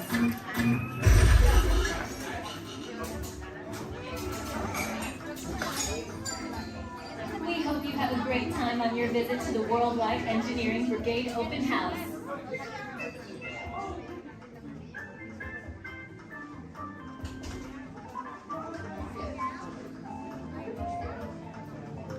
And now, our project lead, the brilliant, Peter Parker. Hey, what's up? I'm Peter Parker, and here at Web we get access to some pretty awesome tech, like vibranium from Wakanda, or this crazy alien juice stuff we have in Particles and Star Tech. It all helps us develop really cool stuff, like these spider bots, for example. Check it out, they have this really cool self-replicating feature. Because? This is awesome. Buddy, you could stop doing that now. But anyway, you guys are here today to help us test the web slayer vehicle. Using onboard tech, you will be able to sling webs just like my buddy Spider-Man. Peter, your presentation is getting away from you. Yeah, I'm aware of that, Sharon. If you could just initiate the safety protocols, it'd be great. Problem with that, So Peter. anyway, if you want to sling a web, all you gotta do is sling it on in the direction you want to shoot the web, and that's it. It's awesome. Peter, your spider bots are continuing to replicate and are consuming everything in their path. They seem to be stuck in self-replication mode. If you could just handle that for me, please. On it. Contacting Mr. Stark. Don't call Mr. Stark! Don't call Mr. Stark. Sorry, Michelle. Could you just call someone else? Ask them to do it. Okay. Contacting Spider-Man. Here. I'm gonna go find Spider-Man for us all, because he's around here somewhere. Okay, goodbye. Spider-Man! As you may have noticed, the spider bots are locked in that awesome self-replication mode. In spite of what you see, they were created to be robotic helpers that can break down raw material and create all kinds of useful tech.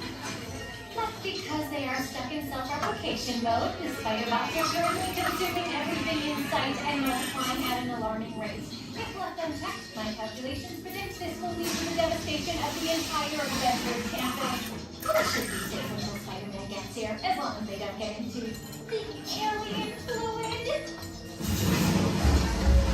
This is now a bigger problem. Activating threat level protocols.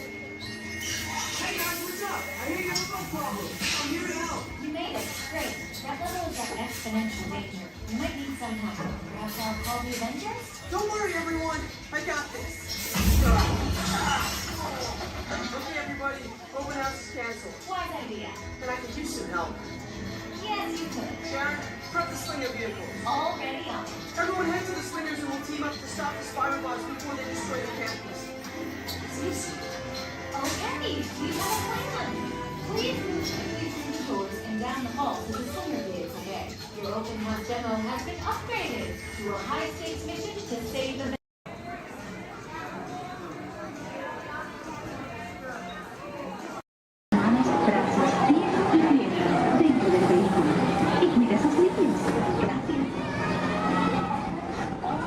Step carefully onto the moving platform, then step in.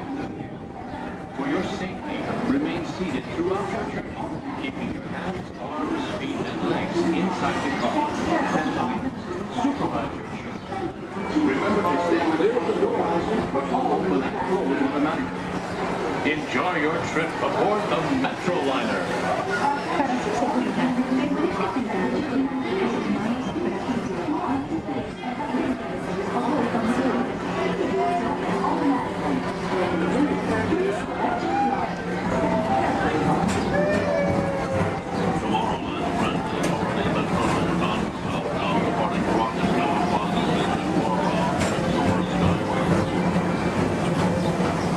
Welcome aboard, TTA travelers.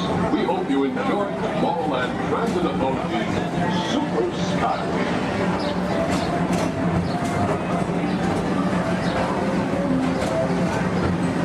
Now approaching Tomorrowland Interplanetary Convention Center. The convention center is home to a galaxy of wonders from faraway.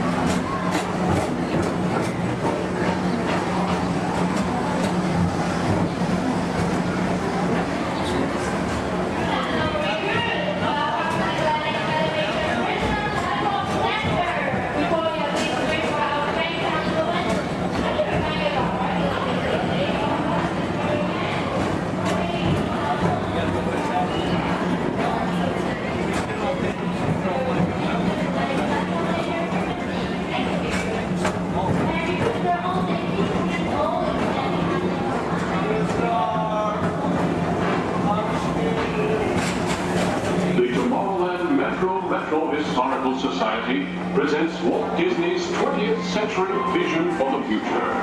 This model city dared to dream the perfect community in which to work, live, and play.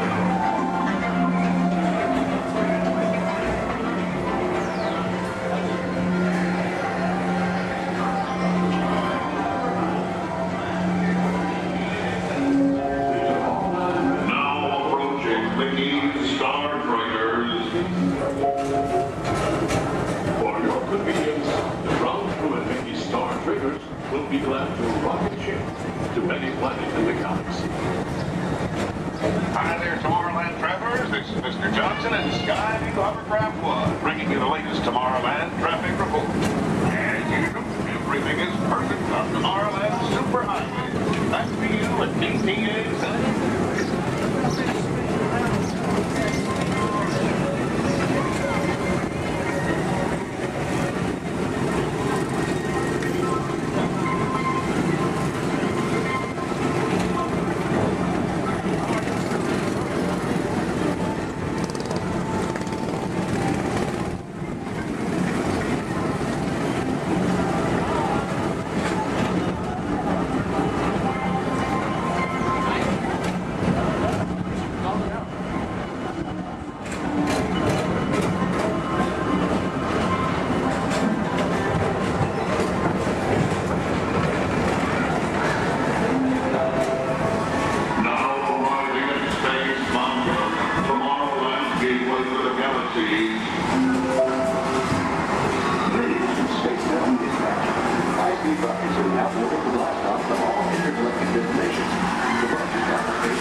on extraordinary space travel and adventure.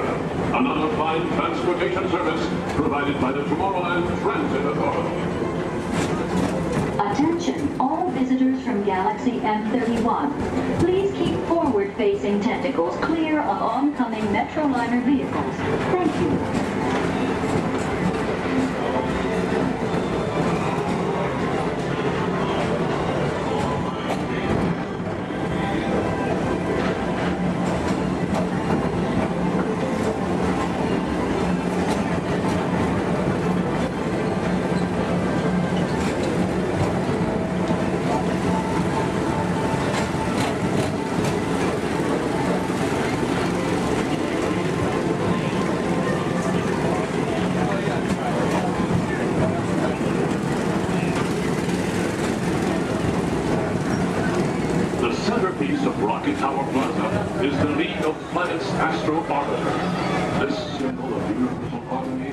Interplanetary fellowship provides all beings with an exhilarating spin around the planets.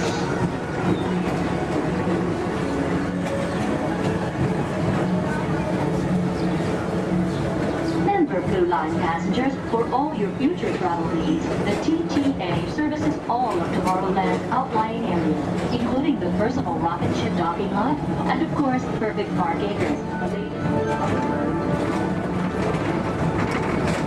Paging Mr. Morrow, Mr. Tom Morrow. Your party for the Saturn has arrived. Please give them a ring. Now approaching Walt Disney's Carousel of Progress.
Okay. Take this corridor to the turbo lift. Then head down to the escape pod base. Those droids are programmed to return you to Batuu.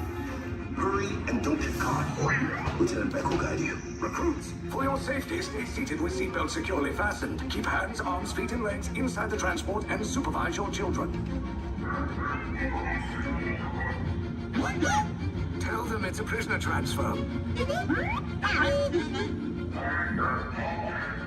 Did it work? Good. Now get a move on. There's a clear path to the turbo lifts at the end of the hallway. Turn right. A probe droid. You're lucky it didn't spot you.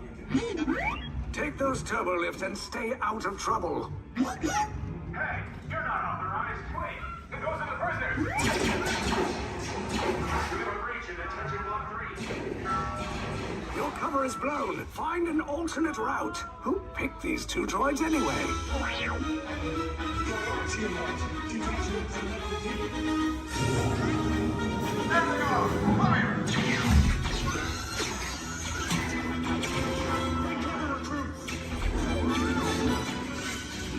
The escape pod's just below us. Take the lift down. Hurry! Hurry! No, not up! I said down!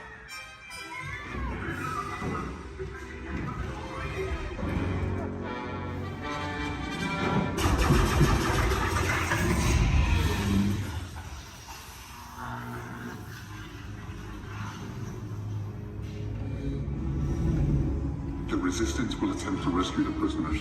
They have neither the resources nor the courage to engage us. You underestimate their conviction. Raise the shields! Shields? I see no evidence. Now! Sound the alarm! All personnel to their stations! Sir, the prisoners have escaped. How brave, but ultimately hopeless. There's nowhere to run.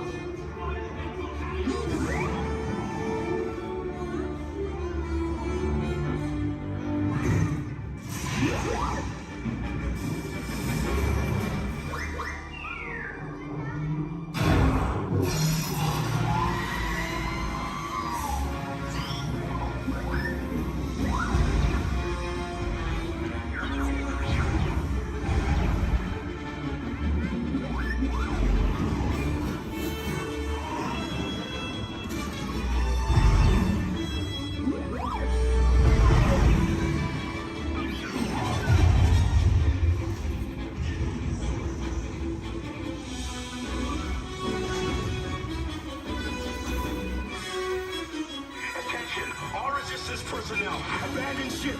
I repeat, abandon ship. This destroyer's about. There's no escape. You will tell me the location of the secret base, and then I will destroy you and the Resistance.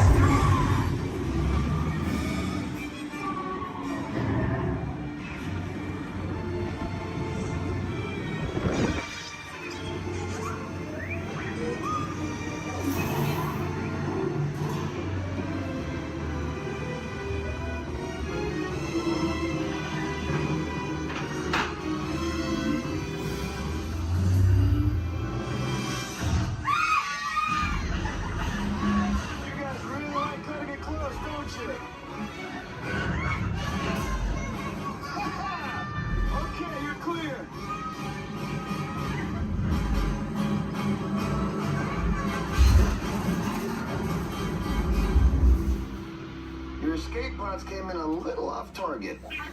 Ground crews will meet you outside the wreck. All right, nice job, recruits. Not what you signed on for, but hey, you're Resistance now. I think I have that authority. Right, Beck? Where's the lieutenant? I need eyes on Beck. I know, Stafford's pod beacon.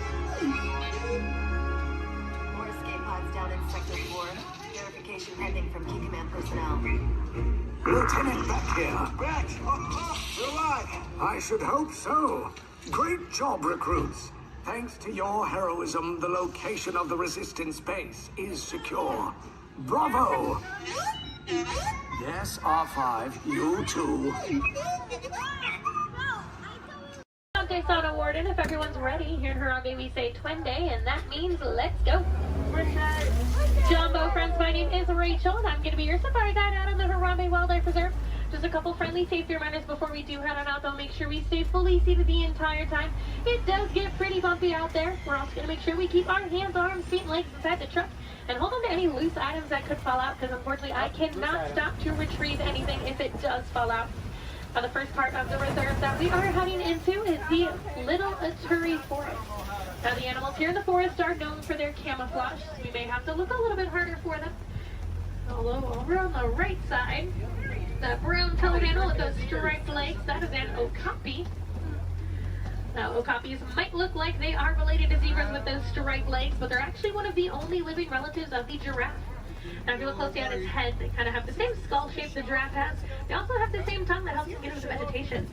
Now, that black and white bird that's hanging out down there kind of by the water as well, that is a saddle-billed stork. They can stand at about 5 feet tall with a wingspan all the way up to about 9 feet long. So if you look up above you, that is about the length of the canopy that's on top of your head. Now, they get their name from the yellow saddle shape on their beak, and they do also mate for life. So once they find their partner, they're with them for the rest of their life. Definitely be on the lookout for another one. There's usually another one that hangs out pretty close.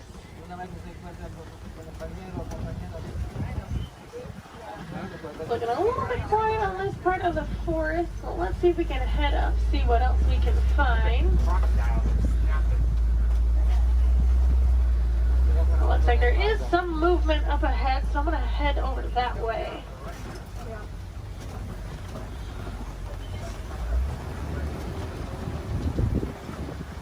Alright, so coming up on the left, you might see there's some light tan colored animals kind of huddled underneath the tree, kind of by that bamboo. Those are greater kudus. And then actually up kind of under the trees, and then also at the top of the hill up there, those darker brown colored animals with those horns on top of their head, those are bongos. Now, bongos are very shy and reclusive animals. That is how they get their nickname, the ghost of the forest. Both males and females do have those horns on the back of their head. And if you notice they're angled backwards, that's help them get through any of that thick and tangled brush here in the forest they usually live in. Alright, it looks like we're going to cross over some water, so that means we're heading out towards the Safi River. You're going to want to keep your eyes near the water looking for any kind of shadowy figures. A lot of times you'll see Nile crocodile or even Nile hippos. Now, hippos will spend most of their time in the water and even spend about 8 minutes at a time underneath the surface. The average male hippo does come in at about 5,500 pounds, and they do kind of float to the bottom of the water and walk along the bottom rather than swim. Although to be fair, if I was 5,000 pounds, I'd probably do the same thing. It takes quite a bit of energy for them to swim around. I haven't seen any yet, but they do have a couple spots here in the river, so we'll head up. Now, those white and gray birds that are hanging out on the island, those are pink-backed pelicans. They do get their name from the pink coloration that their feathers get during mating season. That's not actually the feathers that turn pink, though. It's their skin that turns that color. It kind of makes their feathers look it.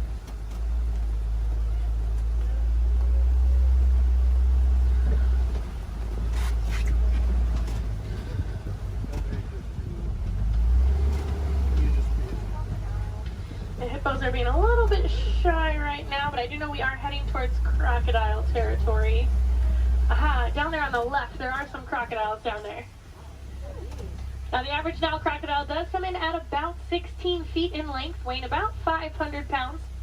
Although they can grow to be about 20 feet long, and I do know there's at least one down there that's a little bit over 700 pounds.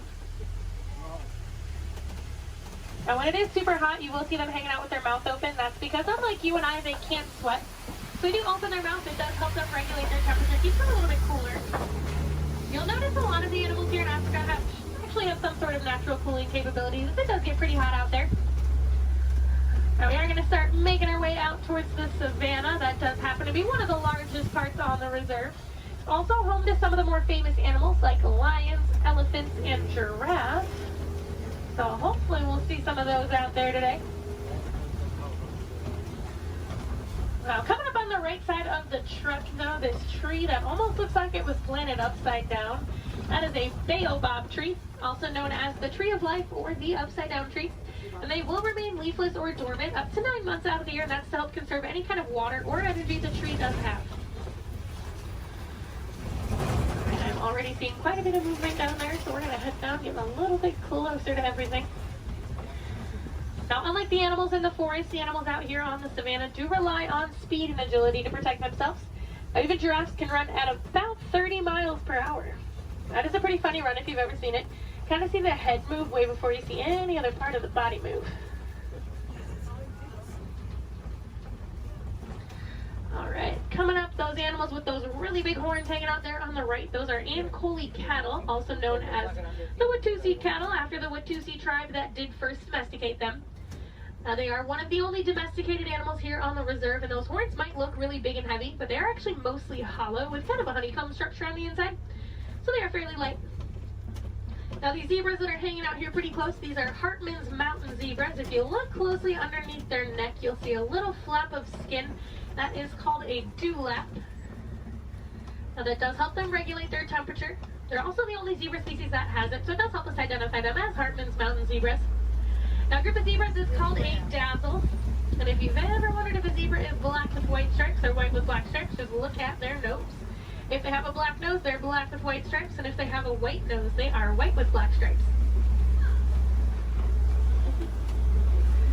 Alright, we are going to slowly start making our way towards those giraffes.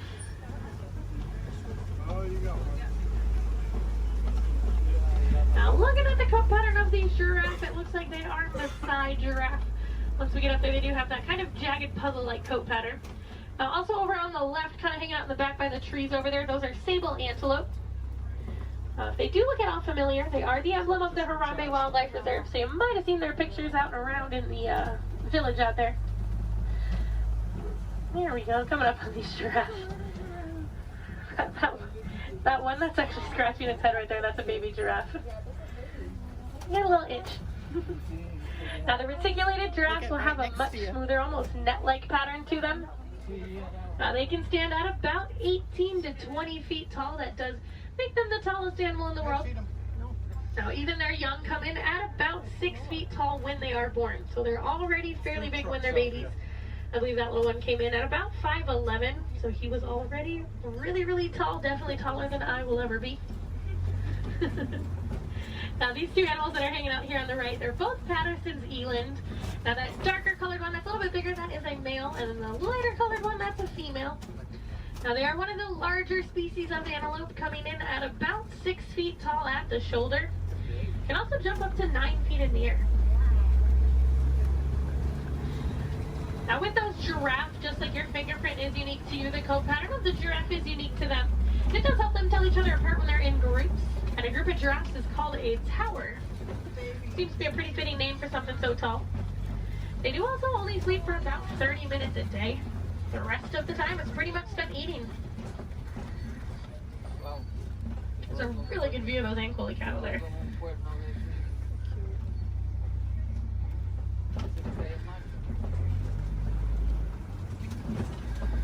Alright, let's see if we can head up a little bit farther into the savannah, see what else we can find.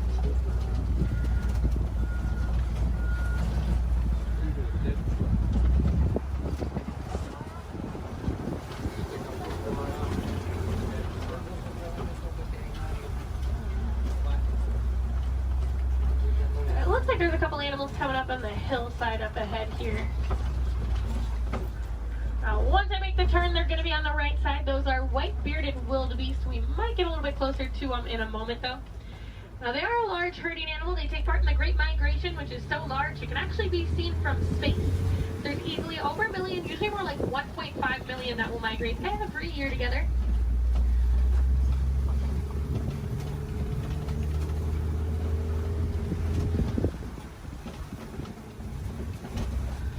There they are. You can kind of see them there. Now we are also coming up on some knockdown trees just up ahead, so we're going to head over that way. Usually that is a pretty good indicator that there's an elephant or two nearby. Elephants are known as nature's bulldozers, so you can always kind of assume. Actually, it looks like there is one up ahead of us. I'm going to see if we can get a little bit closer to it.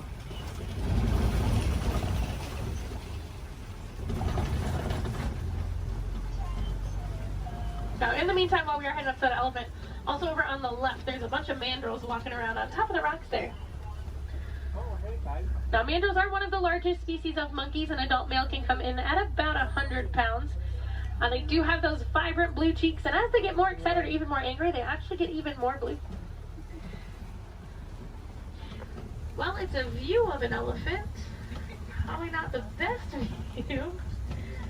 I do know there is usually another herd of them that like to hang out a little bit farther up as well, so we'll see if we can head over that way, maybe get more of a frontal view of an elephant. That would be nice. Now, as male elephants grow older and more mature, they do get kicked out of the herd by the female elephants. They either live in solitary or smaller groups of male-only elephants. They do tend to get a little bit too rough with the young ones, and the females are not a huge fan of that. Well, you can kind of see that one a little bit better.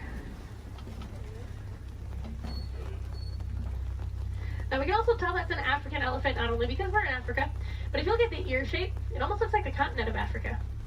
Makes it super easy to identify.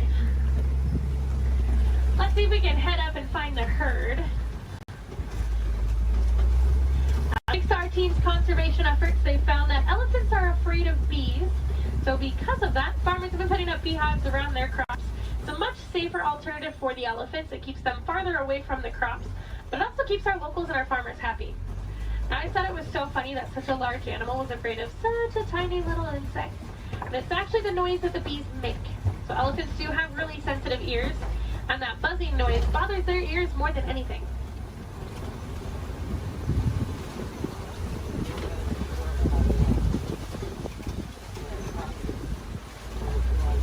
And I am seeing some tusk marks in the red clay, so hopefully that is a good sign that the herd has moved through here fairly recently. Now, just like you and I might take a multivitamin every day, the elephants do eat that red clay. It gives them a little more nutrients they may not always get from their daily diet. Female elephants do also have one of the longest gestation periods, coming in at about 22 months. So I'm not sure I blame the females for wanting to kick the males out after a while. Personally, I might do the same thing if I had to go through that. Looks like there were a few of them moving up ahead, so we're going to see if we can get a little bit closer to them.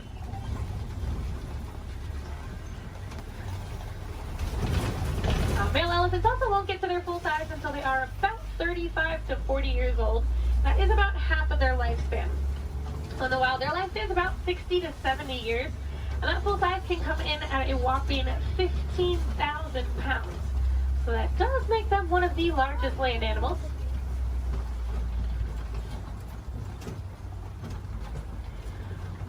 Now, they do also have really sensitive skin, so you will see them throwing dirt and mud up on their back. That acts as a natural sunscreen for them. You're also going to see them flapping those really big ears that they have, as those ears are home to a bunch of blood vessels on the inside. So just doing that, it does actually activate those blood vessels and can even cool their body temperatures down about 10 degrees. We might be able to see when we start going around this curve here. Now, in the meantime, we are coming up on some greater flamingos as well.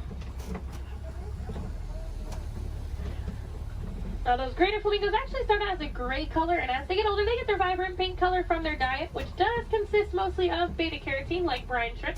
If you actually look on a couple of them, the back of their head and neck, you can still see some of the gray feathering on some of them. Now, they are one of the lighter colors of flamingo species, as well as one of the largest. You might have seen their cousins, the lesser flamingos, out on Discovery Island when you were coming in today. They're quite a bit brighter in color than these ones, but they're also a little bit smaller. And if you didn't see them, they like to hang out the very front of the tree line, kind of down to the left-hand side.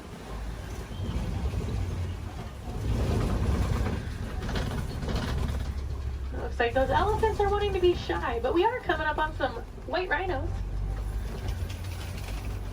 Now, white rhinos don't get their name from their skin color. They get it from the Afrikaans word weit, which means wide. Now, if you look, they have a very wide mouth.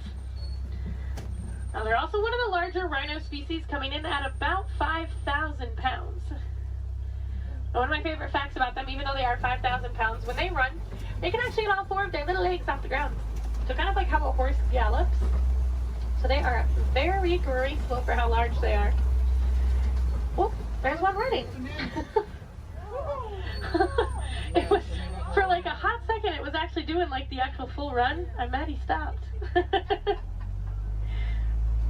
Oh, he said, I got snacks over here. I'm coming over here. And usually if you see a couple, there's quite a few. So there might be some more around. So we'll definitely be on the lookout for some more. A group of rhinos is also called a crash. That is a pretty good name for them because they are almost blind. They kind of seem more like shadows. It's really funny when they stand really close to the road. Sometimes when you try to sneak by them with the trucks, they don't realize we're there until they hear the truck and they're like, oh, they like jump and run back. Well, we are coming up on a couple cheetahs. There's a cheetah laying down right on top of the hill there that's really close, and there's a couple more walking in the back. Yeah.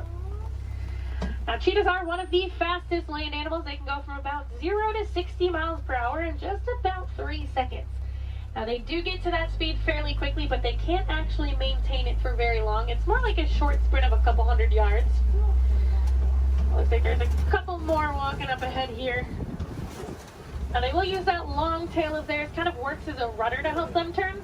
Their nails also don't retract, so they do stay out. It does help them gain traction when they are running those speeds. And unlike most big cats, they will do most of their hunting during the day and do tend to be way more active during the day. They're also one of the only big cats that can purr. So kind of like your household cats, just a little bit bigger.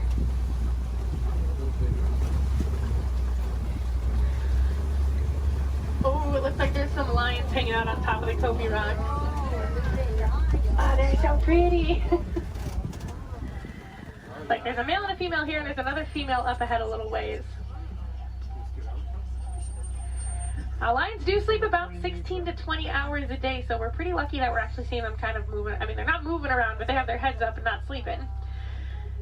Now, they do tend to be more nocturnal and will do most of their hunting at night, and it's actually the females that will go out and do the hunting while the males stay back and protect the pride.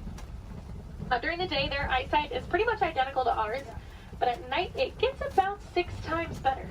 So they have super good eyesight at night. Now, when they can vocalize up to 5 miles away. You can hear it. So if you do plan on staying here all the way up until park close, I highly recommend while you're walking out to your car, keep your ears open because sometimes you will actually hear them vocalizing. It's really cool. Now, I know everyone's excited about the lions, but there's a really cute little brown and white animal over on the right. And that is a bontebok. Now, he's related to the white-bearded wildebeest that we saw earlier, and within 5 minutes of birth, he can stand. Within about 10 to 15 minutes, they can also walk and run. That's a super good survival technique for them. That way, once those little ones are born, they can get up and get on the move as quickly as possible. Now, also hanging out in the trees there on the right, those are waterbuck. Now, waterbuck do drink an excessive amount of water, hence the name waterbuck. But they also have kind of an oily, greasy feel to their fur. Now, that is supposed to help them be a little more waterproof when they are hanging out in the water. Now, we're coming up on some fairly big burrows. We'll be on the lookout for warthogs. Actually, down in that burrow there on the left, there is a warthog. Now, warthogs are one of the largest land burrowing animals. They like to back up into their burrows, just like that one's doing. That way it keeps their tusks out, so if anything tries to sneak up on them, they can try to deter that animal. They've also been known to recycle other animals' burrows, so they might find when an animal has abandoned and call it their home. Isn't the ever so lovely ostriches over there, too? Now, while we are heading over there, it looks like those ostriches have also dropped some eggs there on the right. Now, individually, each one of those eggs can weigh about 3 pounds, and they are so strong that just about any one of us can stand on them and absolutely nothing would happen.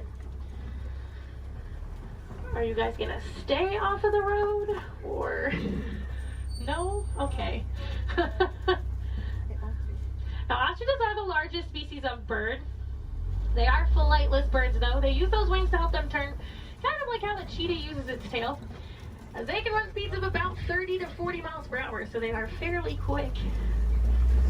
They always look so confused, too. This makes me laugh.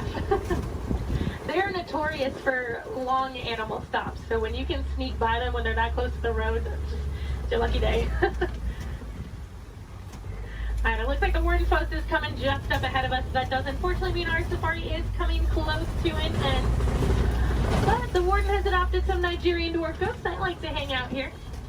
Now, they do help our warden keep the grass looking nice and the weeds down low, and in return, they produce some milk that the villagers here find very sweet and actually high in value. So that does allow the village to rely less on the wildlife out there.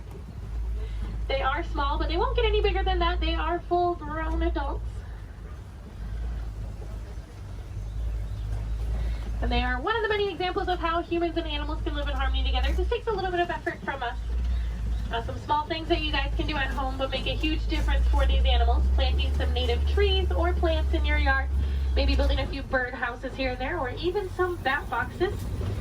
A lot of these animals, including the elephants that we saw, are losing their habitats due to mining for metallic ore, otherwise known as coltan. And that's found in many of your small electronics, so things like cell phones, laptops, tablets, anything like that.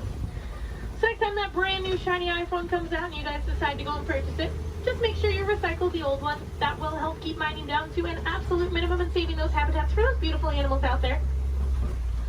And if I have any wilderness explorers on board, you guys have been on board the Simba 1. That's SIMBA 1.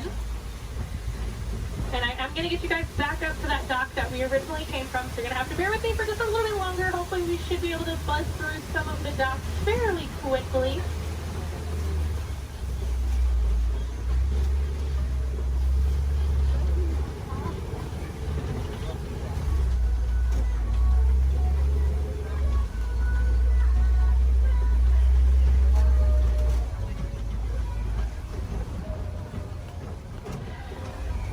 Now, if you guys did enjoy seeing the animals here on the safari, there are plenty more for you to see today. Now, actually, when you guys get off of the truck, when you hop down that little pathway there and go down the hill, if you guys take an immediate left, you'll actually be on the Gorilla Falls Exploration Trail. Now, over there, they have naked mole rats, meerkats. They have an underwater hippo viewing pool where you can usually get a little bit closer view of some hippos, as well as silverback gorillas. If you're heading over to Asia, right behind Tully River Rapids, you'll find the Maharaja Jungle Trek. Now over there they have Sumatran tigers, Komodo dragons, bats, and a whole bunch of different exotic bird species. Now both of those trails are about a 15 to 20 minute walking trail though, so you do want to give yourself a little bit of extra time. Now ECVs, strollers, wheelchairs, any of that can go through those. You don't have to park them, so you can bring them with you. And if anyone has Disney Plus at home, if you have not seen it already, there's actually a whole series on there called The Magic of Disney's Animal Kingdom. And they do go into way more detail about the animals here on the safari, as well as the ones over at Epcot and Animal Kingdom Lodge. I know they have episodes on the giraffes, the lions, the rhinos, the elephants. You get to hear from the keepers that do actually take care of them on a day-to-day basis. So you get to know them a little more on a personal level. You might even get to know some of those names. So next time you come and ride the safari, you can impress your friends and family by knowing those. On that note, no two safaris are ever the same as well, and the animals will always make sure of that. So if you guys are here on another day or even later on in the evening, definitely come back and check us out.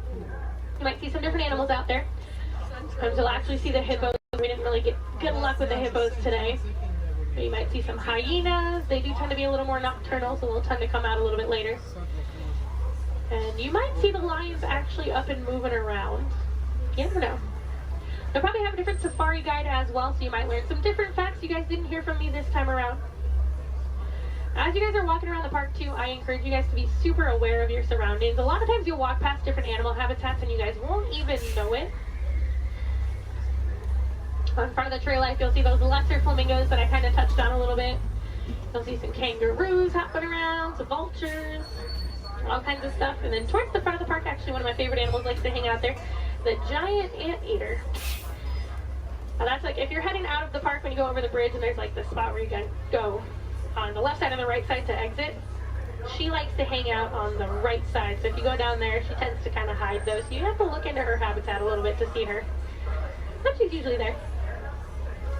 Alright, it looks like this truck ahead of us is just about loaded, so they should be on their way. So it's a really good time. Double check your rows. Make sure you do have everything. You don't want to leave anything behind because I will be heading out on another safari as soon as I drop you guys off. So it'll take a little bit of time to get those items back to you. The warden knows we are on our way, so we should be able to get cleared into that dock here fairly quickly.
friends here in Huron, but we don't like to say goodbye as we feel that is far too sad and far too final. So instead we leave you with Kuaharini. So Kuaharini friends, go well, go wild, go make a difference out there and enjoy the rest of your day here at Disney's Animal Kingdom or wherever else your adventures might take you.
Raise your hands for security clearance.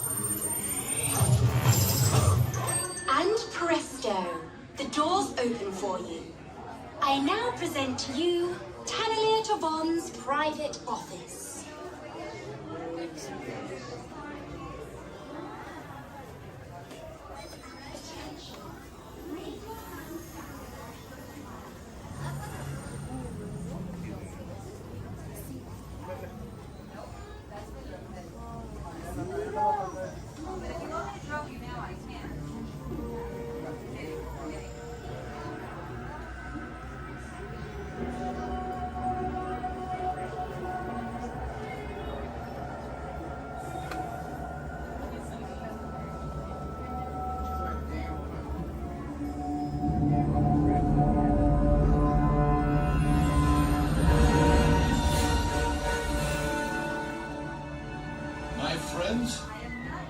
You're one step closer to your exciting encounter with the Guardians of the Galaxy.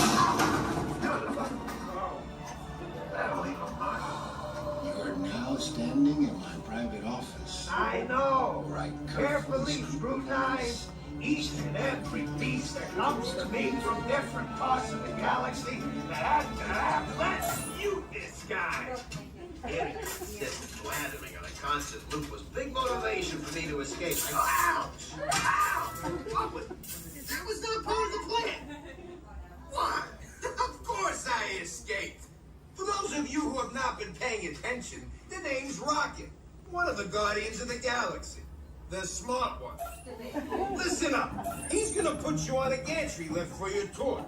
I'm gonna sneak on top of your lift and take us all the way to the big old generator control room. I'm gonna blast that thing and destroy all the control systems, which will open up every cage in this freak show and free my friends. Our buddy Mantis is in the getaway ship waiting for my signal, and then we'll be on our merry way. But this plan won't work unless you help. I don't have clearance. My hands don't scan. Yours do. If you raise your hands, I get the clearance and the chaos begins. It's a foolproof plan. 35% of the time. Oh. I'm gonna take this. Now move it.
con sus manos y brazos, pies y uñas dentro del bar y cuida a los pequeñitos. A manera de recordatorio, no tomar fotos con flash y luz de video antes de llegar a un hotel.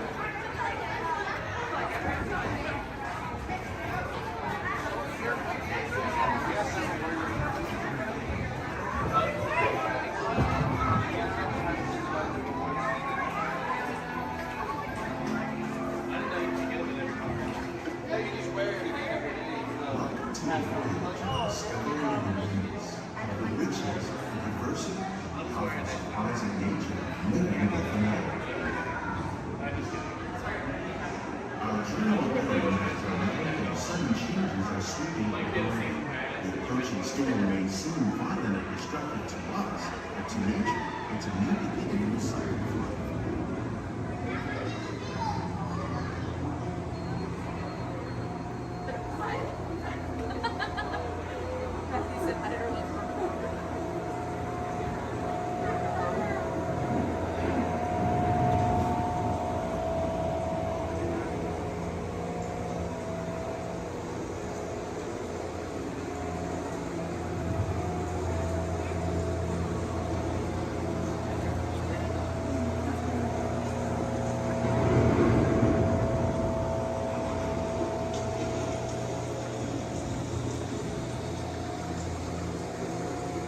Beneath the surface of the lake, roots trap water from the flowing mud, extracting precious nutrients and minerals.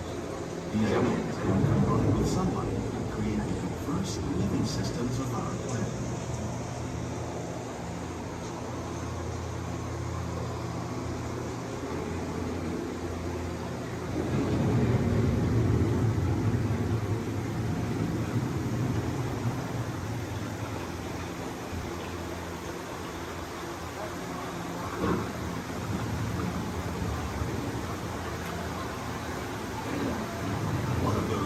Systems is the rainforest, home to the most amazing concentration of life on our planet.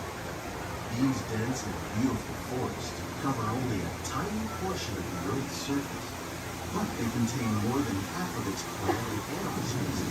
Rainforests are also extremely rich and productive living systems, providing us with oxygen, food, medicines, and other elements essential to our lives.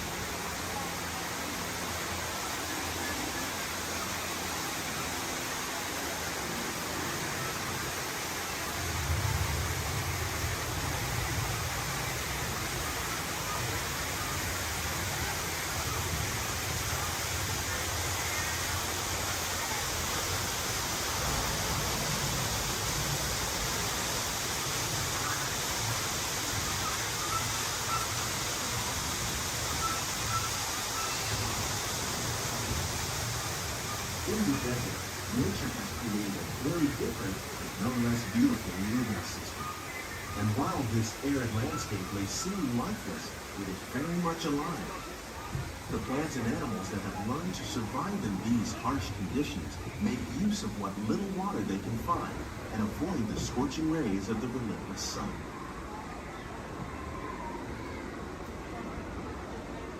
The American prairie once appeared as desolate as the desert, but over time, rainwater and nutrients gradually penetrated the hard surface of this land. Even the hooves of the mighty buffalo helped create the rich soil, one day become home to the American farm.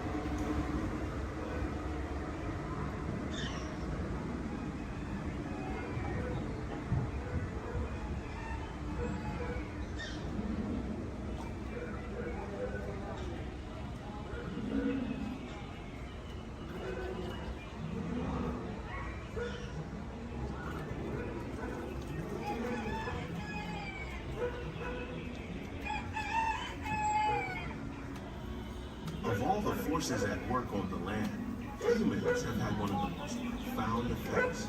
The need to produce food for a growing world led to the enormous use and sometimes overuse of the land. In our search for more efficient ways to grow food, we often fail to realize the impact of our methods.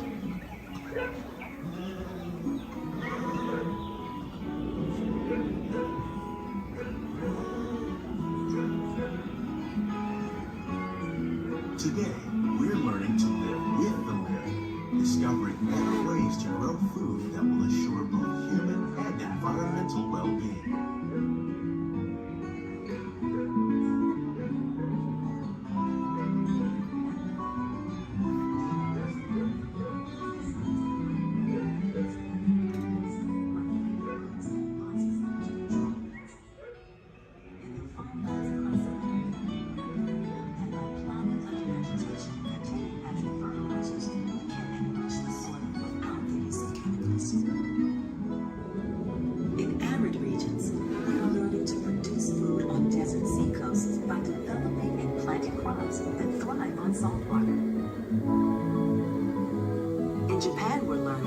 By mixing leaves and other living materials into our soil, we can make farmland more fertile without the need for chemicals. Here at Epcot, we're learning to reduce the need for chemical pesticides by breeding and using natural predators, like ladybugs and wasps, to control pests. How will we meet tomorrow's growing needs for food production, yet still respect the needs of the land? Some of the answers are being discovered just ahead. To help us maintain these carefully controlled ecosystems and for your safety, please remain seated in your boat at all times.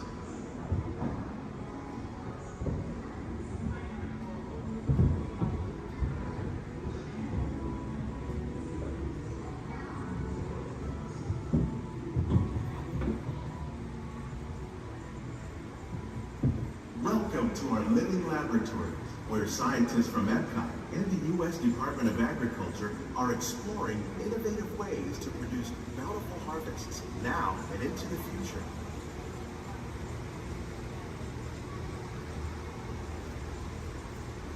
The tropics are home to the greatest diversity of plants on the planet. Many of these, like papaya, bananas, cacao, coffee, and rice, are well known around the world. These are just a few of the edible plants that have been an important source of nutrition for people living in the tropics. Many are rich in vitamins and minerals, while others are well adapted to growing in less than ideal conditions.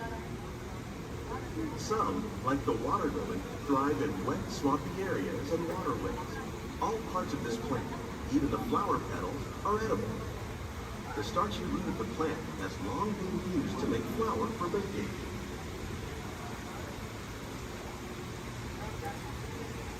One day, many of these lesser-known tropical plants may be as important as the bananas growing on both sides of the boat. More than 28 million tons of bananas are eaten annually, making it the most popular fruit in the world.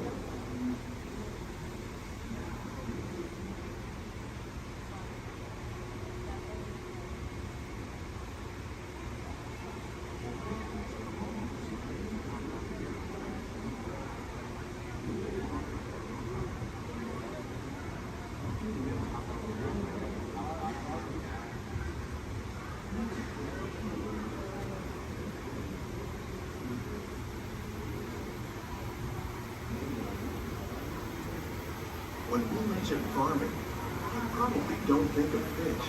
But fish farming, or aquaculture, accounts for nearly half of all the seafood consumed globally. Tilapia, bass, and catfish, like the ones you see here, are three of the more popular crops raised by fish farmers. The sustainable system we're using here recycles the water in the tanks. As a result, we're able to save millions of gallons each year.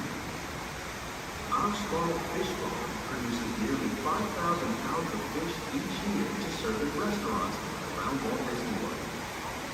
Innovations like this one can play an important role in our efforts to produce bountiful harvests and still protect natural resources.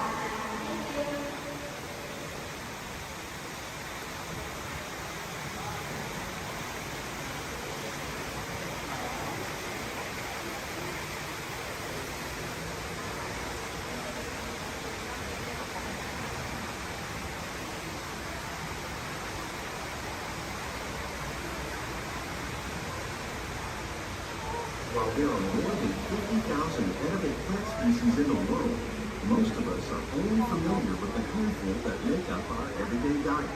The common grains growing here, maize, sorghum, and millet, plus rice, account for nearly 2/3 of our global food consumption. Learning how to increase yields of these staples is an important goal of research around the world.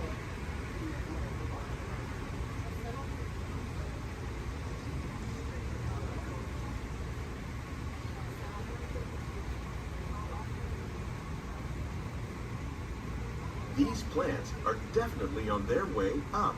Innovative growing techniques like these increase yields while more efficiently using resources like water, fertilizer, and pesticides. Another innovation at work here is our integrated pest management program.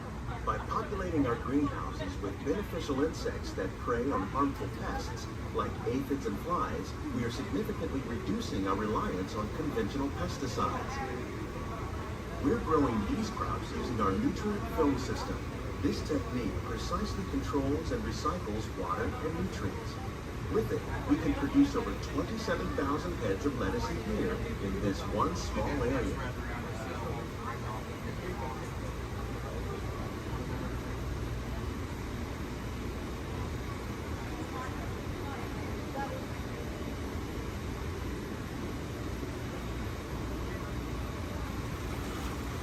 Some of our best ideas have been inspired by nature, like these fruit and vegetable trees. By growing these ground plants vertically, we can increase yields and better control diseases. These crops taste as good as they look. In fact, we serve more than 15 tons of produce from our greenhouses in restaurants here at the land every year.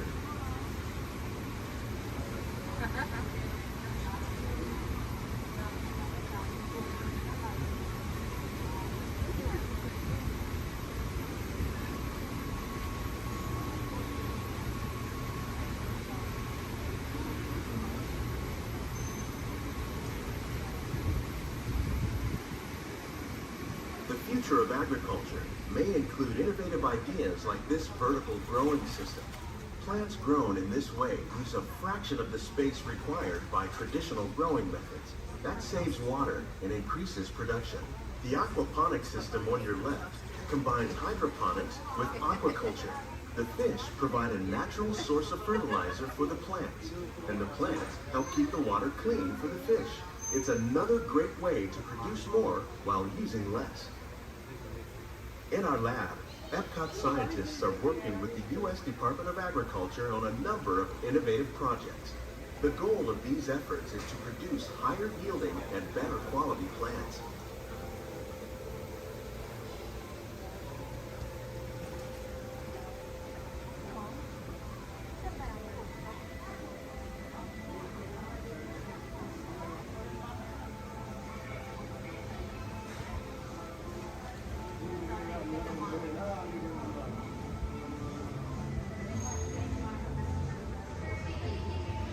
These greenhouses represent just a fraction of the work being done worldwide to produce bountiful harvests for our growing population. Scientists, farmers, and even backyard gardeners are doing their part to improve the quantity and quality of foods that we all rely upon. Together, we can continue to find more ways to increase food production and protect our precious natural environment. Only then will we truly be living with the land.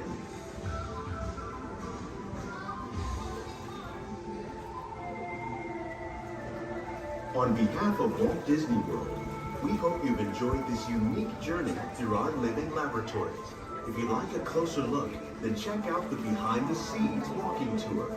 It's a chance for the whole family to get up close and personal with the plants and growing techniques in our laboratory. Please keep your hands and feet inside the boat and remain seated until the boat comes to a complete stop.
dream, sweet dream.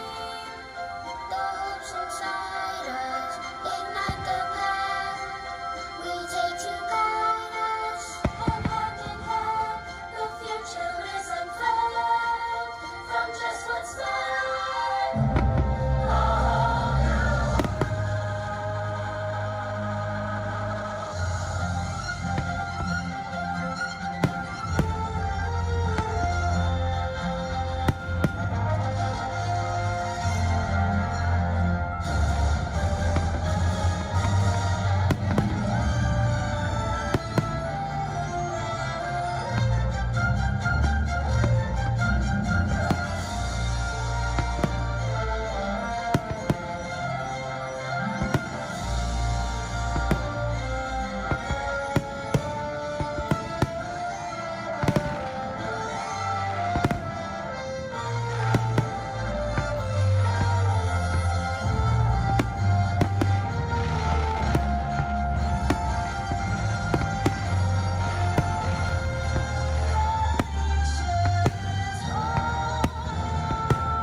Epcot is, and will always be in the state of becoming.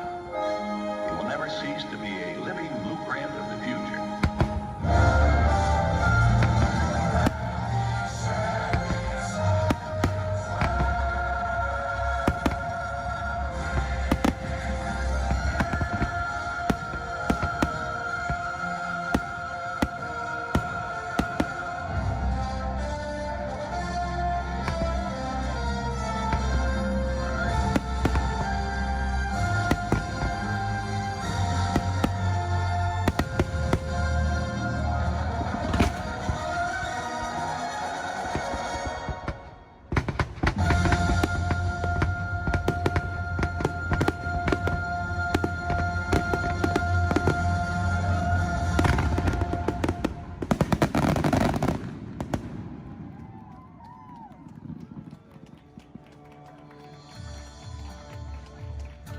Thank you for joining us for Epcot Forever.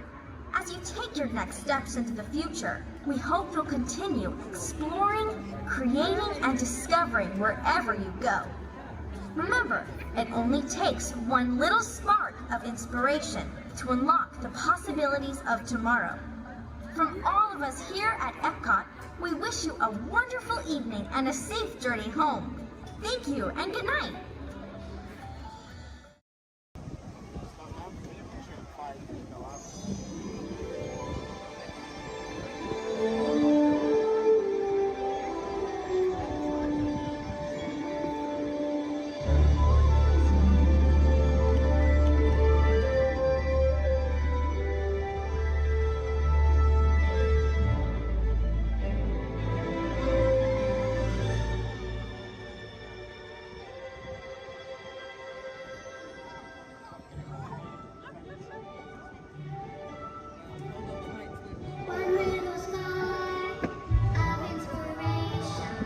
We call it Epcot.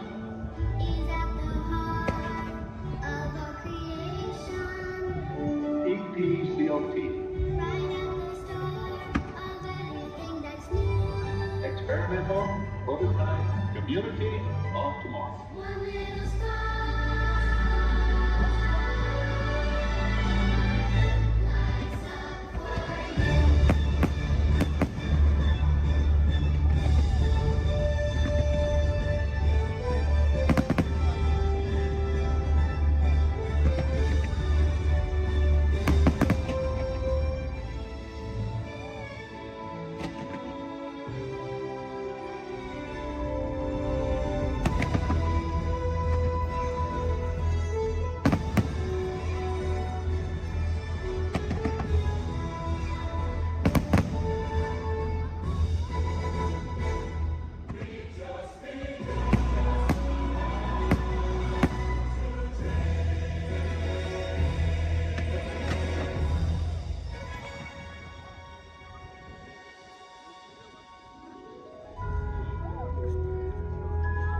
Welcome to the future, or should I say, your future.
It will never cease to be a living blueprint of the future.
General Hux.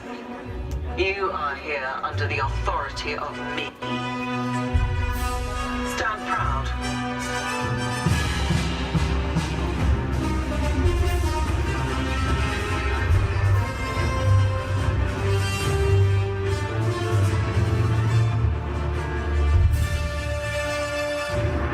Troops in this division are held to the highest standard. Mine. Show me fearless.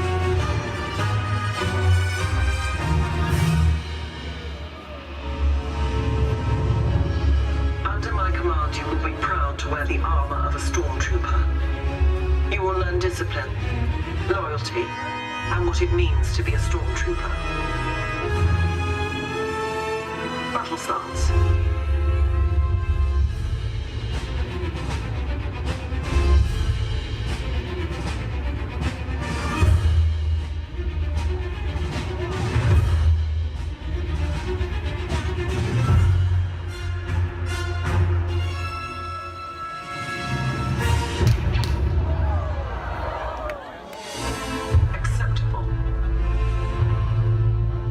Attention. We do not tolerate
Hi, Pluto. There.